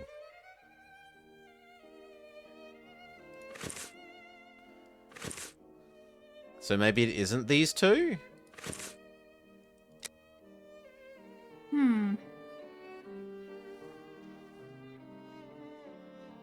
Or maybe I have the dialogue wrong.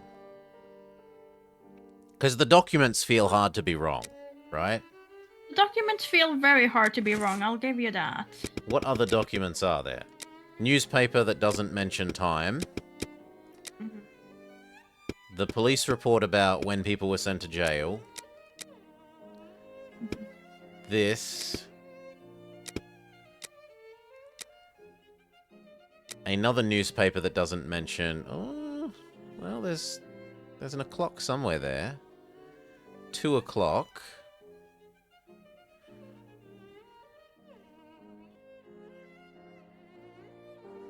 So it could be this, but there's no...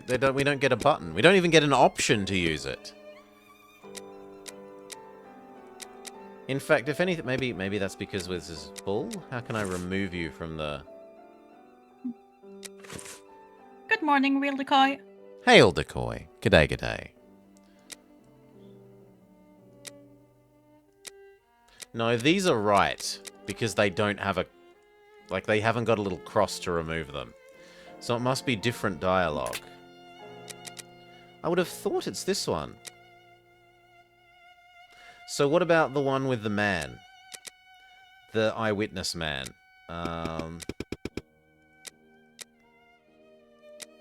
But just so I'm absolutely sure, you can't move anything until you put in those 3, right?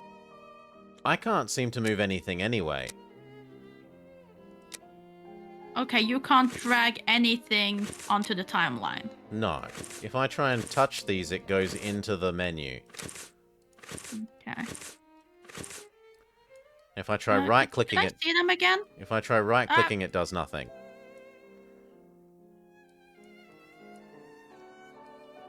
Okay. So we have Now, for Yes, the most that important one's part. Oh, need it's something for that. to the right of the thing. Yeah. It generates the faces, and these are. Yes. I was assuming we'd be dragging the, because in these things we drag boxes Mhm. with text on them. Yes. Yes, I get it. The sensible thing, like, I was assuming we'd also drag the boxes with text, but we don't. We no, drag I the guess, little I icons. guess the symbols make sense considering in the timeline they would overlap and it wouldn't be very visible. Yeah, it would be hard to, like, arrange these unless they were, like, conveniently exactly abutting. Yeah. There wouldn't be much wiggle room. No. And it wouldn't really show necessarily, like, if the entire text covers from 5:30 to 6, like, Where it really, yeah. Yeah. Okay. The estimate was 4:30, so we bring this and we Yeah. come to... So we push that up to 4:30. The assessment of the time of the murder given by Dr. Phillips and yourself, Watson, 4:30 a.m. Mrs. Long sees testimony of E. Long, and she says at about 5:30. Yes.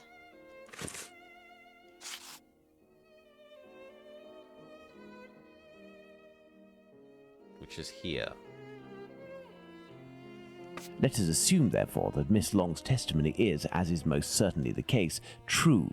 She places her meeting with the victim at around 5:30, claiming to have heard a clock chime on the half hour at the moment when she enters the street. Okay. And then our pipe... We left the station at was 6 o'clock, and 6:30. it took us 20 minutes to arrive at Hanbury We Street. arrived at 6:30. Ah, but he's just said that's not true, and that we're at 6:20. 20. Our arrival at the scene occurred at around 6:20. Given the distance separating the two locations, we can deduce that the corpse wasn't discovered after 6 o'clock, and therefore that the murder must have been committed before.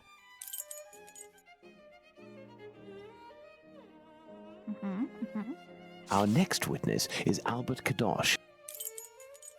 Mr. Kadosh is in his garden for a few minutes and then goes... Okay, so we go and read this, and he says... 5:32? Well, no, because he was going into the yard to go to the bathroom at 5:20. Going back into the house, they heard voices. And then when he passed in front of the church was... But that's not the relevant It bit. was at 5:32. That's when he's leaving for work. So 5:20 is when he's outside, hearing the noises roughly. Yeah, I think 5:20. Let's place this symbol that represents Kadosh on the timeline.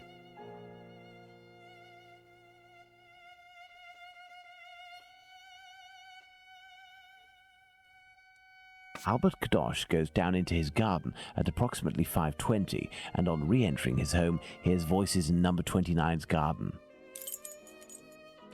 Mr. Kadosh hears a fall against the garden fence. On going back into the house, the witness heard voices from behind the fence coming from number 29.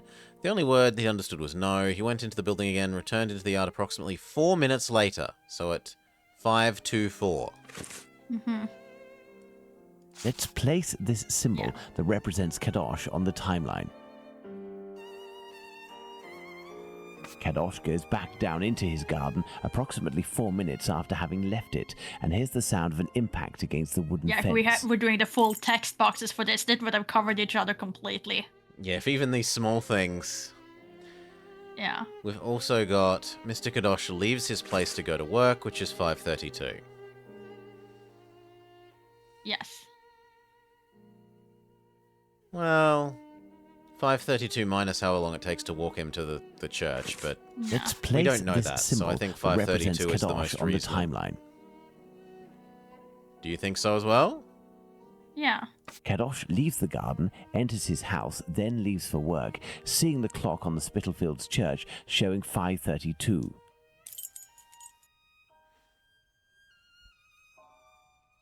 Haven't I placed everything? Yeah, but I think it's because there's still 2 things left that we need something else.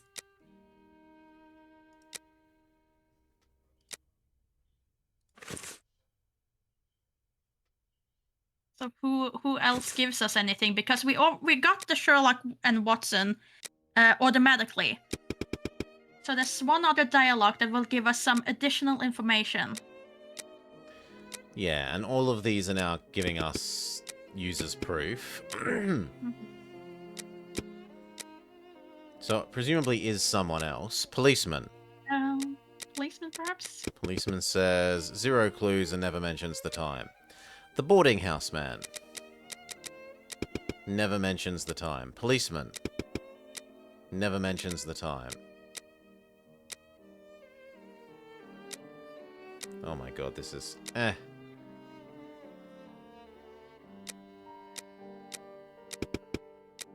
No. Can I make this move in a way that is less... There's the little boy who accuses Watson of being cheap. No.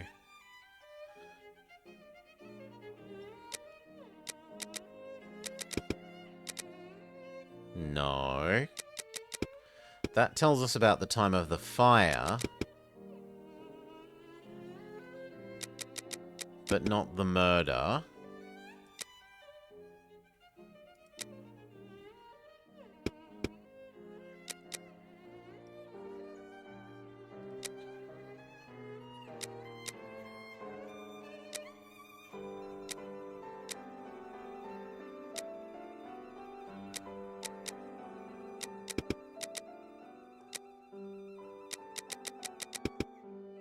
No.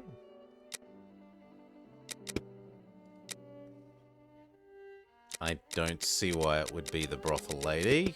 No. No.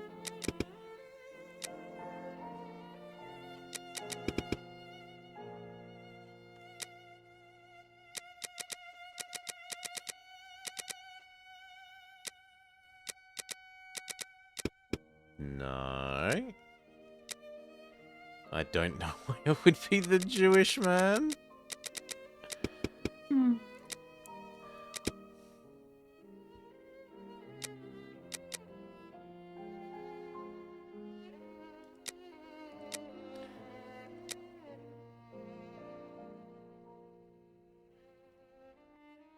This one does talk about the times of death. It does. The testimony given by Mr. Richardson doesn't match the time of death given by the coroner. So we try this? I mean, I guess we don't have anything else. God damn it. Nope. Okay. Is it perhaps... Like, does this just mean generic dialogue? Yes. That is just a sign for dialogue, Okay, I this think. is the same as this.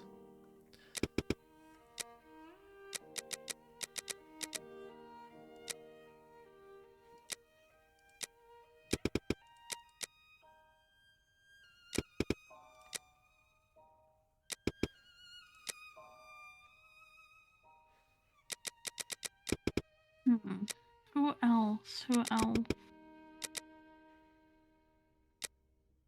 And there isn't really anyone else. We've been through all the people.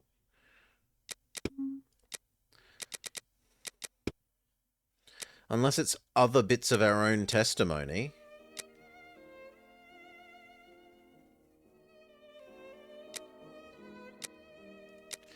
This guy is the only...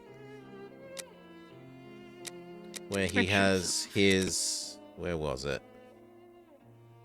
The door was broken down. It was at 4:45 when I got there. I'll swear on my old mum's life. Yeah. Let's use that then. There we go. Okay, it is this guy, and it's multiple things that this guy gives us. Okay. So when he leaves his mother place... When he arrives and when he leaves is what we need from his text.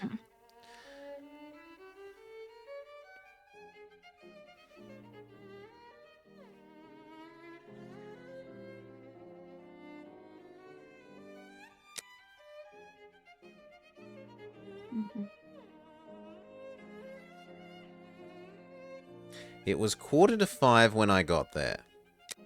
Okay.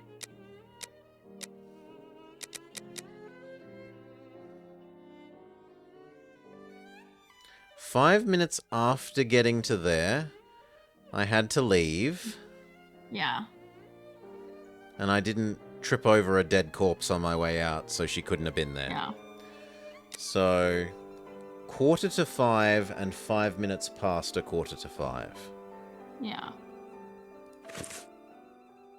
Now, let's put the Richardsons' arrival and departure times on the timeline.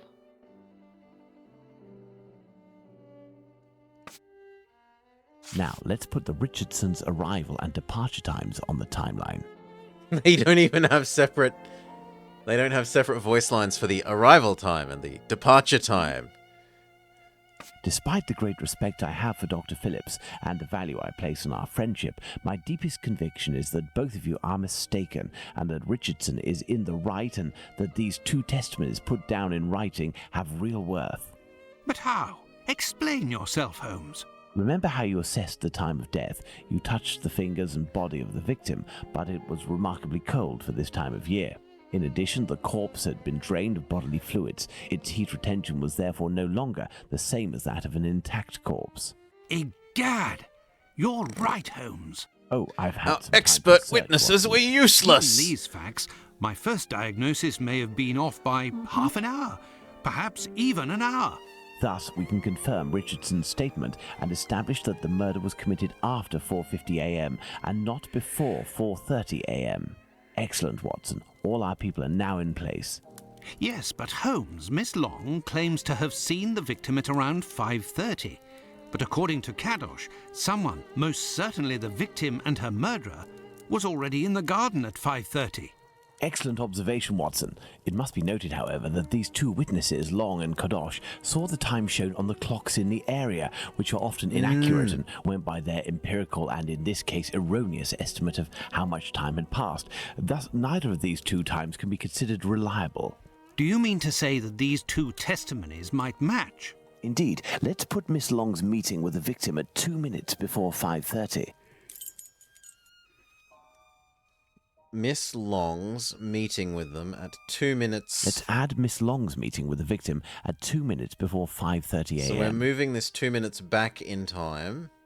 Mr. Kadosh claims to have passed by the Spitalfields Church at 5:32, which, given the distance from 27 Hanbury Street, would mean he was still at home at 5:31. Let's therefore put the end of his testimony at 5:31. We're moving his testimony back a minute. Miss Long heard the man say to the victim, "Will you?" To which the victim responded, "Yes," which would suggest that an agreement was reached and that the transaction was imminent. They then proceeded to enter the garden, which puts the voices heard by Kadosh at 5:29. These had a 5-minute gap, and because we've moved this one, we have to move this one. But why are we moving them together instead of... Shouldn't it move that way? No, because he just said that he went like into the garden before he went to work. That could be after having heard an impact against the fence. Thus, 2 minutes passed between the moment when Kadosh entered the house after having been in the garden the first time and the moment when he returns to go out again and leave for work. How long did he estimate this interval to be? 3 to 4 minutes. In light of all this, Watson, we can finally establish the time of Chapman's murder. Now, place the knife at the exact time.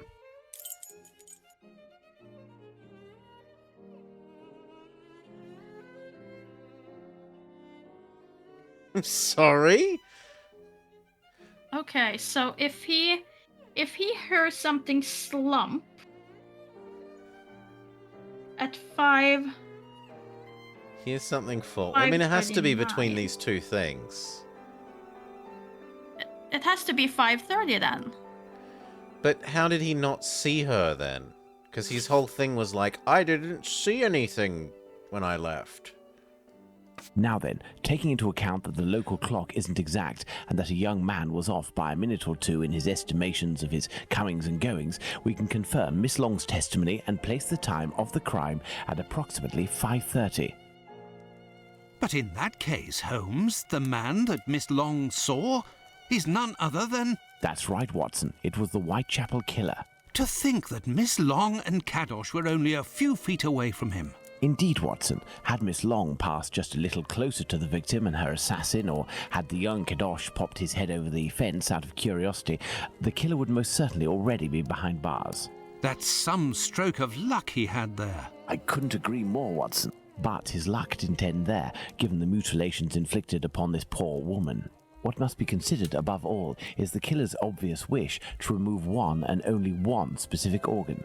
His surgery pinpointed the exact spot, avoiding superfluous incisions. This suggests the man possesses at least a minimal anatomical knowledge. Are you suggesting a doctor or a butcher? Perhaps, but the possibilities are still too broad to conclude with any certainty.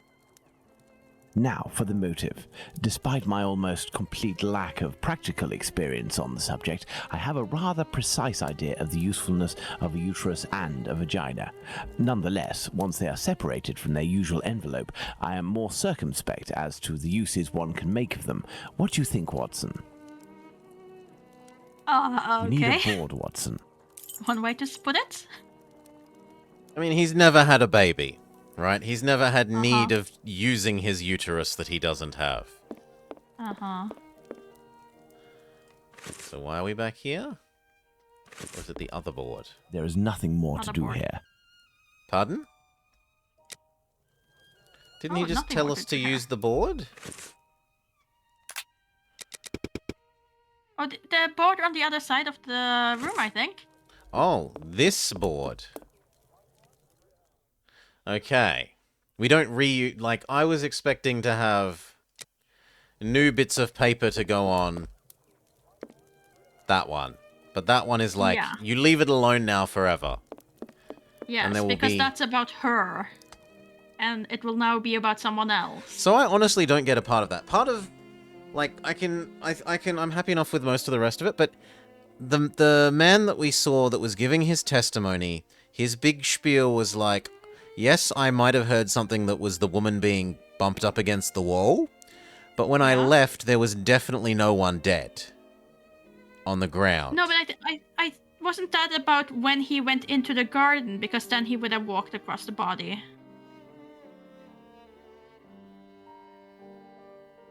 Or did I see the whole... Okay, so he leaves by the front door. Yeah. So he goes out to the bathroom, goes back inside, and then there's a 4-minute period, and then he leaves. Yeah. And the person is murdered in the backyard then. Yeah. Okay. As far as I understand, it's like when he leaves through the main door. He doesn't go through his garden at that point, so he wouldn't stumble upon a body then. Specimen... I might have missed it. You good? Yeah. Okay. Specimen for the sole purpose of study. In the medical university environment, students easily have access to a number of specimens. That seems like a... Perhaps it is intended as a study specimen. And that also I have implies little towards faith a in no. that theory. Hardly anything was taken from the Bucks Row victim. Black magic. There was no indication of any kind of ritual. Black magic? Watson, this line of investigation is far too vague. We don't have a single clue in support of such a motive. We can eliminate this hypothesis. Dementia can push men to commit incredibly vile acts. That sounds like cannibalism. Cannibalism. But that would be a yes. Yes. Holmes, what if it was cannibalism? Even if the idea is unbearable, we can't ignore it as a possibility. Look, you are what you eat, and he wants to remain human. Trophy. No. Because he for left this mode, almost this would have been everything. easy. Yeah. A desire for some sort of morbid trophy. I'd be inclined to dismiss this motive. If this were the case, why would nothing have been removed from the Bucks Row victim? Money. Yes, for organ trafficking. Elementary. What Did they emerges even from these do possible motives for having removed the uterus from the transplants back second then? victim is that they implied that the killer No, could have no, carried that out would the be same thing on the people Bucks Road selling victim, it to yet the didn't. universities From for this study. terrible conclusion, our killer has evolved Transplant in the use, space okay. of only a few days, and if that's the case, had he already struck Killing it before to the the first scientists murder that had to which plenty, we so you don't attribute need him, it for and that, if the killer but strikes again, what atrocity the step awaits his before. next victim? We have to stop him, Holmes. We shall do our best. This recent business of jars filled with formalin and of the American doctor might be a lead. Watson, inquire among medical circles to ascertain if there is a black market for human organs. The chances are slim, but this must be pursued. Very well. What about you, Holmes? I will send word to Inspector Aberline regarding our recent conclusions. I should also like to become a gas man and pay a visit to Bluto at the Wasp's Nest. Understood, Holmes. I think one of my old university colleagues who works at the London hospital will be able to help me. I shall write him a note at once. He should be able to see me during the day. Afterwards, shall we meet here? Yes, Watson. See you later, and good luck. I must get to the London hospital, where my old university I have colleague to agree, works. Antares, because those two kind of contradicted at that point. It's like, yes, we have this market of organ trafficking, which is being sold to supply the medical student and to supply like science research, and at the same time we're saying no, that they're already being supplied, so they don't need to go out and get their own. So that goes back to the line that I tried to describe to you when you walked away for the dog, how we talked to the man about the glass that had the residue on it that was on the stairs, and he said, oh no, this isn't from here, this is like a specimen jar, and it's only for keeping things in universities. But yeah, it didn't say about anything about how many there are or that they're common that I remember. Like, he didn't say there's far more of these at the university than they would ever need. Yeah. But if there's far more at the university than they would ever need, like most of those have come from illegal sales at the organ market, because there's nothing else people are buying these for. It's not So like who- people are buying those things for just having them around. Most Who of am the- I? I mean, there are some people. I'm meant to be talking to someone I know, a colleague. I am absolutely bamboozled how I am supposed to know who my colleagues are and who I would go talk to as Watson. I would assume it is on Maybe the we map look as for a letter location. in our own office? Like maybe there's stuff... This makes me question, though. Do you think that is the end of a chapter, when it's like, okay, now we have done the deduction part, but there's no cutscene then, really? I really wish, like, we were back in the first ones. At least you get a proper. You've exited Switzerland. The chapter is obviously over. Yes. You have now teleported I must to get to the America. London Oh, hospital, sorry. where No, my old New university Orleans. colleague works. The Yeah. country of New Orleans. Surely this is a new chapter, right? Yeah, you have a new location there. This one. To the London hospital, quick. My colleague agreed to meet me here in one of the London hospital rooms reserved for students. Swimming in organs at uni. Ah, John, you're there already. Punctual as always. Oh, Tell yes. me, you don't seem to be in good shape. have heard about Is it possible that your here. recent marriage is making you this morose? Ah, you know me well, Andrew. I guess No, it's a saying strange it's a fascinating and story might terrible sound wrong, but it affair that is. concerns me. Have you read my note? Yes, I admit that I was surprised. It just so happens that I, too, was asking questions about our morgue. What kind of questions? What do you think? Have you heard of any organ trafficking within... No, John. No doubt there exists some exchange between colleagues. Not quite legal, of course, but nothing that can qualify as trafficking. Since the Anatomy Act of 1832, which permitted the use of unclaimed corpses for science, the black market trade was definitely halted. There are sufficient subjects available for all practitioners and students. Of this I can confirm. Well, organ trafficking as a lucrative trade is Okay, out so of the that's the question. thing. I wasn't Then quite what sure is we were on troubling that you with the timeline, morgue? if it was before or You after. are talking about trafficking organs, but I suspect there is trade in whole bodies. So there are missing What do you cadavers? mean to say? Whole bodies are disappearing? Well, it's confidential, but I know of your discretion and your friendship with the famous Sherlock Holmes. I can tell you that a few corpses have recently disappeared from the hospital morgue. Cadavers that were intended for dissection. That is to say, not claimed. Poor, unknown people. If a single corpse had disappeared, it might have been a bad joke. There are many students who pass through here. It's even a meeting spot. For the majority, they are here to work. A few come here in secret to practice. It also happens that instruments or organs go missing. Nothing alarming, but so many corpses. It's very troubling. Are we sure there's not some Cthulhu stuff happening? So many corpses. But the hospital doctors aren't doing I anything? believe they want No, their that is corpses to alive. say, they would prefer not to call the police at this point. An investigation would no doubt result in the suspension of authorizations for the use of unclaimed corpses. Do you think that you could intercede on our behalf with Sherlock Holmes to clear up this situation? Which corpses are missing? I don't know exactly, but I can make an exact list if you would like to wait here for a few minutes. Feel free to look around the room while you wait. It'll bring back memories. Thank you, Andrew. Okay, presumably we have to sneaky find something.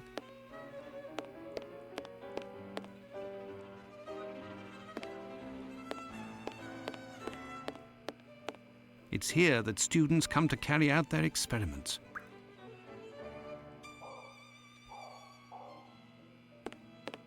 An encyclopedia of anatomy. A page on the human heart is dog-eared. Let's see. The vena cava superior. The arteria aorta. Print screen, Murray, print screen. The trunctus pulmonaris. The venae pulmonaris. The arterium sinistrum. The valva aortae. The ventriculius sinister, and so on and so on. Presumably we need to go to play a match the board game. And yet no. Color me surprised.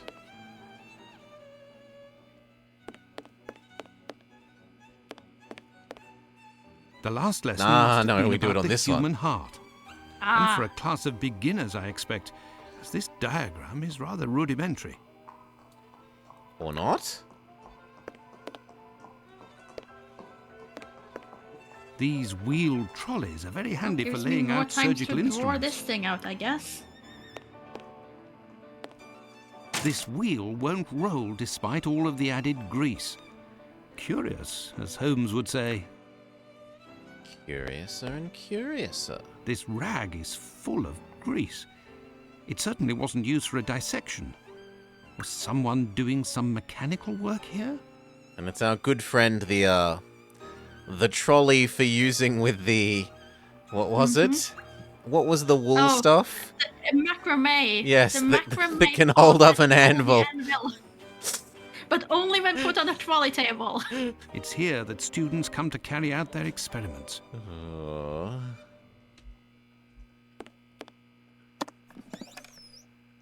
That one hurt you.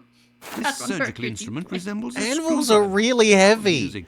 I have to move them fairly commonly. return it later. Like a little woolen cat's cradle isn't gonna hold up an anvil. Look, It's here that the students lady come who to was carry out working their there, she experiments. knitted some really strong stuff, okay? This is gonna say we can't leave yet. Yeah. I'm missing some information. Is this book interesting? No, that's it.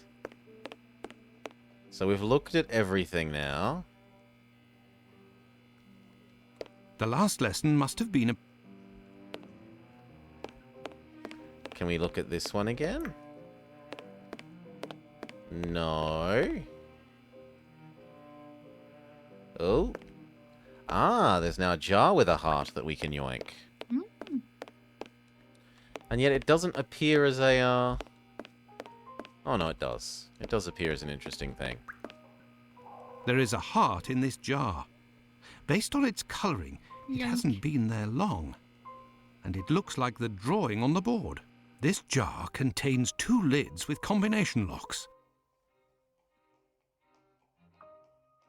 I wish you could see my face, because I am extremely unimpressed at the idea of a jar with 2 combination locks.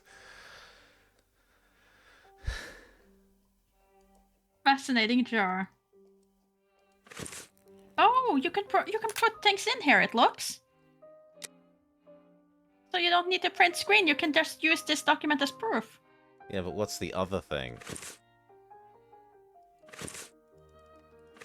It wants 2 things. Yes. Something to do with a clock.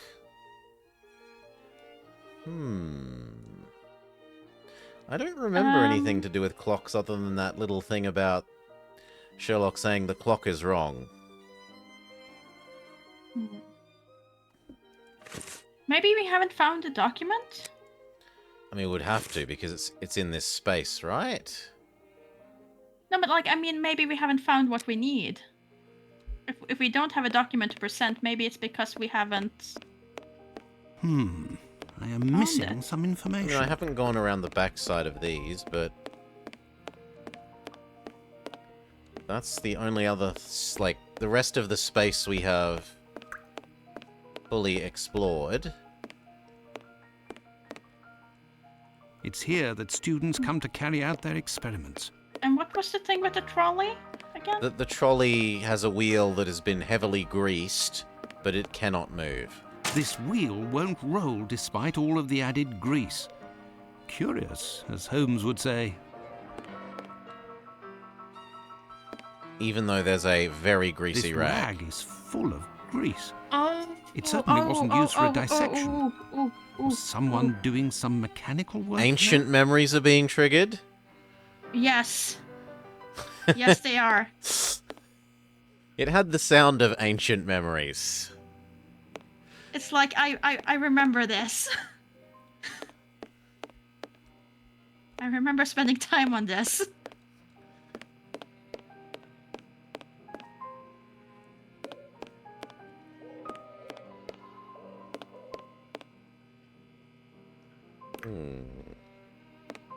The last lesson must have been... Yeah, the only thing that's interactable There and is a interesting heart is in the... this jar. This jar contains 2 lids with combination locks. What's in your inventory? The surgical instrument. But I can't...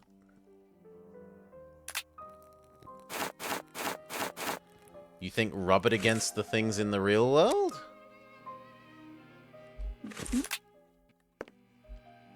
A Very message. specific thing. I'll be... Why the devil was it hidden here? The vena cava superior and the valva aortae, the atrium sinistrum and the trunculus pulmonalis. Ethan Levy, 7 years, son of Sarah and Jacob Levy, hospitalized on May 18th with syphilis, treated with mercury and penicillin. Grave condition, advanced stages. Possibly an imminent subject. Watch carefully. The magnet is in the heart. Use this board and erase it afterwards. An old prescription. Poor child, so young, yet terminally ill. Strange, someone scrawled something. Part of it is in Latin. These are instructions, it would seem. Okay, so the heart had numbers. The numbers correspond here to the numbers we have to enter on the clock is my next guess. So, where is that note? Is it a document? Yeah. So we need vena cava superior, left. So left or blue Let's go look at the colours on the... There is a heart in this jar. Based on it, this jar contains two... Yeah. So... So now we can also put the document in there. Can we? You had the one spot. We can choose the thing from him now. Was that in documents? This? If you go upwards? Okay. Just so you have all of your things there, so you don't have to... And it even is on screen. Oh, that's quite nice.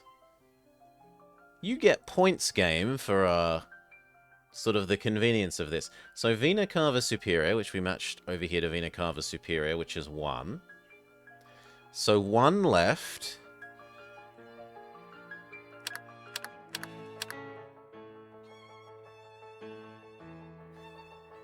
Well, 1 with blue.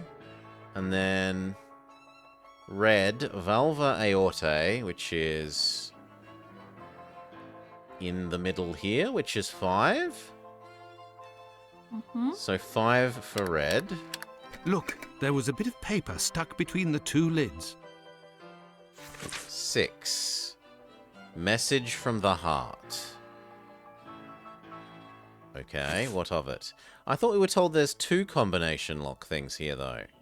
Like, and why is there a second one if not there's a second thing? So Atrium Sinistrum is... We can then assume that that is blue other way, 8. I guess. Blue 8. And red, Trunculus Pulmonaris, this thing, which is 2. So red to 2. Incredible! Someone has hidden a magnet in this heart.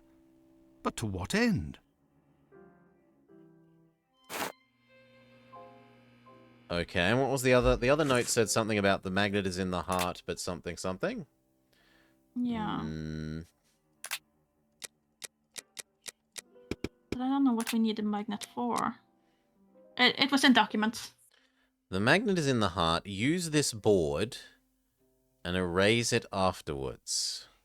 So that's probably just, you know, not relevant. Why do we need a magnet? Why do we need a magnet? Sure, I mean, that was a puzzle, and that was actually, again, points to the game for not making you go in and out and in and out and in and out of the menu to look at all the names and stuff. That was a fairly reasonable puzzle. Print screen or anything. Yeah. That's very very good. user-friendly. But why do we want this magnet that the puzzle has given us? Can I rub the magnet against this thing? Let's equip the magnet at least, so Yeah, we know we're absolutely. going to use it. It's here that students come to carry out their experiments. Can I rub it against the broken wheel? These wheeled trolleys are very handy for laying out surgery. It's here that students... It's here that students... I am missing some information.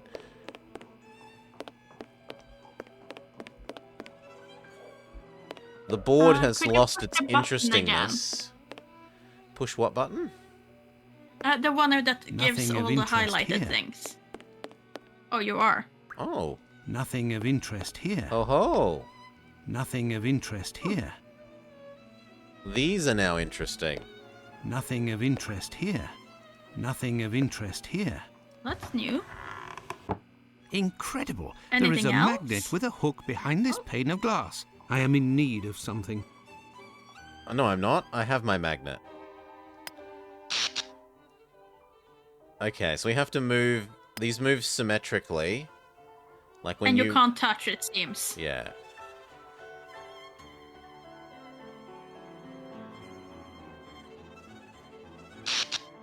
What?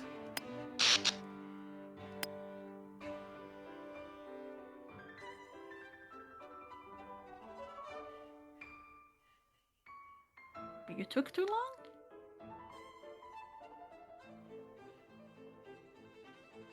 They might not be able to touch each other, but I would think that these are on opposite sides of the pane of glass.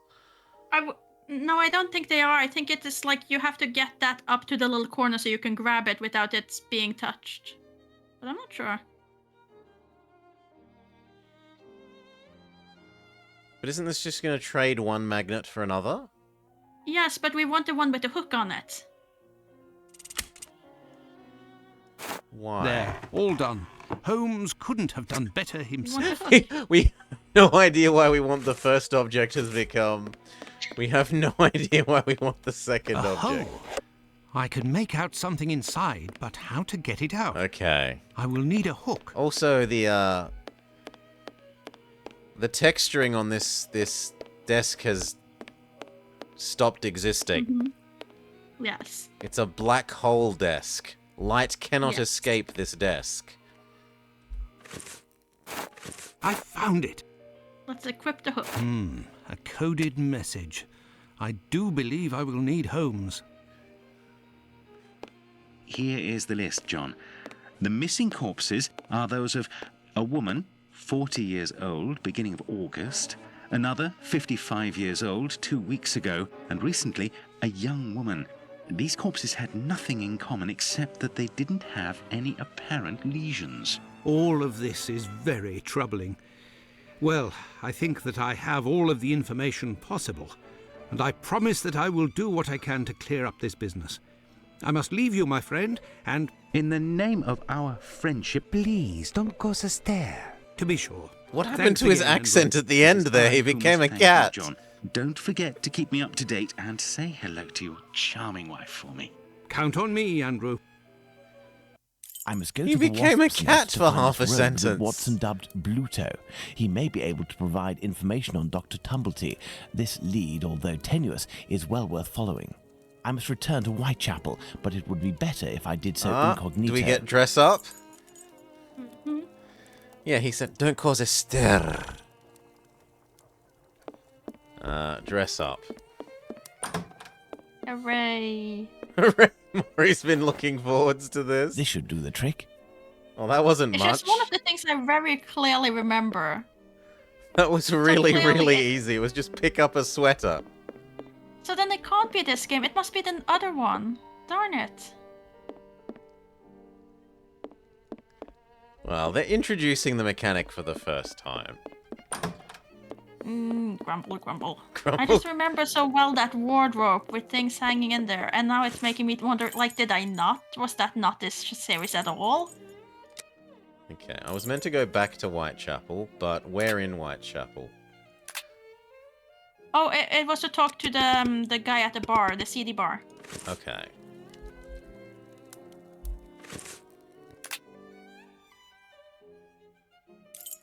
Let's go.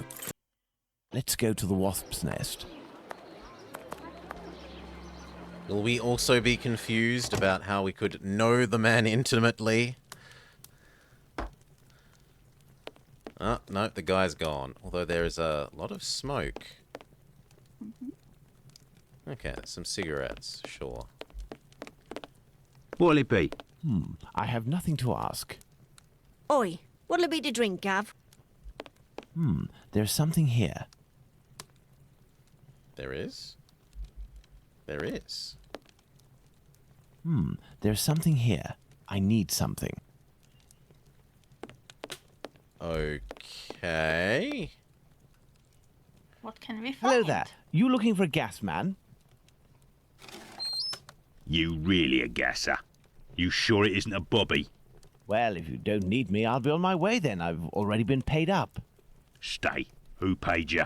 A doctor, Marston, I think he was. He told me you'd talk to me about a foreigner, name of Tumblety, if I did you a favour. Right, mate. Might happen. What is it you need me to do then? Listen to me. At the end of Whitechapel, there's an abandoned dump of a house. Opposite Finley's boarding house. Upstairs in the mess where the gas pipes are, you'll find a sack with something heavy inside. If you look in, you'll regret it here. You find it, you bring it here, and you don't tell a soul, right? Got it. And then you'll tell me about this Tumblety so that I can report back to the doc? Yeah, doctors know people. And since you is here, it's because he'll move mountains for his American. Me, I don't know much. But you can tell him that he'll have to talk to Squibby. He seems to know lots about plenty. When you come back with a sack, I'll tell you what he needs to tell Squibby so that he snitches on the yank to him. Believe me, mate, it's as explosive as 10 miles worth of gas in your damn pipes. Okay. Right then, I'm off. Do we have a new fast Give me travel some air. location? Or was there I actually could something I arrange meant for to the do with the police to come floor? down here and arrest this thug, but he seems pretty tough and would probably be a lot less cooperative than if I play along. It's best I handle this myself, including meeting the mysterious His lips aren't Squibby. animating. No, because he's only thinking. There's something here. I need something. Maybe we use it later to like hold the door open and get to him or something. Old tongue. Or we use There's those. something here. I need something. Oh, come on. How is it not the giant tongs? There's Anything something else here here we can use? I see a jewel. We It's have a fallen knife. between the Can we use the floorboards. knife? Oh no, it's a slider puzzle. Yay! Yay, you monster. So what? We've got to get... What am I meant to do? This really should have a question mark thing with saying, get object X to location Y. Okay, no. The two of you, get out. You're not getting the sandwich. No sandwich for doggo. What was our that goes for dialogue? you two. No sandwich. You can go downstairs and get ham. There's something here. But faces is the part of the sandwich you want anyway. I suspect that I meant to get this thing over to here, but I would assume that you're supposed to get it into the separate room, yes.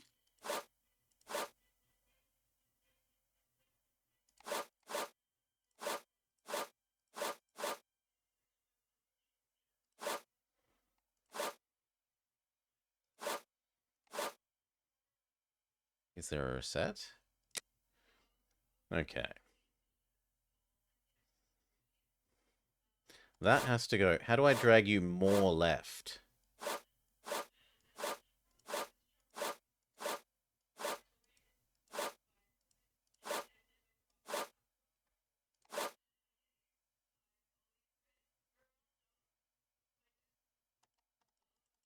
You can't.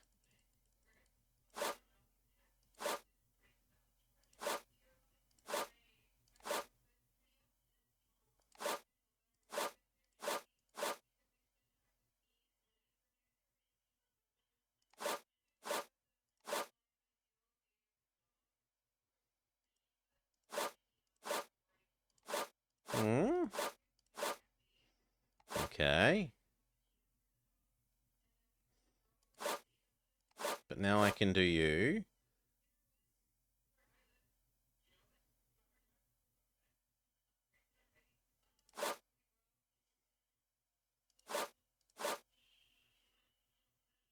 I need to move this one, which means I need to move this one.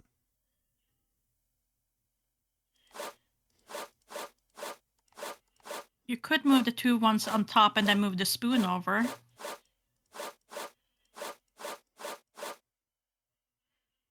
But no matter where the spoon is, it's not going to get out of the way of this. If it's going to go all the way over. If you take the two ones in the top corner down,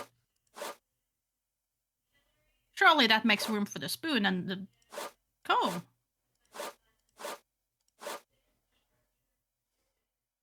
My instinct is that this wants to go leftwards so that the comb can go up. Yes. And if you take down those two one, you can slide a spoon.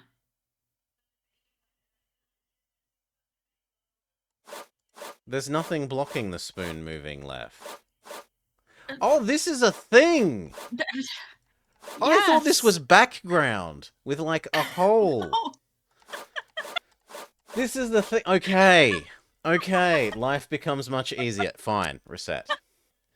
Okay. I didn't realize this was a thing.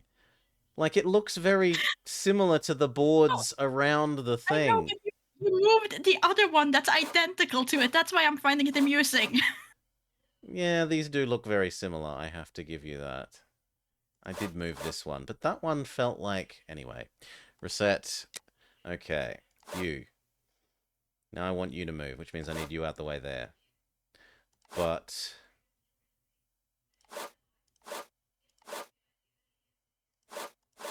You, which means you, which means you, which means you, which means you. And then you, which means you, which means you. Which means you, which means you, which means you. Isn't that the opposite of what I want, though? Because I want this to come across. So... I want both of these up. But I also want these up.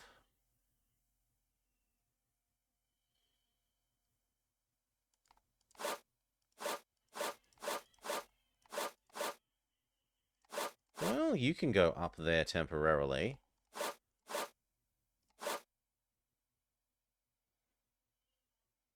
And then you could go up temporarily. And now this is completely out of the way now.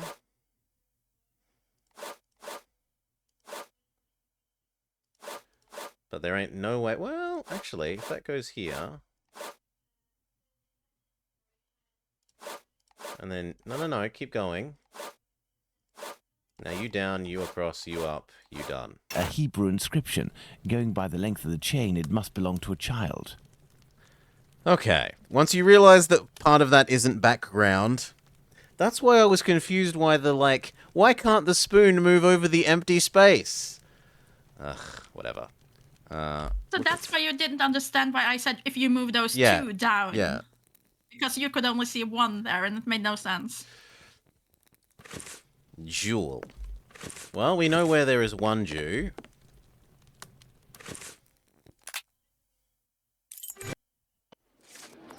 Rub Jewish object on Jew, which... How do, sir? Hello. I'm sorry to say, but I'm closing.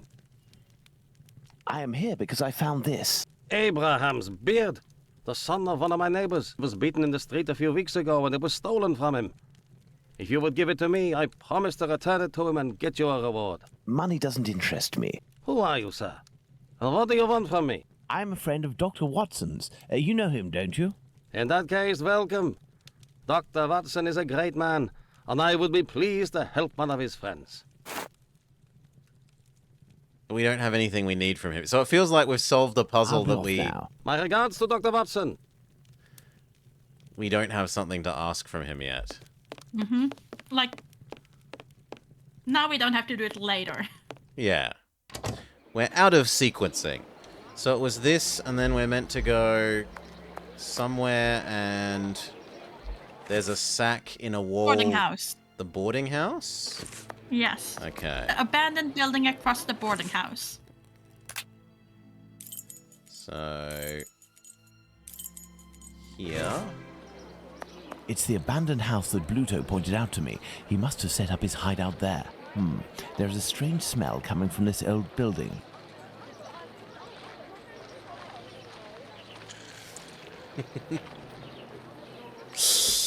And watch out, Antaurus. Hinty hinties get smacky smacky before we ask. There's a channel redeem now, though, if you want to avoid the potential of smacky smacky. There's an I know channel redeem. You can show just how smart you are. Closed. You adapted the I know to redeem. Oh yeah, I've shamelessly copied that from you. Shamelessly. Changed the end wording slightly because I think it needs changing a little bit, but otherwise... Closed. How do we get in? Do we use our pocket knife? Closed. No. Is there a downstairs door? No. What did the man say about how to get in? Let's go check the dialogues.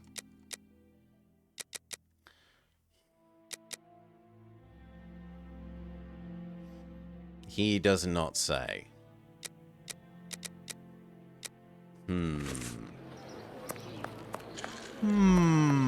Do you know how to get in? Good day, Finley. Ah, good day, sir. Have we met before? It's me, Sherlock Holmes, but I don't want it to be known that I'm here. Can I count on you? Certainly, Mr. Holmes. I shall be as silent as the grave. Your tenant, Dr. Tumblety, is he here? I don't think so. I'll go and find out. It would seem you've been having some gas problems. Don't talk to me about it. The problem is from the abandoned house not far from here, but nobody has come to take care of it. Perhaps I could go and take a look. Do you have a ladder? No, but I think in the pile of wood under the stairs there is one in pieces.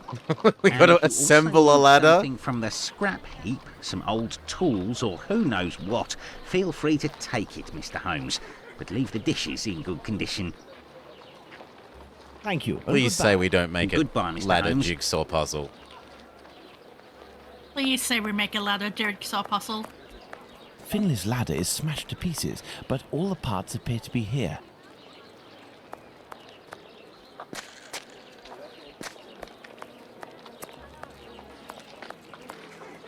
This must be a piece of the ladder.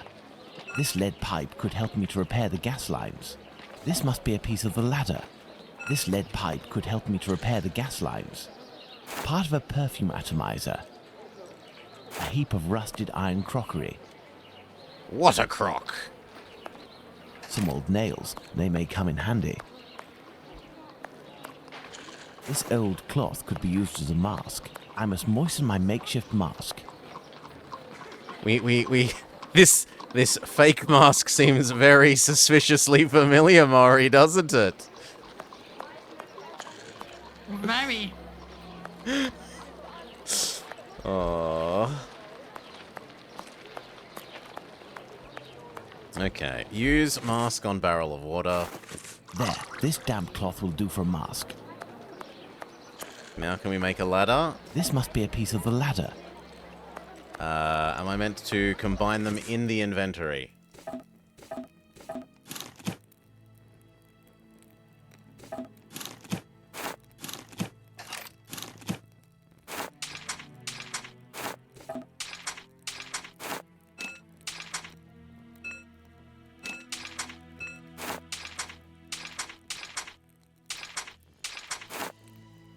Oh, it's already a full... Okay, I don't know why it has nails spare, but it...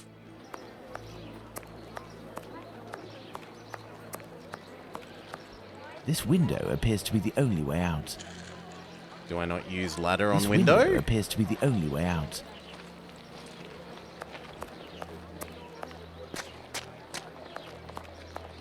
Use ladder on window seems really, really intuitive.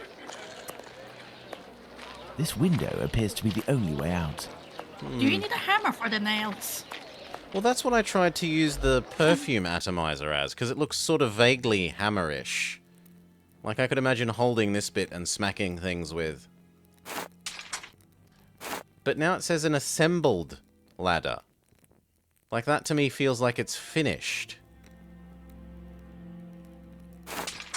I took that only as the parts have been assembled together, but you still need to hit in the nails. And that would be aligned, maybe. Hmm.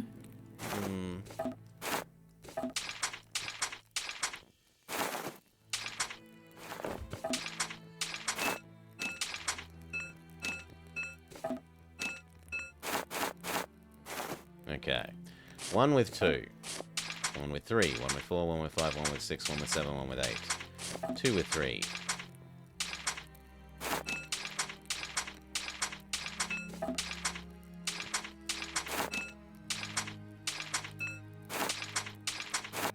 No, we've tried every object on every other object. So that suggests there's either something that I've missed. Water. Water. Water. Or we're meant to use water again? Water. Or we're... Oh! Oh, there are missing bits over here. Part of a perfume atomizer. This lead pipe could help me to repair the gas lines. That looks like a doorstop. A broken hammer. I will have to find a handle.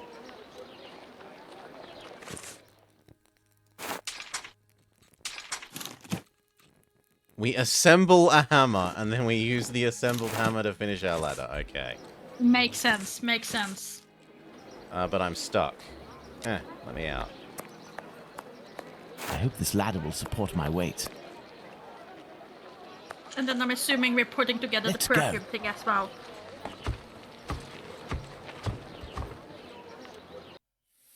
My cloth mask won't make much difference, but I'll be able to inspect the room for a few seconds. Sounds like maybe making a save is wise. Yes. Just in case it's This might be your hound moment. I really hope it will be. I was thinking more the fire, where you have a certain yeah, amount. the fire. You have a certain amount of time to do things. Someone left here in a hurry, presumably because of the gas leak. The leak must have been sudden. Even the animals didn't have time to escape. Poor rat. A small No, it's torch, a giant. useful tool for opening safes, I would assume, but the gas bottle is empty. The leak must have been sudden. Even the animals didn't have time to escape. That's absolutely massive rats. Perfume atomizer. With the gas thingy. Nope. Oh. Okay. Let's try everything again. With the mask? Hi, Solar. Hail, Salar. G'day, g'day, mate.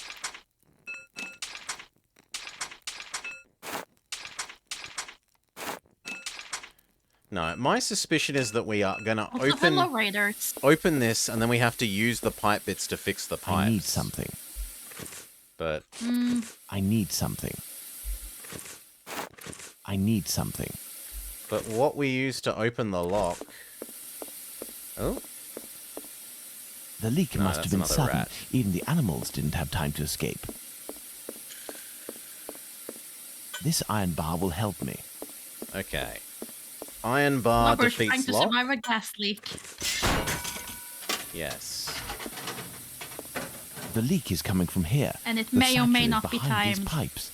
This explains why the I am thug hoping it wanted is. someone who knew about gas. He must have hidden it there in great haste and broke the pipes in the process. The satchel seems to be... Can I just shove that? The satchel seems to be quite stuck. I don't think I can get it out without passing out. For good. I need a more suitable mask. The kind used by tanners would do nicely. I need to leave and come back with a different mask? Which we could probably ask the leather guy who owes us his favor. How do I leave? Okay. Can you fast travel from here? I was wondering if... Yeah, but I could have... I didn't even think of that. That's a good idea. That's a good suggestion, Maury. Thank you.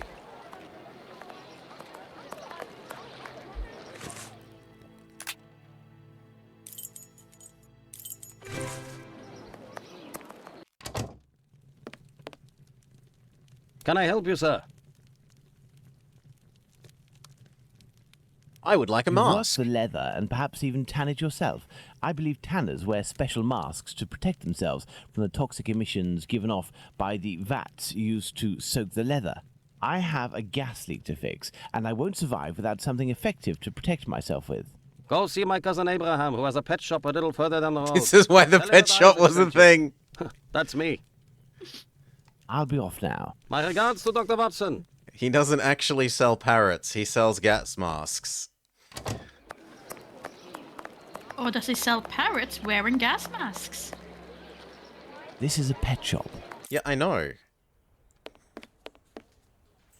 Hello, sir. Hello. Is that a raccoon?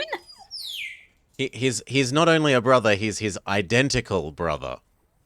You must be Abraham Solomonovich. I came on behalf of your cousin, Isaac. He said that you might be able to help me. I need a good mask to protect me from gas emissions so I can repair any... Doggo wants sandwich. Yes, Where's it my should help you. sandwich? But No, in-game I let it doggo. drop into the big snake cage, and Oh, they are very dangerous Sad in-game beasts. dog on I sad don't noises. know how to retrieve it. and a snake. But you must be equipped to deal with these creatures safely, surely. Of course, but I broke my hook. It should be over there. If you succeed in getting that beast from its cage, you will be doing me a great favor. Okay. Hello, Stop being snake. sad, Doggo. This cage must do to hold the snake. This cage must do to hold the snake.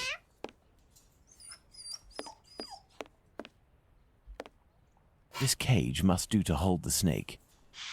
Can we let the doggo out of his tiny, far too small cage? I have the broken hook.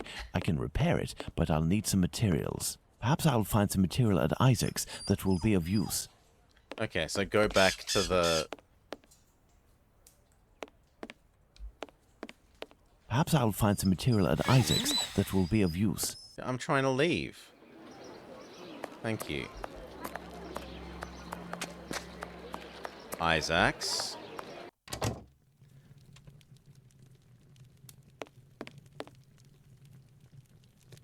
Maybe I need to talk to you? I need a few items for your cousin Abraham. May I borrow them for you? Okay, we talk to you. Of course. You're welcome.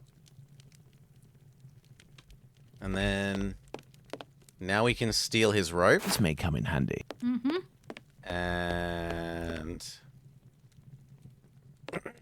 Here's... tongs. This should do the trick. Mm-hmm. And...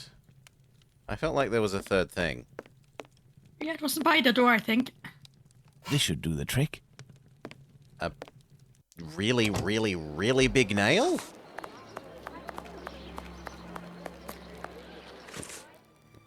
Metal shank. Okay, tongs, fix that. Tongs with that. Tongs with a cage, I would assume, to cut it up. Iron shank and hook for snake. Yeah, and then you tie it together with the rope.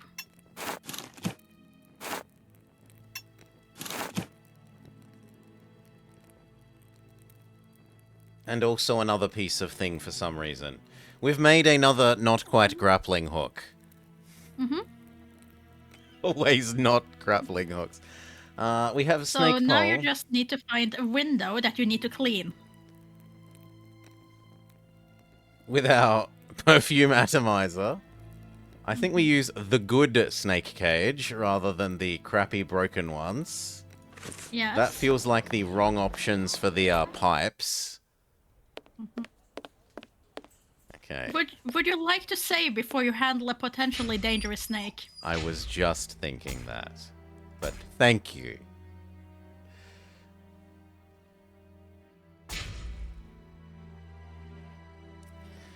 Okay. I need something. What? Do I use this with a cage? Surely I just use this on I need snake. something. No. Do you have to have the other cage to present it with? Sorry? Oh, you mean use the cage on the snake rather than the hook? Yeah. This cage will do the trick. The mesh is small enough. Okay. I was And then you can imagining use we would use hook on snake and then it would be snake hook in the inventory and then I use snake hook on cage in inventory. Mm. Not use it out in the big wide world. My bad. This makes more sense that you place the There we cage are. there and then you use Yeah, the it's hook much to more kinda physical. get the- It is much more physical. Yes. If I may ask, why is it you have such equipment? I haven't always had a pet shop, my friend. I was a butcher for many years, but I wasn't serious enough to be a real meat man, and I was looked down upon in the community. I found myself carting carcasses from the slaughterhouse, a repugnant job in which you catch vile illnesses, and it breaks you before you're out of your 30s. Thus, I had the idea to make this mask with a sort of filter, and it worked. Since then, I have quit that work, and with my little savings, I started this business. I lived through the deaths of thousands of animals. Now I am devoted to their lives. If you are interested, I could sell you a little canary, for example. No, thank you. Let's return to the boarding house. I was thinking it would be yes for a canary in a coal mine for the gas leak, but... No, one part of me is glad that Sherlock isn't buying a canary just to sacrifice it to the gas leak, so... I thought you were like, try Pat Doggo again. Pat Doggo, must Pat Doggo. I want a free doggo. I want to adopt Doggo, so Doggo is no longer making sad noises in his tiny cage. Okay, now we have level 2 mask. And I'm allowed to interact with the pipes. The satchel, rather heavy and Whereas firmly others, wedged, it takes that you need to buy dislodging it will Siggy. take concerted effort and is better done in a safe environment. I must repair this leak before I can get the satchel out. Okay. Right angle there. Long bit here. Long bit here. Perfume atomizer. There isn't enough gas. The pressure isn't high enough.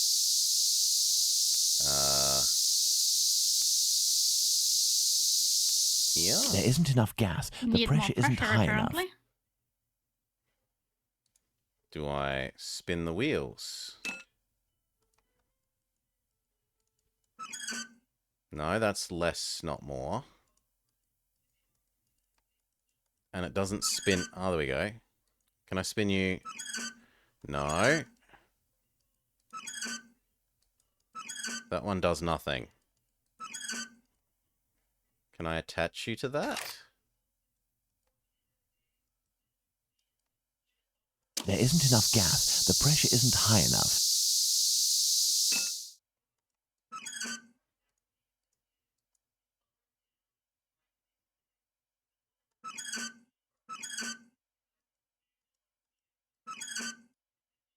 But there's no other things to adjust. Maybe I use this one? If you adjust both of them... 0. Yes, and then the other one? 25. No, it doesn't change. 50. This one never seems to do anything. Hmm. Right, that adds 25. Yeah. That adds 50. But it only adds 50 depending on what this is. Yes, that's what I find strange. Because the gas comes here, and unless it gets past here, it doesn't get up to this one. But it, like...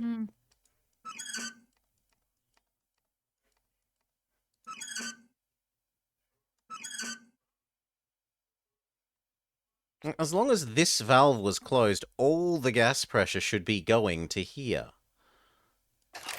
There isn't enough gas. The pressure isn't high enough.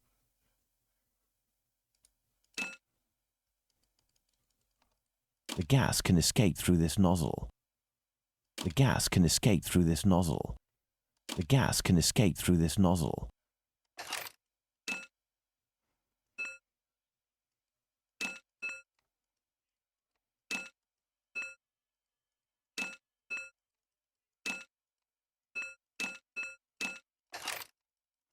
Like, there's nowhere else for those bits to go. The gas can escape through this.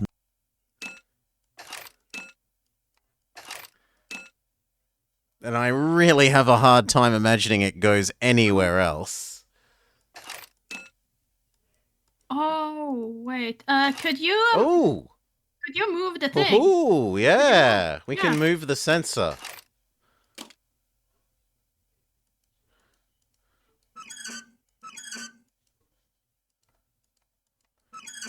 So if you move it right next to the one that doesn't do anything, will it let you know anything?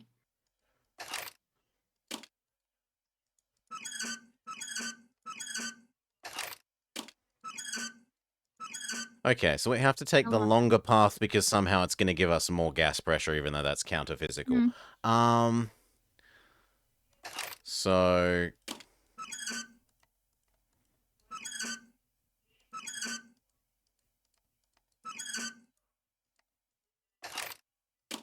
Doesn't seem to do anything. No, that should be at 100 now. So this is some reason stronger? Okay. Yeah. That is... what am I doing with it? You're welding, I think. There isn't enough gas. The pressure...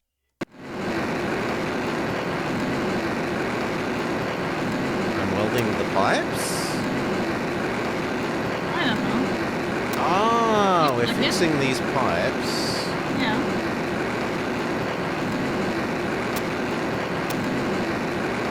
Why doesn't this end of the pipe that we're going to be fixing?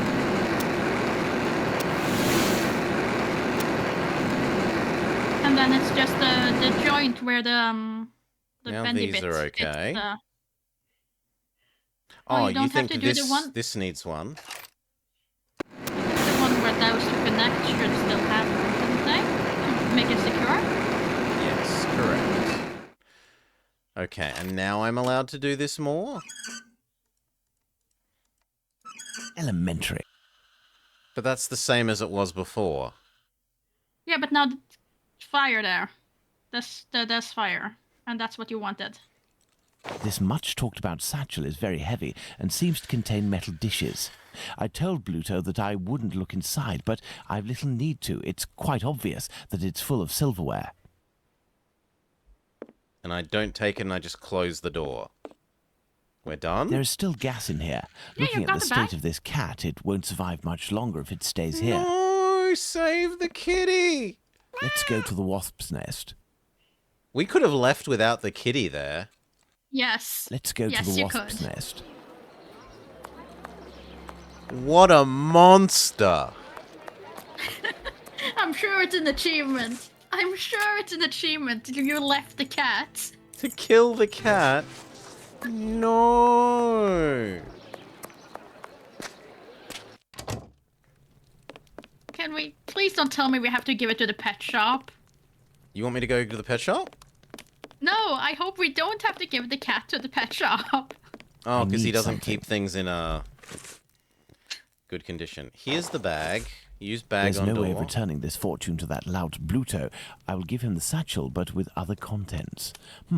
Something with the same weight. The cat?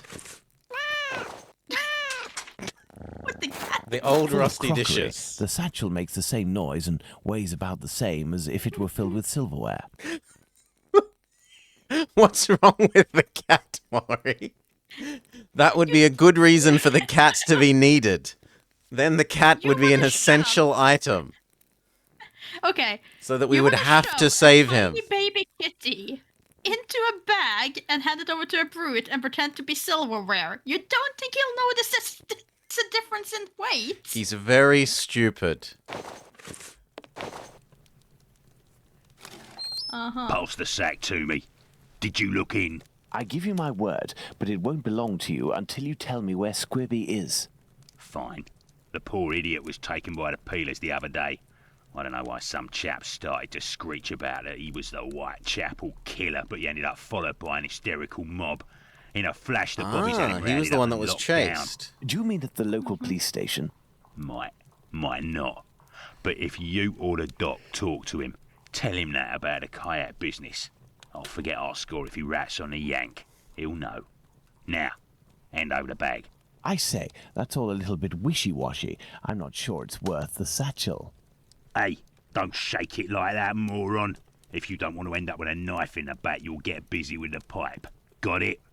Here, take it. That'll teach me for being a good Samaritan. Honestly, how rude. I'd best be off now. Better to not be around when he opens the satchel. Okay. Gas mask, cat, stolen jewels, and perfume atomizer. Which we still haven't used.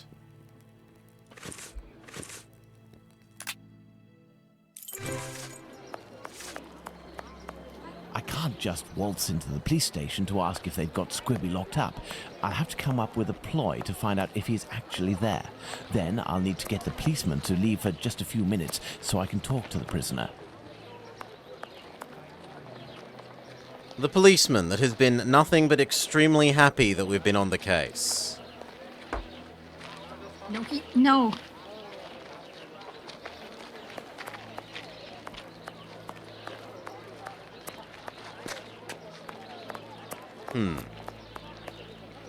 So, you little jackanapes. Oh my. You want to ride on the big whirly? Another day, perhaps, Mum. As a matter of fact, I would like to know if a chap I know called Squibby happens to be in this police station, and how many policemen are inside. Information? Yes, but time is money for me, you know. Here are a few guineas. So, Squibby. I'll tell you everything that I know, my ducky. Nothing. I know These are not the nothing jiggle about where the physics we Squibby asked is for. there, and I don't give a damn. The bobbies don't whisper sweet nothings to me, like the girls in the nice places. And now get lost before I get all worked up. Hey, if you have something to offer to a lady, I could tell you a little bit more, maybe. I'll be back. You do that. What are we Girls gonna from the nice houses. offer? That monster. Yeah. Danny must have been referring to establishments like Miss Bella's that Watson told me about. Can we talk to the brothel owner about getting her a real job? Maybe? Fine, I have to go to the brothel. Oh, the door texture has also... Oh no, it's just very dark. I was going to say disappeared like the desk one. Sherlock is Good not evening, happy Lucy. about Do having you to go to the remember me? brothel, though. Mr. Holmes, come in. You're strangely dressed. What have you come to do in the area? I'm trying to find a lady a job. I've come to ask if any of your colleagues, or perhaps even yourself, associate with any of the policemen from the local station. Certain girls go with police officers, it's true. But Bella would be able to tell you more than me. Very well, I'll be on my way. But can we just acknowledge the fact that the guy who was sent on the fetch quest, who had the boarding house, did not recognize him in his disguise? Well, she immediately goes, "Oh, hi, Mr. Holmes." When he's not even been in here? Oh no, but isn't she the, Yeah, she's the lady that was in the overhead balcony house. Yeah. By all means, but she recognized him in with his disguise on, like it was not even a good disguise. Ooh, and the scroll wheel scrolls through these when you're... That's convenient. Anyway, you supposedly know more? You are a friend of Dr. Watson? Indeed. A fine man, your Dr. Watson. He got me out of a damn business with one of my clients. We gave this boor a lesson to remember, and he's since gone to France, having snagged one of my best girls. But it's a break from all of her chatter. You're looking for information about the police, is that right? I can't help you there. The girls concerned are busy, and anyway, I don't have the time. What is bothering you so much? A client left me a case of bottles as payment. It happens all the time. I'm saddled with all this stuff. He told me that these perfumes were the latest thing, straight And our from perfume Paris. atomizer Well, suddenly I makes barely sense. smelled the first one when I nearly fainted. There might be some good ones in there, but I'd have to find out if it's really perfume, so that it won't burn the skin off my pretty girls. Madam, I will undertake to tell you exactly which of these products are perfumes if you agree to entrust them to me for a little while. In exchange, I would like to know more about Squibby. Yes, I know him. We've struck a deal, Mr. Holmes. I'll give you these bottles.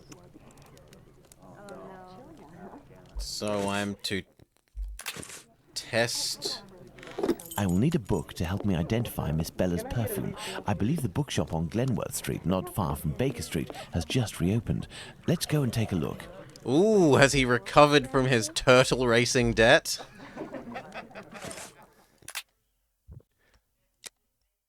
Or did someone else have to take over the bookshop because he got mad with his Cthulhu lore?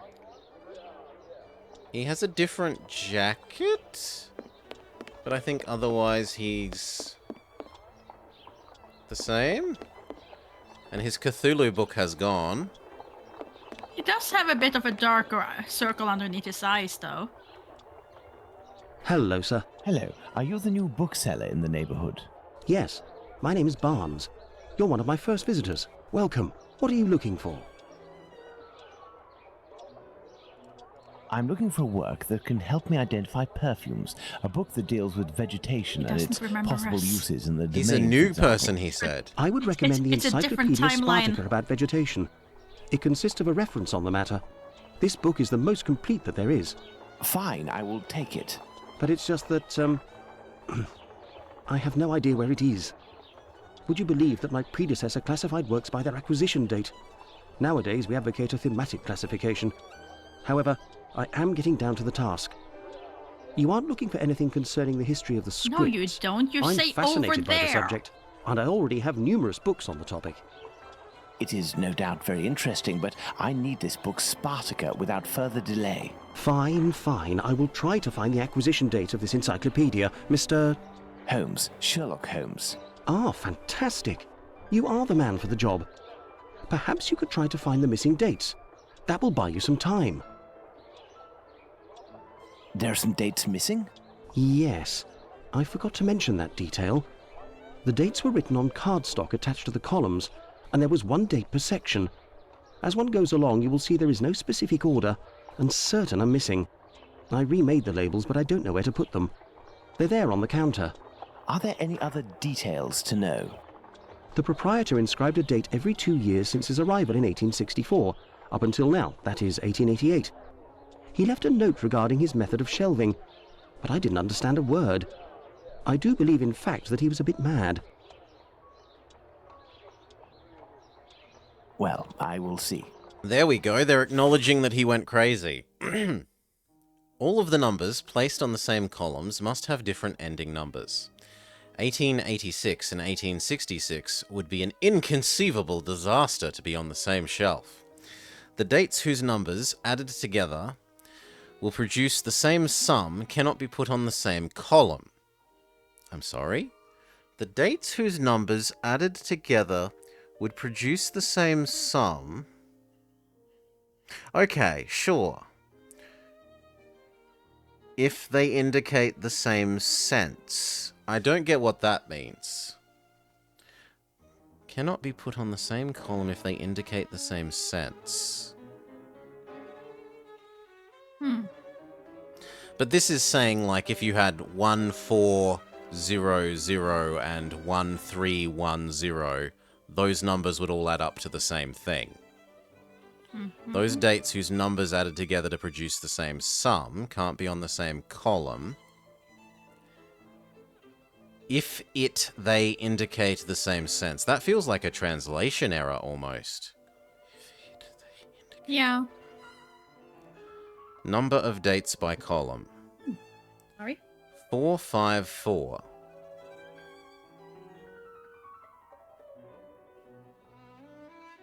Do you think... I don't remember when our other cases are from, but I think this one might actually be the earliest? chronologically be the first. Maybe. But then it doesn't make sense to be a reference to the previous guy going mad. No, but it's like... this is Barnes. It is the same Barnes, so... I think if... It's always been Barnes' bookshop, so I guess if Elsie would say, like, I took over from my father or something... Like, it would be a reference that there was relations. 1, 2, 3, 4. This needs 1, this needs 1, this needs 2. Can we exclude any? This is... You're gonna have to do math, Maury. Yeah. No. Yup, I can't tab out. Oh, curses. 1868. Okay. What does it add up to? 16, 22, 23. That first one adds up to 23. 23. And then we've got 21, 22 is the next one below it. Then we've got gap, and then we've got 18, 19. So have you written those number, gap, number? Then over I didn't write anything down, but I guess... So it was 19 on the bottom. Yup. Then 8, it 16, is 20, unknown. 23. 23 is And the then top, it's- and 22 is the one under. 22. 23 And then the going last up. one was 20. So 19 gap 22 23 going up. Yeah. Yeah. Cool. And then this column's 16, 17, 18 gap 8, 16. Come on. 16, 18. Didn't you say 16, 18? No. 18. I was adding them Okay. up in my head. So 18 okay. gap 21 Gap. 21. 17. 17. And then the last column is Weird. 23. Mm-hmm. 20. Mm-hmm. 24 gap. 24 and then a gap. And the ones that we have in our inventory are 16, 25, Mm-hmm.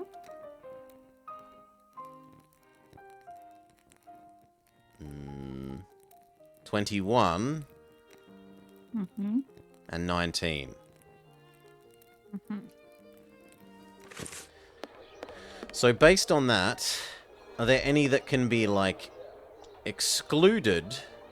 Can we exclude enough from this column or enough from, yeah, any of the columns to say that, like, one has to go here with only that one rule without resorting to the second rule about end dates? Well, what annoys me with the first one is that it goes... We could put 21 in there to get 21, 22, 23, but then it would be 19 to 21, so it wouldn't make sense anyway. So what were for the first column? They were 23, 22 something, and 19. From the bottom, Yeah. it's 19 something, 22, 23. Okay. What were all of these? 16, 25, 21, and 19. Okay, so any of these could go here based on the number of things that they add to. So it must be based on end number. So we can't use an end number of 8, 6, or 4. This has 8, this has 6, so it could be 0 or 2. Mm-hmm. We have to work out which it is by playing some sort of exclusion. So is that either 16 or 19 for that one? For what those numbers were worth, yes. Sure. So give me a second to add in that. That is a potential for first. And that is a potential for first there as well. Sure. And then we look at what we call the last column. It has 6, 4, and 8. So again, these two are the only two options that can go in this column. On the last one. Yeah. So that means if there's we know that those two columns each need one thing, and each of them can only have these. One must go on one and one must go on the other. That's strange, but yeah. But then how do we tell which one goes on which? There wasn't a third rule.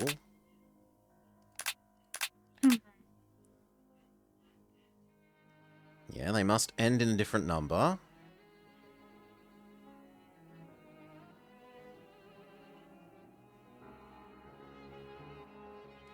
And it seems like there's another date missing? There's another date missing, because this one's meant to have 5 dates. 2, 3... Oh no, that makes 4, 5. That works, that's fine. Okay, so... this goes here. This goes here. But then I don't know how to tell which one of these goes on which side, so... Presumably...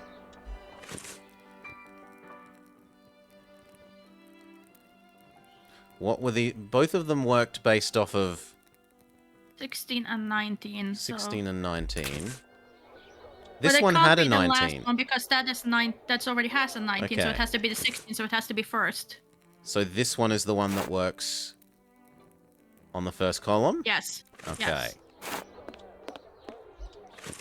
From what I understand that puzzle to be, yes. Yes! Mr. Barnes, Well labelled done, in the Mathsing correct Mori. places. That should facilitate your classification. Have you found my book? Math. Yes, what luck it was to meet you. It was acquired in Game 1882. immediately gets us I will look for it. minus. Thank you very much.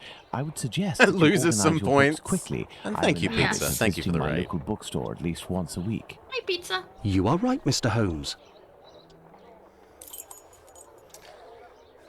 Look, was this worse or better than the library problem in your game?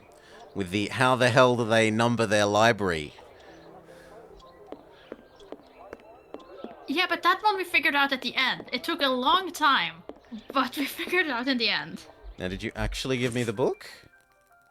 I didn't pay attention to what he said.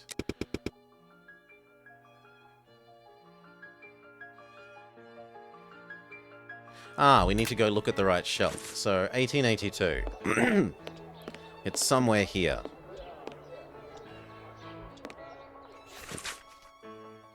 Perfume is described in a musical metaphor as having 3 sets of notes, making the harmonious scent accord.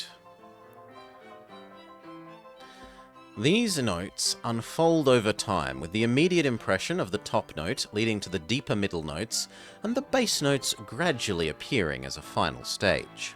The quality of a perfume is usually assessed in terms of 3 parameters, fragrance being the most important, describing essentially the smell of the perfume.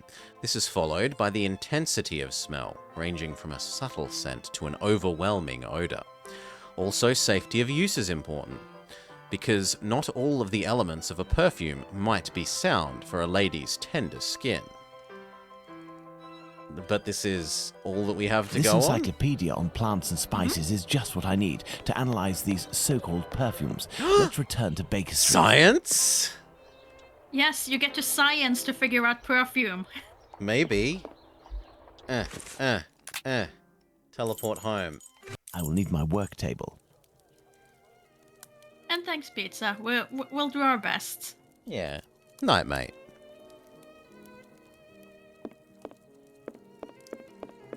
I need something. Do we need to use the perfume thing?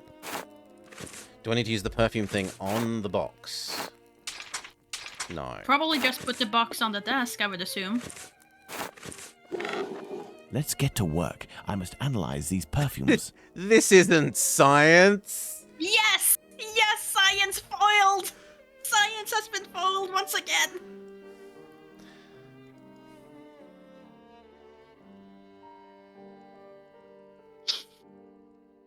And it doesn't have a how does it work thing.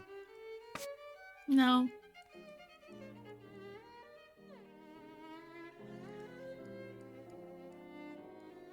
Okay, so if you put some in the dish, if you take some of the perfume and put in the dish. I would love to. Mmm. Can you use the paper on the perfume? Yes. Okay, This so shape now you know what you represents need the to essence create, of the I guess. perfume, which I must recreate. Okay, so that's... These shapes represent the smells at my disposal. And then it's this plus light blue?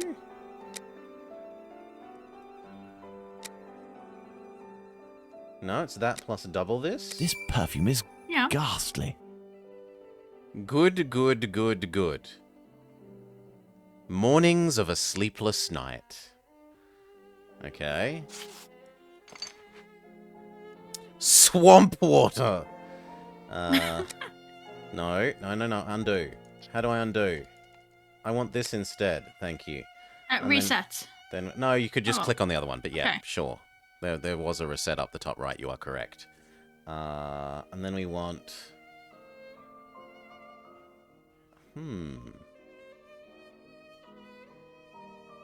I mean, it looks like the yellow. That is one blue and one yellow, and that together will create green.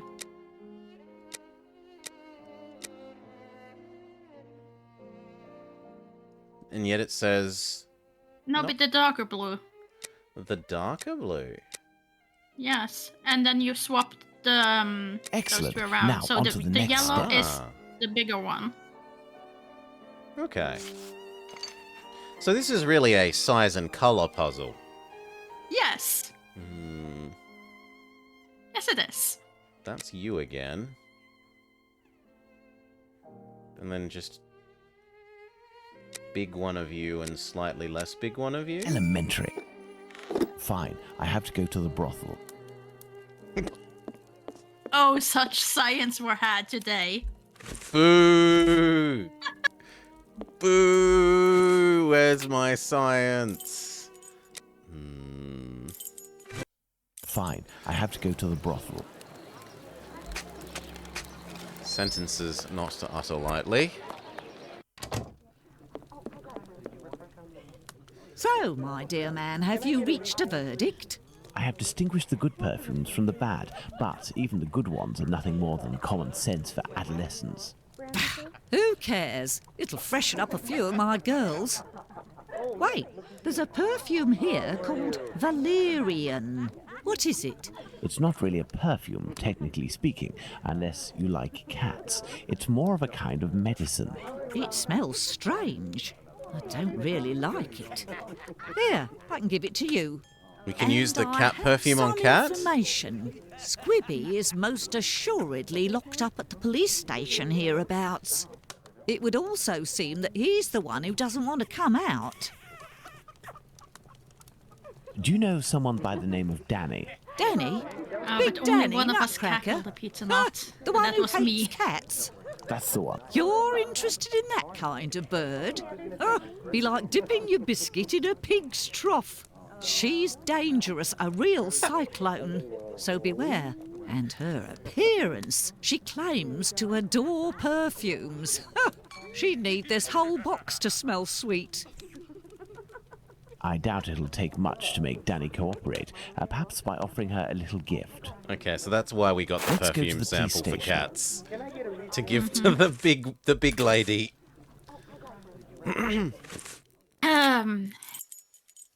Sensitivity isn't this game genre's biggest. There's Chungus. You still there, honey pie? I have to rub You the perfume on her, which is... Maybe I even have to... Yeah, I have to turn it into an actual... I just want to see if I can use it on the cat first, though. No, because you're probably gonna get her attacked by the cat. No. Do you remember me? When Would you be she's kind enough to help all me by telling me how cat-perfumed many up. policemen are inside in exchange for this bottle of perfume?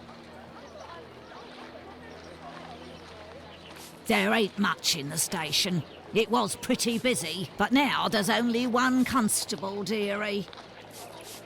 There we are. Now Danny has been sprayed with valerian, a scent that's irresistible to cats. I must create So the a cat is diversion in the necessary. street to make the policemen come out, but I need some cats. Lots of cats. To the pet Maybe shop. more than one. Okay, so Let's go to Kitty the pet isn't shop. sufficient. Inventory. Kitty needs a bunch of friends. Teleport. Cat shop. Little Timmy! Hey, look! It's Mr. Detective. It's... I'm Oh, undercover but on he's special extremely mission. Boston. My cover. Aye, aye, Captain. We won't let it slip. Now, what are you doing in this area at such an hour? You're far from home, aren't you? We've come to give Pounce a hand. About his cat, you know. Downstairs round is a nasty old lady Big Danny lives. She threatens to kill Pounce's cat, 'cause she's allergic, or so she says. And it makes her cough and vomit just by seeing one. Allergic. Oh, that's it. Oh. She stoned Pounce and his cat yesterday, and the poor thing took off and hasn't been seen again.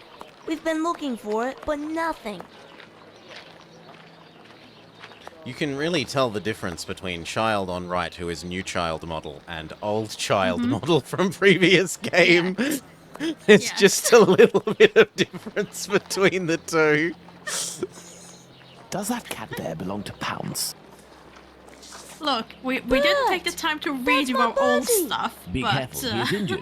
Let's take him to the pet shop. We might be able to take care of him. Let's go to the pet shop, children. If you all go in at once, you'll scare the animals. Children, follow the Pounce, man into come the with pet me. shop. Everyone else, stay here. Well, it's not a van. What can I do for you? Isn't the house just a I have bigger come to van? turn your mask. Ah, thank you. But it's not our house. If you need something else, do not hesitate. Make it better. May I present young Pounce and his cat, Bert. Poor Bert, he's been injured. It's Big Danny who threw a cobblestone at him. Big Danny? Danny the Jaw? The terror of the Highlands? Oi, that's her, mister. You know this lady? Lady is not the appropriate word. Fury, more likely. Danny is a night worker. Before that, she performed in a circus where she fought against... She never men for lost a penny fight. round. It was said that she never lost a fight. Is there anything you can do for poor Bert? I don't know. This cat seems to be in a sorry state. I have a book on cats over there.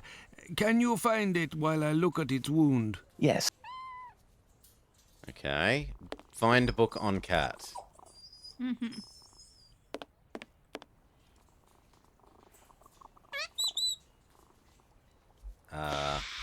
Game? Valerian, or Cappen's Tale. It is an irresistible attraction for all passing cats. The effect of its consumption on felines resembles, in all ways, the euphoric effect of alcohol on humans. We know that the simple fact of carrying an inch on one's person will be enough to cause even the most errant of cats to stay glued to your heels. Aha! This must be the cat book Abraham needs. Rub. Oh, I don't even get it as an inventory item. What can I do for you? Here is the book on cats. Thank you, my man. I will see what I can do for this cat. So, how is Bert doing? He'll pull through. But he must eat, and I have no food for him here. We will need to find him some. And where can we get some cat food? I have no desire to must become a find cat lady, Hardiman. Solar. I have tried He to keep sells cats, meat and it's for just not for cats. me. It's around this time when he passes the end of the road. You might be in luck. You'll hear him from far away. He was always calling beep, beep. Thank you for everything, Mr. Solomonovich. The cat tried to kill me as a baby, so I'm not Pounce, overly fond shall of we look them. for the cat food seller? Poor Bert has to be fed, and I might have some work for you and your friends. For me, it's just they're okay, but they're no dogs. And we get the neighbours' cats for free because of the... We keep the horses, and the horses need horse food, and the horse food attracts mice, and the neighbours' cats get attracted to the mice. So neighbours' cats visit a lot. Anyway, for free without even owning our own. Okay, Cat Meat Man. Hello, what do you need us to do to be allowed to have Good cat evening, meat? sir. How do? A little kebab for the cat? These little brats can't possibly all be yours. Pardon? Oh, no, none of them. Ah, children, they're our pride and joy. And yet... Do cats really like kebabs? They adore them. How many would you like? I'll take the lot. I beg your pardon, sir?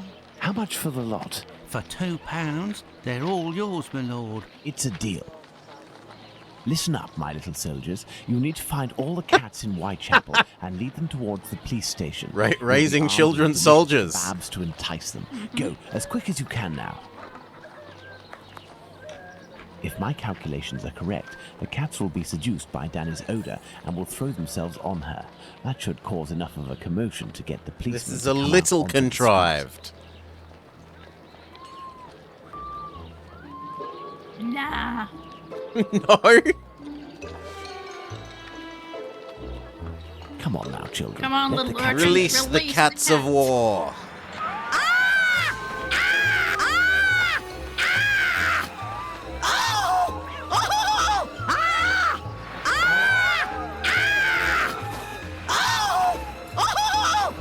What's all this racket? Calm down. The cats Come are on. actually doing a surprisingly good job of not phasing through her. Like, they are still a little bit, Well, but they're now, not let's see phasing what I through can her do as much about as I would have Squibby. expected. No. I shall leave Bluto's treasure at the station. The police will know what to do with it. I shall leave Bluto's I have treasure to... at the station. Come on, The let me go to the police will know inventory what to game. do with it. Thank you. This. I shall leave here. Bluto's treasure at the station. The police will know what to do with it. Okay. Anything else? This You must were be the supposed to door go that back in the leads to back the and talk to cells. Squibby, so...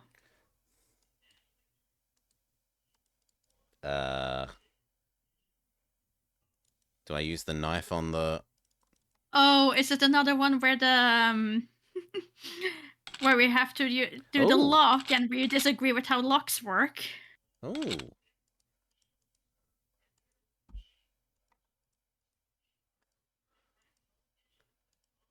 Sometimes I can make it move. But only sometimes?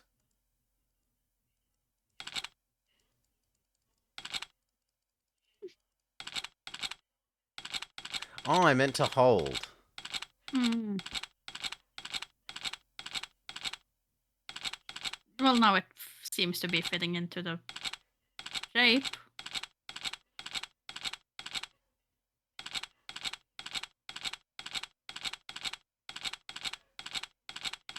I don't get it. I've extended it to the most in either direction and it does nothing.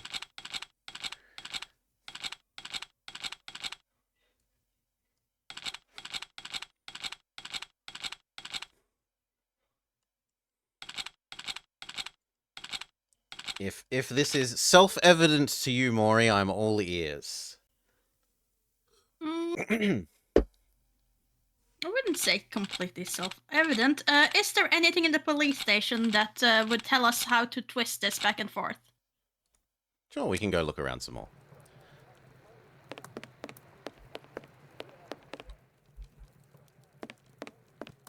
No.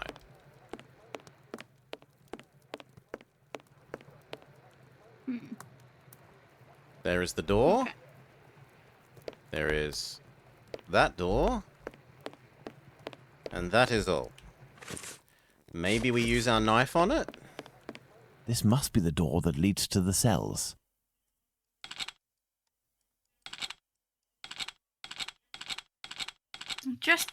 I would have thought they would have written down somewhere how to twist it, but guess not. Well, we can have another look, but nothing was interactable. Okay, let's see. Like, did I miss a bit of paper on the floor?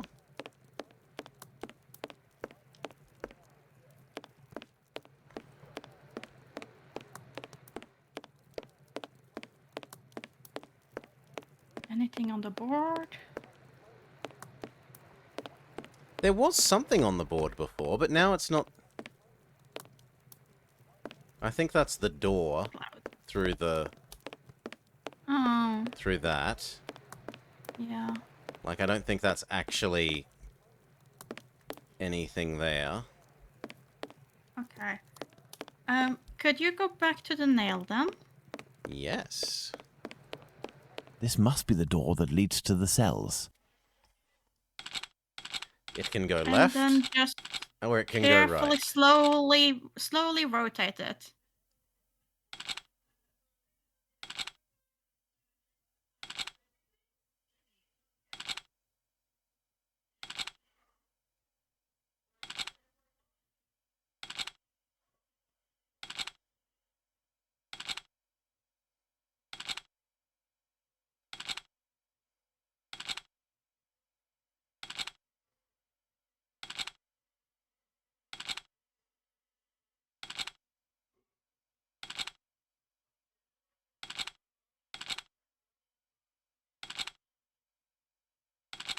And that's the end. There is no more left. So... Okay, so the thing is, it doesn't seem to make any noise when it's going through there. So what I want you to do is consider this as like a clock. Yeah, so here's 12 o'clock, here's 3 o'clock, here's 9 o'clock. Yes.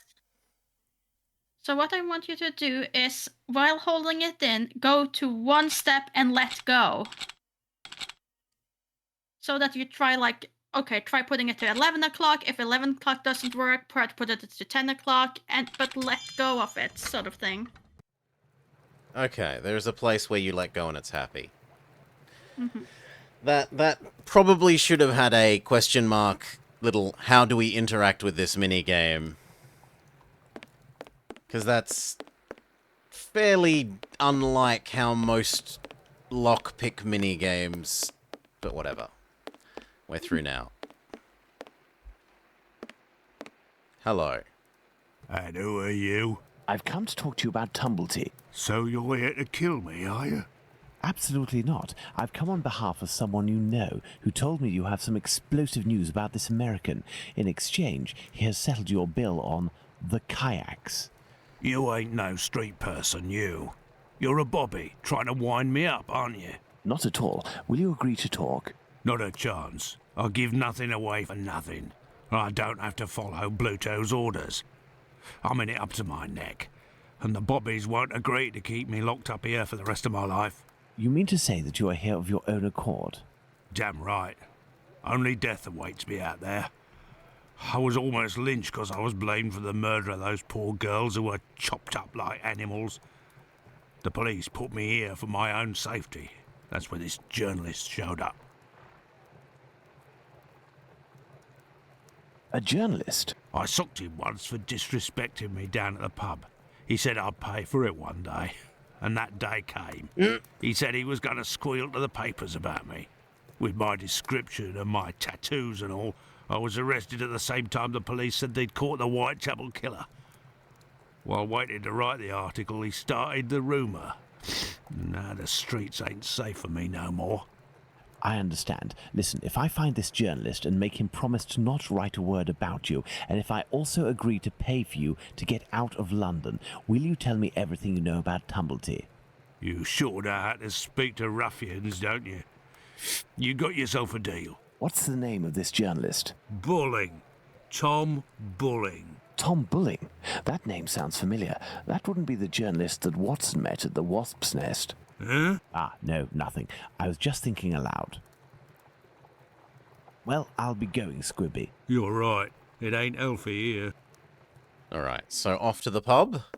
Hey, but what are you up to I here, would assume you? so. Off with you, and make it quick before I take you in. Let's go to the Wasp's Nest. Yes, let's go to the pub, he says. Let's go to the Wasp's Nest. And I'm assuming Danny is now gone. No, if Bluto sees me, it could prove to be quite dangerous. Let's return to Baker Street to change. Ah, we got to play more dress-ups. Maury will be happy. No, it just happens Yay. magically. Aww.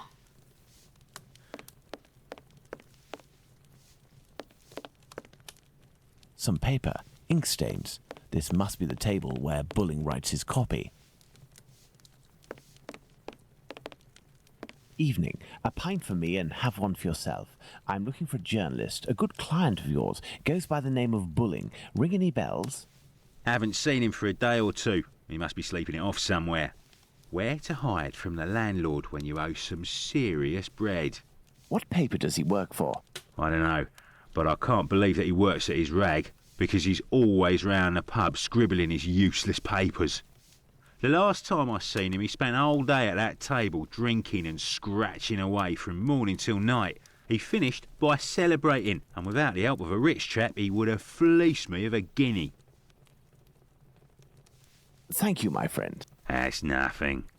Okay, he's hiding somewhere, is what he says. That's not a lot to Some go paper, on. ink stains. This must be the table where Bulling writes his Does copy. the barmaid know anything? No, if Bluto sees me, it could prove to be quite dangerous. Good evening. There'll be a nice tip in it for you if you can tell me if you recently saw a journalist here. Yes, sir. A damn nuisance, that man. And a real cad. He cursed me out something fierce for staining a book that he put down, even though it was him who was shaking so much that he soiled it with a whole lot of ale. He was reading a book? Not a real book. a halfpenny rag. He put it down on the ground, and I put it in the paper bin for the stove. It should still be there if it weren't already put in the fire. Thank you. Goodbye, miss. At your service, me lord.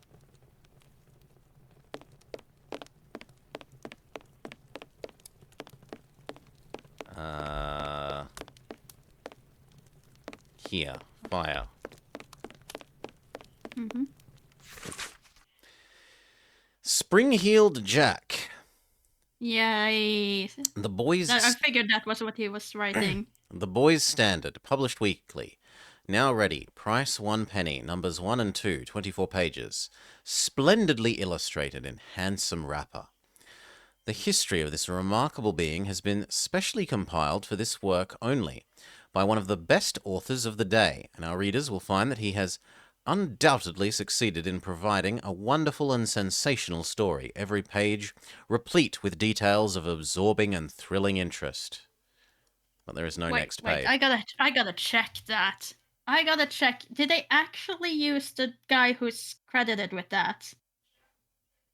Because I do enjoy my Penny Dreadful, and if they actually put the guy who usually gets the credit for writing Spring Hill Jack in the game as the journalist, I will be very pleased. Spring Hill As in Jack, voice acting, a or fantastical character that terrorizes No, as the the character. population Just of the London. character name. This reporter that journalist you're has some Sure. far from cheerful reading.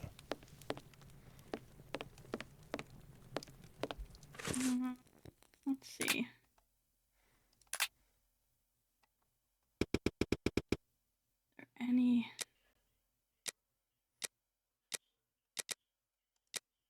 Anything about who wrote it? Because usually they have like something about who they assumed wrote it. Some paper, ink stains. This must be the table where Bulling writes his copy.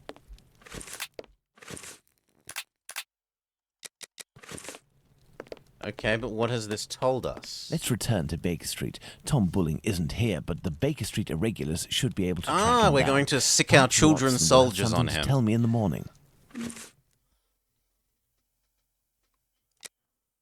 Up Yes, at last, Thomas Holmes. Milbank. That Were was you his able name. to get anything from that crook at the Wasp's Nest yesterday? Not yet, but I am working on it. This And is a yourself, new Watson, date. Do you what think were that's you a able chapter to find done? out from your colleague about the sale of Could be. second-hand But female parts? it was Thomas Milbank that the Holmes? journalist was Well, called, wasn't actually- it? Let it be, Watson. It was tiring, no doubt. Well, as soon as I mentioned the possible existence of a black market dealing in human parts, check once the everyone in the scene's done. hospital became very tense. This silence, therefore, tells us more than anything else at this point. However, I have trouble believing that such a peculiar dealing as that involving Annie Chapman's uterus could have gone unnoticed in the medical community, if that is indeed what happened. That's my opinion, as well as that of my old university colleague. He maintains that any form of organ trafficking would be impossible, not to mention unnecessary. However, he did tell me something rather troubling: the unexplained disappearance of several corpses from the hospital morgue.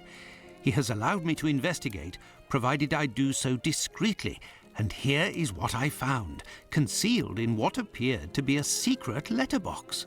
Interesting, an encoded message. Indeed, and look, the symbol of a certain well-known Spartaca encyclopedia is printed on it. Perhaps it will help in deciphering the letter. Thank you, Watson. Are you going out again? I promised a new patient, Captain Stenick, I'd go round to examine him. He lives nearby. I may be back before you've had a chance to decipher this mysterious message. Okay, you wanted to know the name that he said? Yes. If they've used that name, I would be very much amused. No, it doesn't. The text doesn't include the... It was Squibby. Squibby is the one who told us about Police Station Squibby. The name of the newspaper guy.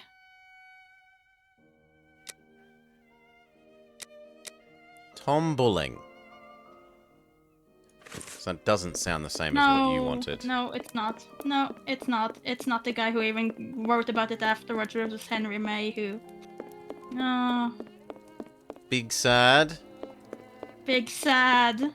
I was really hoping that maybe they had done Some Put him in there. historiography. Yes. That said, we are closing in on 8 hours. I think that sort of new date, new chapter probably makes a reasonable point to cut. Yeah, sure. Sure. You All can right. go and have some food. I ate the sandwich while we were playing, so... Any thoughts? The music has been nice. I think the voice acting has mostly been okay. There's been a couple of times people have jumped into, like, American accent. Mm-hmm. But otherwise, it's been alright. I think the 3D models and stuff are, like, significantly improved. Mm-hmm. Like we pointed out with the children's face between the two generations. Yes. The puzzles I do have think mostly that, been reasonable. I do feel like you can definitely notice that there's been a change with the people making it as far as you kind of start from scratch. Like everything before now has been thrown away. It's no longer on the same timelines.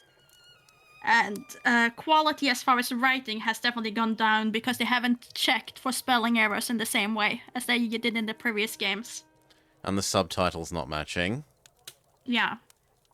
But also in like news articles, things are written wrong and on notes. It loses points for no science. It gains points for not having science. Net neutral. Ridiculously large. There haven't actually been... Most of the in-game modeling has actually been pretty good. Like, there's no teapot as large as a person sort of stuff going on aside from, this is a bit too big and a bit silly, but almost everything else has been fairly sensible. Yeah, I would still say that the rats were a bit big. It is London. Fair enough, I suppose. It is Whitechapel in London. Yeah, I've been mostly enjoying it. It could do a better job of introducing its little... Here is how the logic, like, crazy person map thinking thing works. And I don't like that the first person was investigating a lady that wasn't even there. That really... As soon as it was a real person for the second one, fantastic! But, yeah, they should have just had you turn up... No fan of the Mind Palace imaginations. Well, not when it's generating information out of thin air. That then is just magically declared to be true. But no, I'm not unhappy with this. I think this is pretty decent. Look at that fire. That's a fairly pretty fire.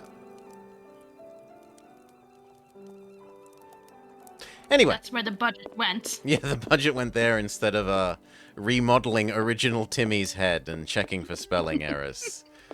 Or correct historiography. Cool. Well, thank you all for joining us. I hope you have all had a lovely time. We will be continuing with this tomorrow, yes? Yep. Okay. So that you get to play your song.